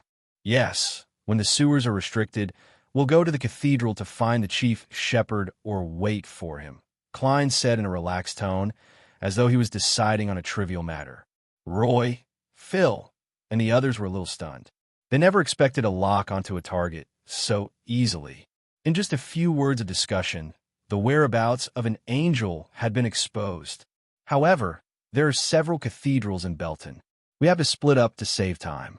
Also, that chief shepherd might rely on the level and strength of an angel to forcefully resist the punishment. When Klein said that, he lowered his head and said to the magic mirror in his palm, "Erodes, monitor the entire city and pay attention to any abnormalities." After instructing the magic mirror, Klein once again pulled out Ma and Ariana from the fog of history and got her to be in charge of the cathedrals of the Church of Evernight. After doing these things, he half turned around and said to Roy, Pasha, and the others, "Don't worry. If we still can't find the chief shepherd, it means that he has either left Belton and only left 0-02 to stop the enemy, or he has already controlled 0-02 to a certain extent. In short, we can only eliminate it for now." Roy and the others nodded at the same time and continued to follow Klein in the sewer. After a few minutes, the ancient silver mirror glowed with aqueous light and reflected an image. On the notice board, there was another piece of white paper with new rules written on it. Due to municipal maintenance, from now on, no living beings are allowed to enter the sewers. The speed at which new content is added has increased. Klein frowned indiscernibly and muttered. He then took out a human skin glove from the air. Following that, he gestured for Pasha and the others to hold hands. Then he grabbed one of them by the shoulder and led them out of the sewers teleporting to the nearest storm cathedral. During this process, the four Beyonders first saw the rats and cockroaches in the sewers twitch and die one after another. Then, they were attracted by the strange and abstract spirit world, as though they had undergone some sort of baptism at the mental level. Chapter 13:20. Although there weren't many prayers in the Storm Cathedral at night, in order to avoid conflict, Klein chose to appear on the corridor that led to the garden. "It's amazing," Pasha muttered to herself as she looked at the surroundings that had stabilized. Roy forcefully restrained his emotions and looked around.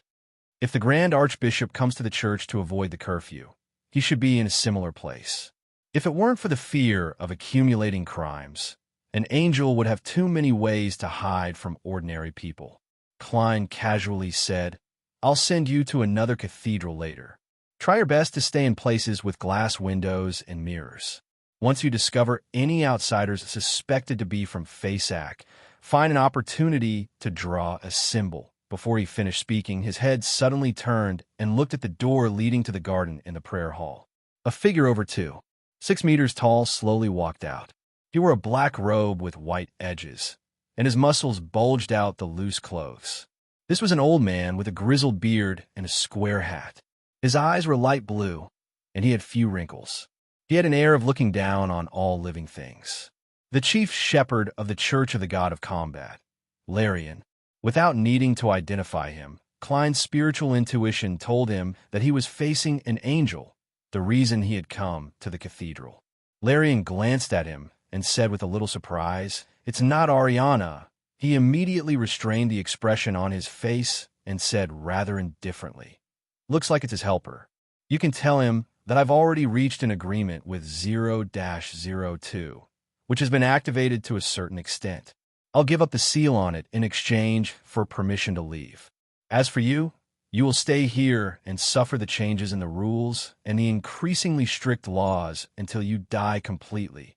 The Grand Patriarch did not seem to be worried that Klein would stop him at all, for as he spoke, his body was rapidly aging, and the surface of his skin was soon covered in wrinkles, growing senile spots, and flowing with rotting liquid. In the blink of an eye, Larian had aged to the point where he seemed to be about to evaporate from the world. Then he really turned into a putrid liquid and completely evaporated. This impactful scene made Biles and company feel fear from the bottom of their hearts. They felt as though their minds were about to go haywire and their emotions were about to collapse. This was as horrifying and terrifying as the countless worms that crawled out of the wound on Mr. Magician's wrist to form a new palm. Strange ability related to dusk? Klein did not stop Larian at all. He just nodded as if he was thinking. In Belton's corresponding spirit world, Larian's figure was outlined and returned to normal. Right on the heels of that, he seemed to be able to control spirit world creatures as he passed through the invisible barrier and escaped the heavy restrictions of Belton City. But just as Larian began to travel, his vision suddenly darkened, and he saw a dark and seamless cloth. It was like a wall that blocked Larian's path. Larian cautiously stopped traversing and looked up at the infinite heights where the 7 pure lights were. However, he could only see an illusory curtain hanging down from there, enveloping a portion of the spirit world corresponding to Belton, isolating him from an independent world. At the same time, Larian's intuition as a demon hunter told him that the barrier formed by the curtain was extremely sturdy and difficult to break through. It would take a lot of time and effort to do so. For the Grand Patriarch, what was happening now was strangely comical, and he could not help but feel angry. It was as if he had finally found the key to the secret chamber after much difficulty. When he had the chance to open the door and leave before anyone else did, he was shocked to find that there was an extra lock on the door of the secret chamber. It was a very strong lock.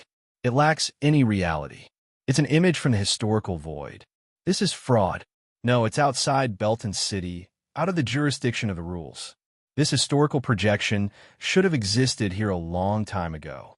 In less than 2 minutes, it won't be able to maintain itself and dissipate. Larian quickly regained his composure, allowing the anchors and the inclination towards madness to form a balance again. In the corridor of the Storm Cathedral, Roy, and the others, who had finally recovered, turned to look at Mr. Magician, whose status wasn't much lower than that of an angel.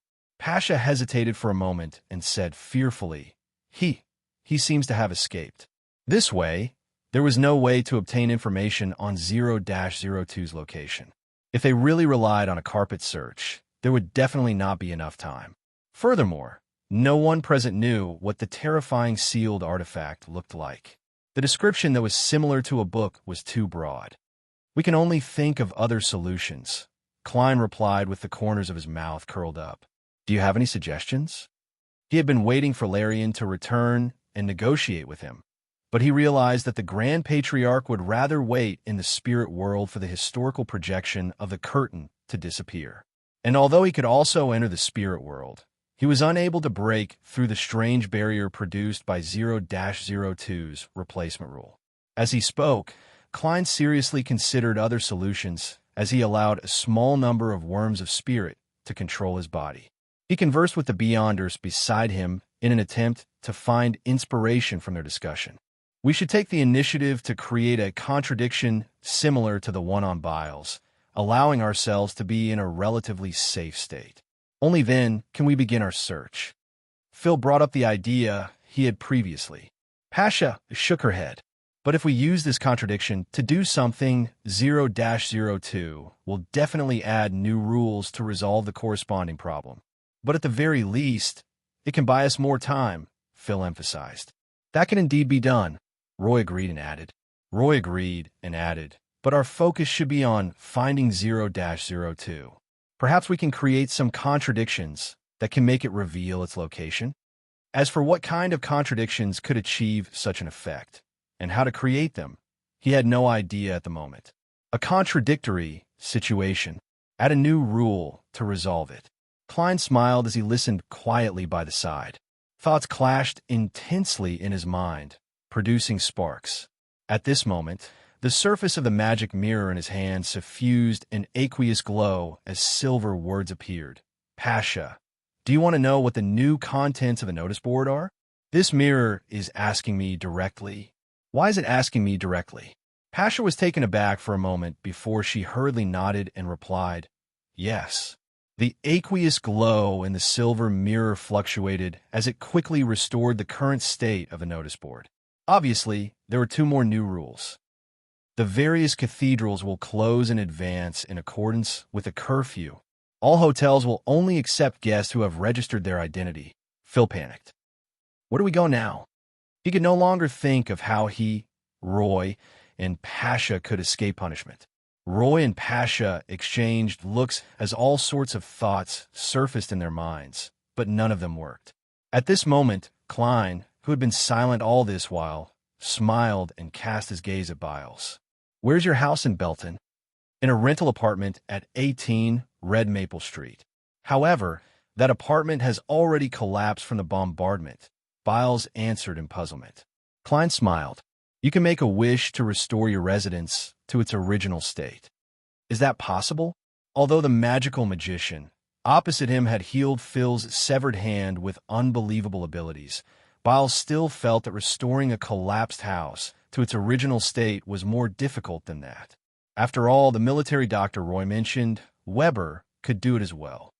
Of course. Klein smiled and reminded him, make the best use of your time. At that moment, the prayers in the cathedral were leaving one after another. Biles didn't dare to delay any further. He immediately said, I wish for my home to be restored to its original state. All right. Klein raised his right hand and snapped his fingers. Your wish has been granted. Huh? While Roy and company were in a daze, Klein activated teleport once again and brought them to 18 Red Maple Street, stopping outside a two-bedroom room. Biles looked blankly at the familiar wooden door in front of him. He subconsciously stretched out his right hand and pushed it open. The cupboard, coal stove, bunk bed, wooden table stained with oil, and messy old newspapers all entered Biles's vision, causing his eyes to instantly turn moist. Before the war broke out, when he returned from the mine, he would always see his mother busying herself by the coal stove. His father and brother would either make the best use of their time to make repairs or help deal with the spoiled fruits and vegetables. They would take on certain jobs that could be brought home to do. His young niece would learn the shapes of word from the scrapped newspapers under the guidance of her mother, who made matchboxes. Although such a life was arduous, and he didn't have the ability to withstand any risks, it was still a beautiful memory for Biles. It was many times better than the dark mine tunnels, heavy oars, and the supervisor's whips. But now, even this tiny bit of beauty had been completely destroyed. "Aren't you going to invite us in?" Phil stood at the door, not daring to trespass. Biles snapped to his senses and hurriedly said, "Please come in. Please come in." After entering the uninhabited house, Klein pulled a chair that could break at any moment and sat down. He fell silent.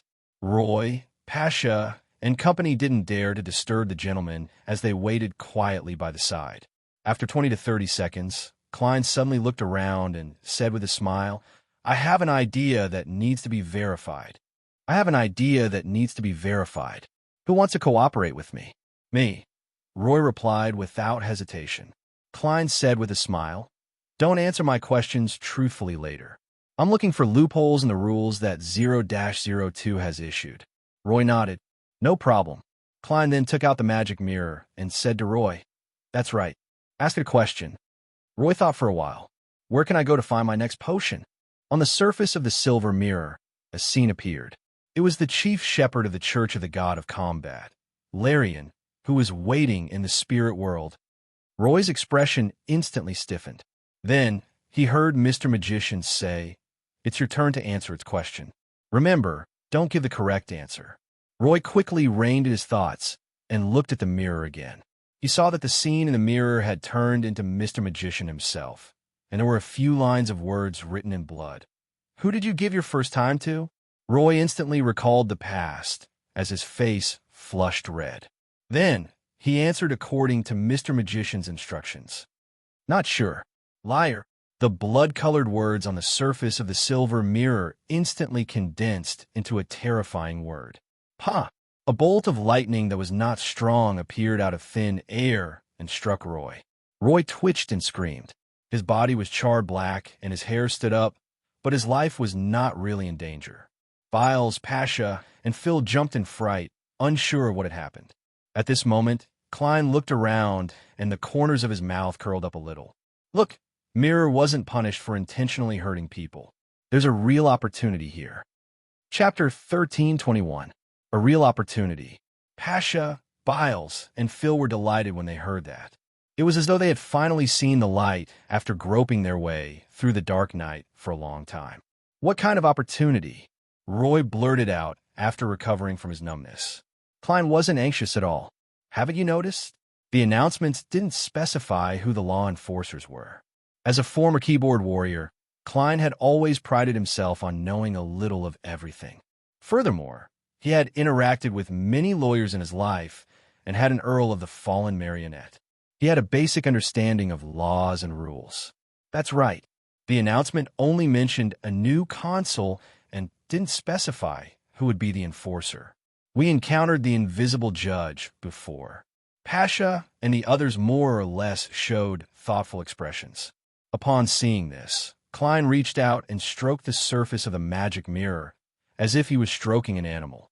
Under normal circumstances, everyone tacitly agrees that the police and the official organizations that deal with supernatural cases will enforce the law. This is determined through a series of legal provisions or the corresponding public perception, but this time, the rules haven't reached such a strict level. If the blanks in the new rules are made up of the original laws, decrees, and regulations, then when we commit crimes, we will definitely see the police, Nighthawks, or mandated punishers, but that's not the case in reality.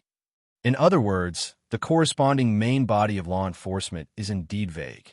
Pasha, who is the most knowledgeable among the four Beyonders, thought for a moment. Perhaps the main body of law enforcement is an abstract concept, or perhaps it is equivalent to the new consul. The latter isn't clear either. It doesn't say who the new consul will be. In that case, anyone could be the new consul. The former doesn't have the obligation to inform us. Klein gave a simple reply. Phil frowned. But we can't enforce the law just like the citizens. This is done through a label-style division of exclusion to determine the corresponding authority. Klein smiled and explained, foreigners are the targets of exclusion and pursuit, so of course they don't have a right to enforce the law. The citizens only have the right to deal with foreigners, and this is confirmed by the public announcement. Without waiting for Roy and Biles to speak, Klein continued. So, I got Roy to give it a try through the hidden contradiction, and the result was just as I predicted. First of all, the magic mirror doesn't belong to a foreign creature, nor is it a local. It's just an item with a certain degree of intelligence. It doesn't belong to any group that's divided by the rules. This way, in a situation where the main body of law enforcement isn't clear, it has the right to enforce the law since it hasn't been excluded. Secondly, it punishes foreigners. Those announcements imply that those who deal with foreigners are the law enforcers. Finally, the magic mirror has its own punishment rules. Before such rules are declared illegal, it has the right to punish.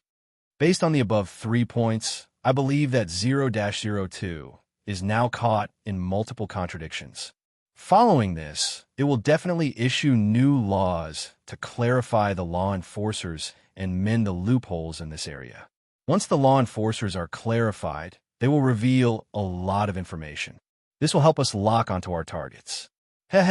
If 0-02 were to use a forbidden method, it would definitely restrict itself to having the same attributes as the magic mirror. This is definitely not its first choice. At that moment, Roy, Pasha, and company, who were listening to Klein's narration, had an inexplicable feeling that he was extremely knowledgeable and intelligent. Could it be that this Mr. Magician is a wise man who likes to travel among the people in myths and legends? The four Beyonders made similar but different guesses. At this moment, the magic mirror in Klein's hand emitted a blurry aqueous light. Amidst the aqueous light, the surface of the silver mirror reflected the notice board. At the bottom of the original piece of white paper, there were 2 additional clauses. All law enforcers must and can only be carried out by the Tranquil Brass Book or a group of people authorized by it. No private rules can override the official laws. Tranquil Brass Book. Is it the full name of 0-02? Here's my chance. Klein's expression turned serious as he immediately entered a cogitation state. He had forced 0-02 to be the main enforcer in order to obtain more information so that he could better understand the situation of this terrifying sealed artifact. And according to Klein's deduction, 0-02 was more or less related to a certain Sapphira, just like how he was before he truly became the owner of Sapphira Castle. Therefore, a deeper understanding of it would definitely result in a reverse corruption, establishing a certain connection. To a certain extent, Sapphira was equivalent to great old ones, outer deities, and the cosmos. Back then, Klein had used this mysticism knowledge to lock onto dark, demonic wolf Koter's location. Now, he was using it in reverse. From his point of view, 0-02 was definitely more corrupted by the Sapphira than him. After all, sealed artifacts were in a state of losing control, which was why they needed to be sealed. Under such circumstances, as long as one understood 0-02 a little more, corruption would follow. The facts proved Klein's guess. It was also because of this danger that he didn't show the new content presented by Rhodes to the four Beyonders. In a cogitation state, Klein quickly sensed that he had an invisible connection with a certain place. An indescribable corruption was surging towards him. Clang! At the same time he flicked out a gold coin, he used the aura of Sapphira Castle to sever the connection and isolate the corruption. Right on the heels of that, a clear scene surfaced in his mind. Klein grabbed the falling gold coin with his left palm. After his glove suddenly turned transparent, he instantly vanished from the room and appeared in a hall filled with bookshelves. On the side of the hall, by the floor-to-ceiling windows, there were many rectangular tables. On one of them was a book made of thin brass. Found you. A smile appeared on Klein's face. He used the brief connection he sensed to make a divination. Then, he relied on the attraction between Sapphiras to make the teleportation abnormally accurate. The law of convergence between Sapphiras could allow Klein to accidentally enter this library and discover this brass book when he was strolling around. However, that might be 2 days later, 2 weeks later, or even 2 years later. There was no time to stop anything. Furthermore, the premise was that 0-02 didn't do any corresponding interference or evasion. The clothes on Klein's back suddenly tore open, revealing blood-red marks. This was the punishment for trespassing into an unopened public area. Whipping. Thankfully, this crime is very light. At the very least, I won't be punished for this crime for at least a minute or two. The rules give trespassers time to retreat. Klein immediately reached out and grabbed the void a few times. He didn't really drag out the ascetic leader, Ariana's figure, because to people who didn't acknowledge him, a historical projection was a form of fraud. He only used this method to transmit his location information to the servant of concealment. For the same reason, Klein dispersed the human skin glove on his left hand. During this process, the brass book began to flip, revealing page after page of rules. When one's rationality is reduced to 20%, there will be signs of losing control. Scholar of Yore has the ability to summon historical void projections. The success rate of summoning depends on the familiarity and friendliness of the target. The Tranquil brass book is the most precious item. No living being is allowed to touch it. Violators will be sentenced to death. You cannot change the state of the Tranquil brass book in any way. Violators will be sentenced to death. These rules made Klein's eyelids twitch. He felt like his rationality was constantly declining. This caused the primordial one mental imprint in his body to become a little more active. The rules in front are grayish-black in color, as though they're in an unchangeable state. This requires 0-02 to awaken further. If it awakens to the point where it can change the rules in front, that would be terrifying. It might be able to lower the success rate of my summoning.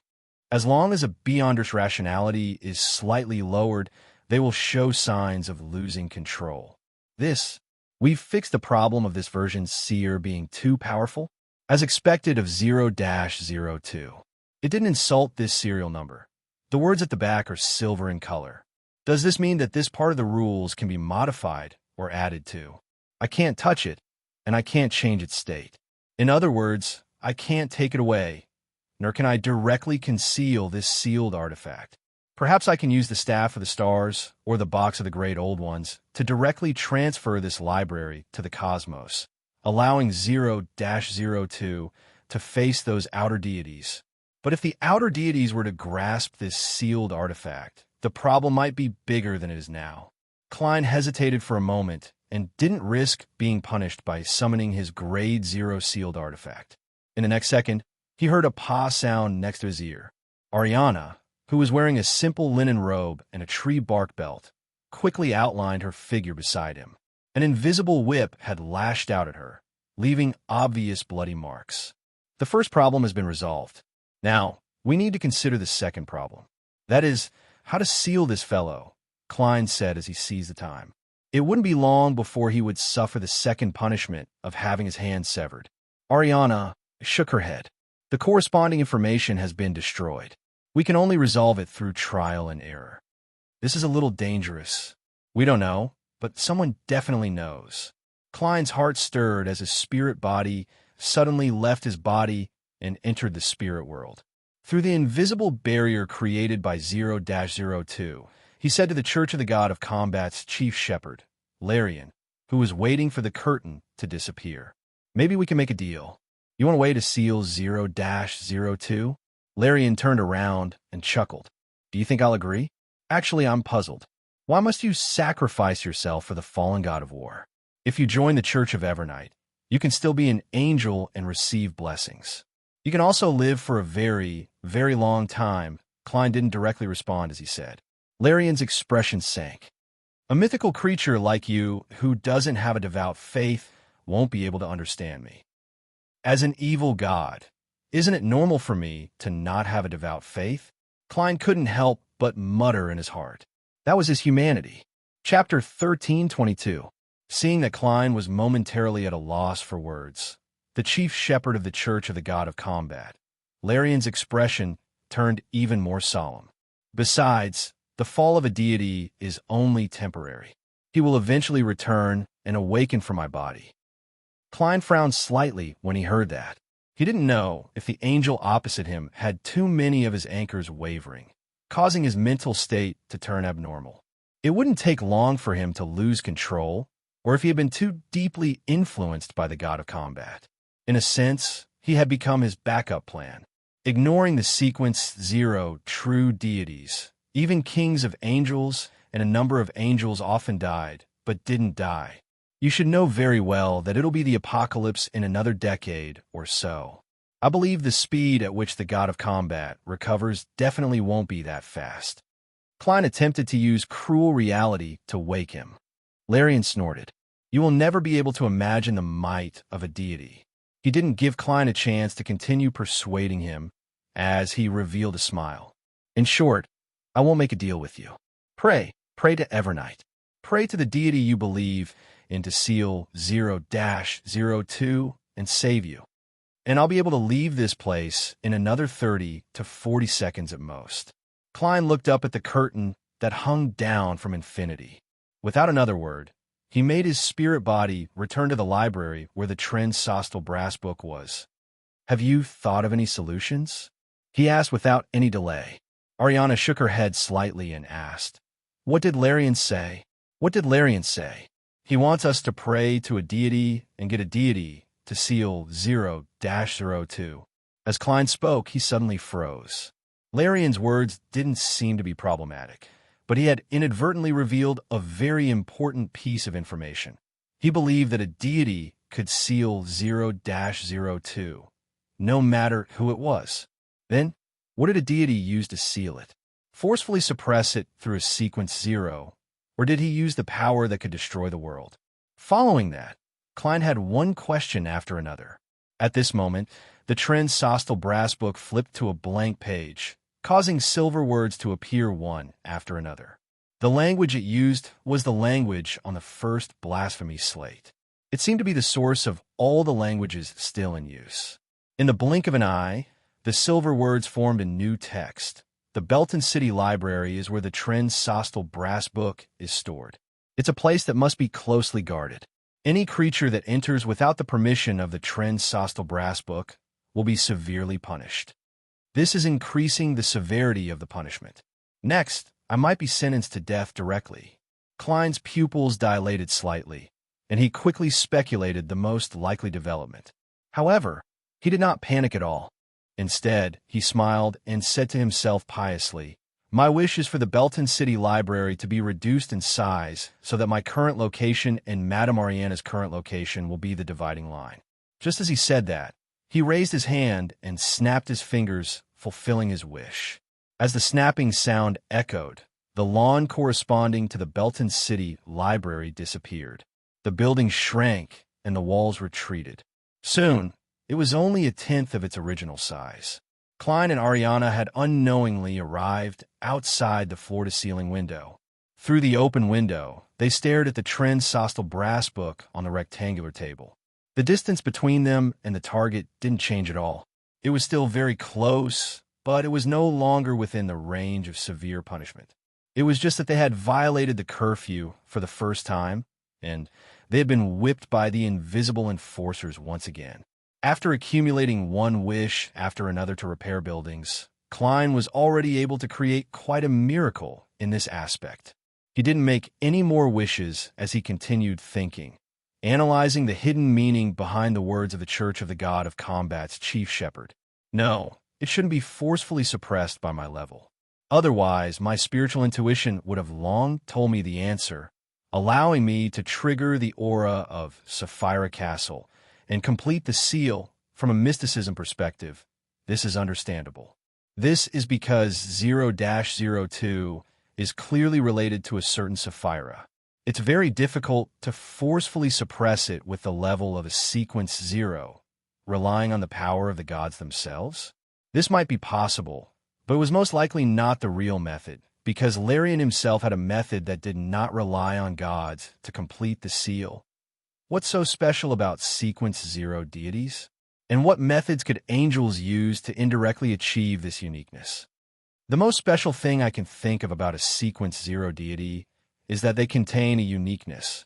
This is something that I can't summon from the historical void. It truly has the characteristic of being unique. But how can an angel simulate the one indirectly? Klein's countless thoughts collided, creating a large number of sparks, but he still couldn't figure out the crux of the problem. At this moment, silver words continued to appear on the tranquil brass book, forming a new clause that would classify Klein and Ariana as a group that had to be punished. After observing in silence for a while, Ariana suddenly said, "I'll try to conceal the soil under the table and let 0-02 fall into the Earth's core. Be vigilant and prevent any accidents. Conceal the soil. Fall into the Earth's core." Klein's heart stirred when he heard that. He felt that was a rather good idea. The tranquil brass book only prohibited touching and changing its state. The surrounding environment wasn't the same as its state. In addition, the Belton City Library was only prohibited from entering without permission. It didn't mean that Klein and Ariana couldn't exert a certain amount of influence on it. And when 0-02, an item that wasn't prohibited from leaving, passed through the concealed soil and fell into the Earth's core, it would lose its influence on Belton City due to the excessive distance. It would cause the rules it had previously set to lose effect unless it was further awakened or activated, allowing a larger area to be under its jurisdiction. This way, Klein and Ariana would no longer be restricted by the rules. They could seek help from the Evernight goddess. However, just as Ariana finally thought of a solution and was about to carry out the plan, a new clause took shape. The Belton City Library is the place where the tranquil brass book is stored. It's a place that has to be strictly protected. No living being or object is to cause any form of damage to it. Indeed, 0-02 has also sensed this loophole. As Klein frowned slightly, he suddenly had an idea about the problem he had previously thought about. The uniqueness of a sequence 0 deity was indeed uniqueness, but they didn't seal 0-02 to directly use the authority and power that originated from it. They might very well have relied on the characteristic of uniqueness to induce 0-02 to set up a series of contradictory rules, causing this sealed artifact to fall into a paradox or an endless loop. On this point, angels, saints, and even ordinary people could rely on themselves to accomplish it. The key was to think of a paradox and induce it to happen. As for how to seal 0-02 when it entered an endless loop and was prepared to fix the loophole, Klein didn't have any clues at the moment. He needed to make further observations when the time came. How should I create a paradox? All the rules that 0-02 had previously set up and the goal of introducing the corresponding rules quickly flashed through Klein's mind. In just a few seconds, he acutely grasped a point that could create an endless loop. He hurriedly turned his head and said to Ariana, "Ma'am, we won't destroy the city library. We'll directly conceal the rest of Belton and indirectly make this place lose its support, causing it to collapse and fall into the Earth's core." Ariana didn't immediately do as she was told. Instead, she turned her head and gave Klein a deep look. This will bring about the deaths of a large number of civilians. When you have to choose between two types of harm, you can only choose the lesser one, Klein said with a serious expression. Ariana didn't respond as she fell silent, as though she was in an intense mental struggle or making the corresponding preparations. At this moment, on the brass page where only 2 articles were written, a new rule was born even faster than before. Belton is the city where the tranquil brass book is located. It's a holy land in the truest sense of the word. No living being or object can cause any form of damage to it. Upon seeing this clause, not only was Klein not disappointed, he even curled up the corners of his mouth. With a snap, he snapped his fingers, causing scarlet flames to surge out of his pocket and quickly drown him. In just 2 to 3 seconds, a stream of flames descended from the sky. Klein jumped out with a person in tow. It was one of the 4 Beyonders he had previously saved, the Belton native Biles. Go in and quickly flip through the brass book. Klein said calmly to Biles as he pointed at 0-02 on the rectangular table. Biles didn't know what had happened, but he believed that this magical magician, who had fulfilled 2 of his wishes, had found a way to extricate the entire Belton from his predicament. Therefore, after taking a deep breath, he walked into the shrunken city library through the open floor-to-ceiling window. During this process, he didn't suffer any heavy punishment, nor was he even whipped. Upon seeing this scene, the smile on Klein's face became even more obvious. There was a paradox at 0-02. Due to a Rhodes's existence, the Tulluin Sostal brass book could only make the most comprehensive ban. It didn't allow any living being or object to cause any form of damage to Belton. As a city, Belton's definition wasn't only limited to the terrain and buildings. It definitely included the people and citizens here. This way, if 0-02 punished Belton's citizen, Biles, and caused any form of damage to him, it would violate the rule that had just been promulgated. And if it didn't punish him, it would violate the series of laws that forbid trespassing in the city library. Hence, the Tulluin Sostal brass book entered a vicious cycle. Of course, Klein believed that this level of paradox could quickly be corrected through additional clauses. He only hoped that Biles could flip through the brass book before that happened and find clues to the seal on it. Pay attention to the page that's opened at all times. Once a clause is about to take form, come out immediately, Klein exhorted as he stared at Biles and 0-02.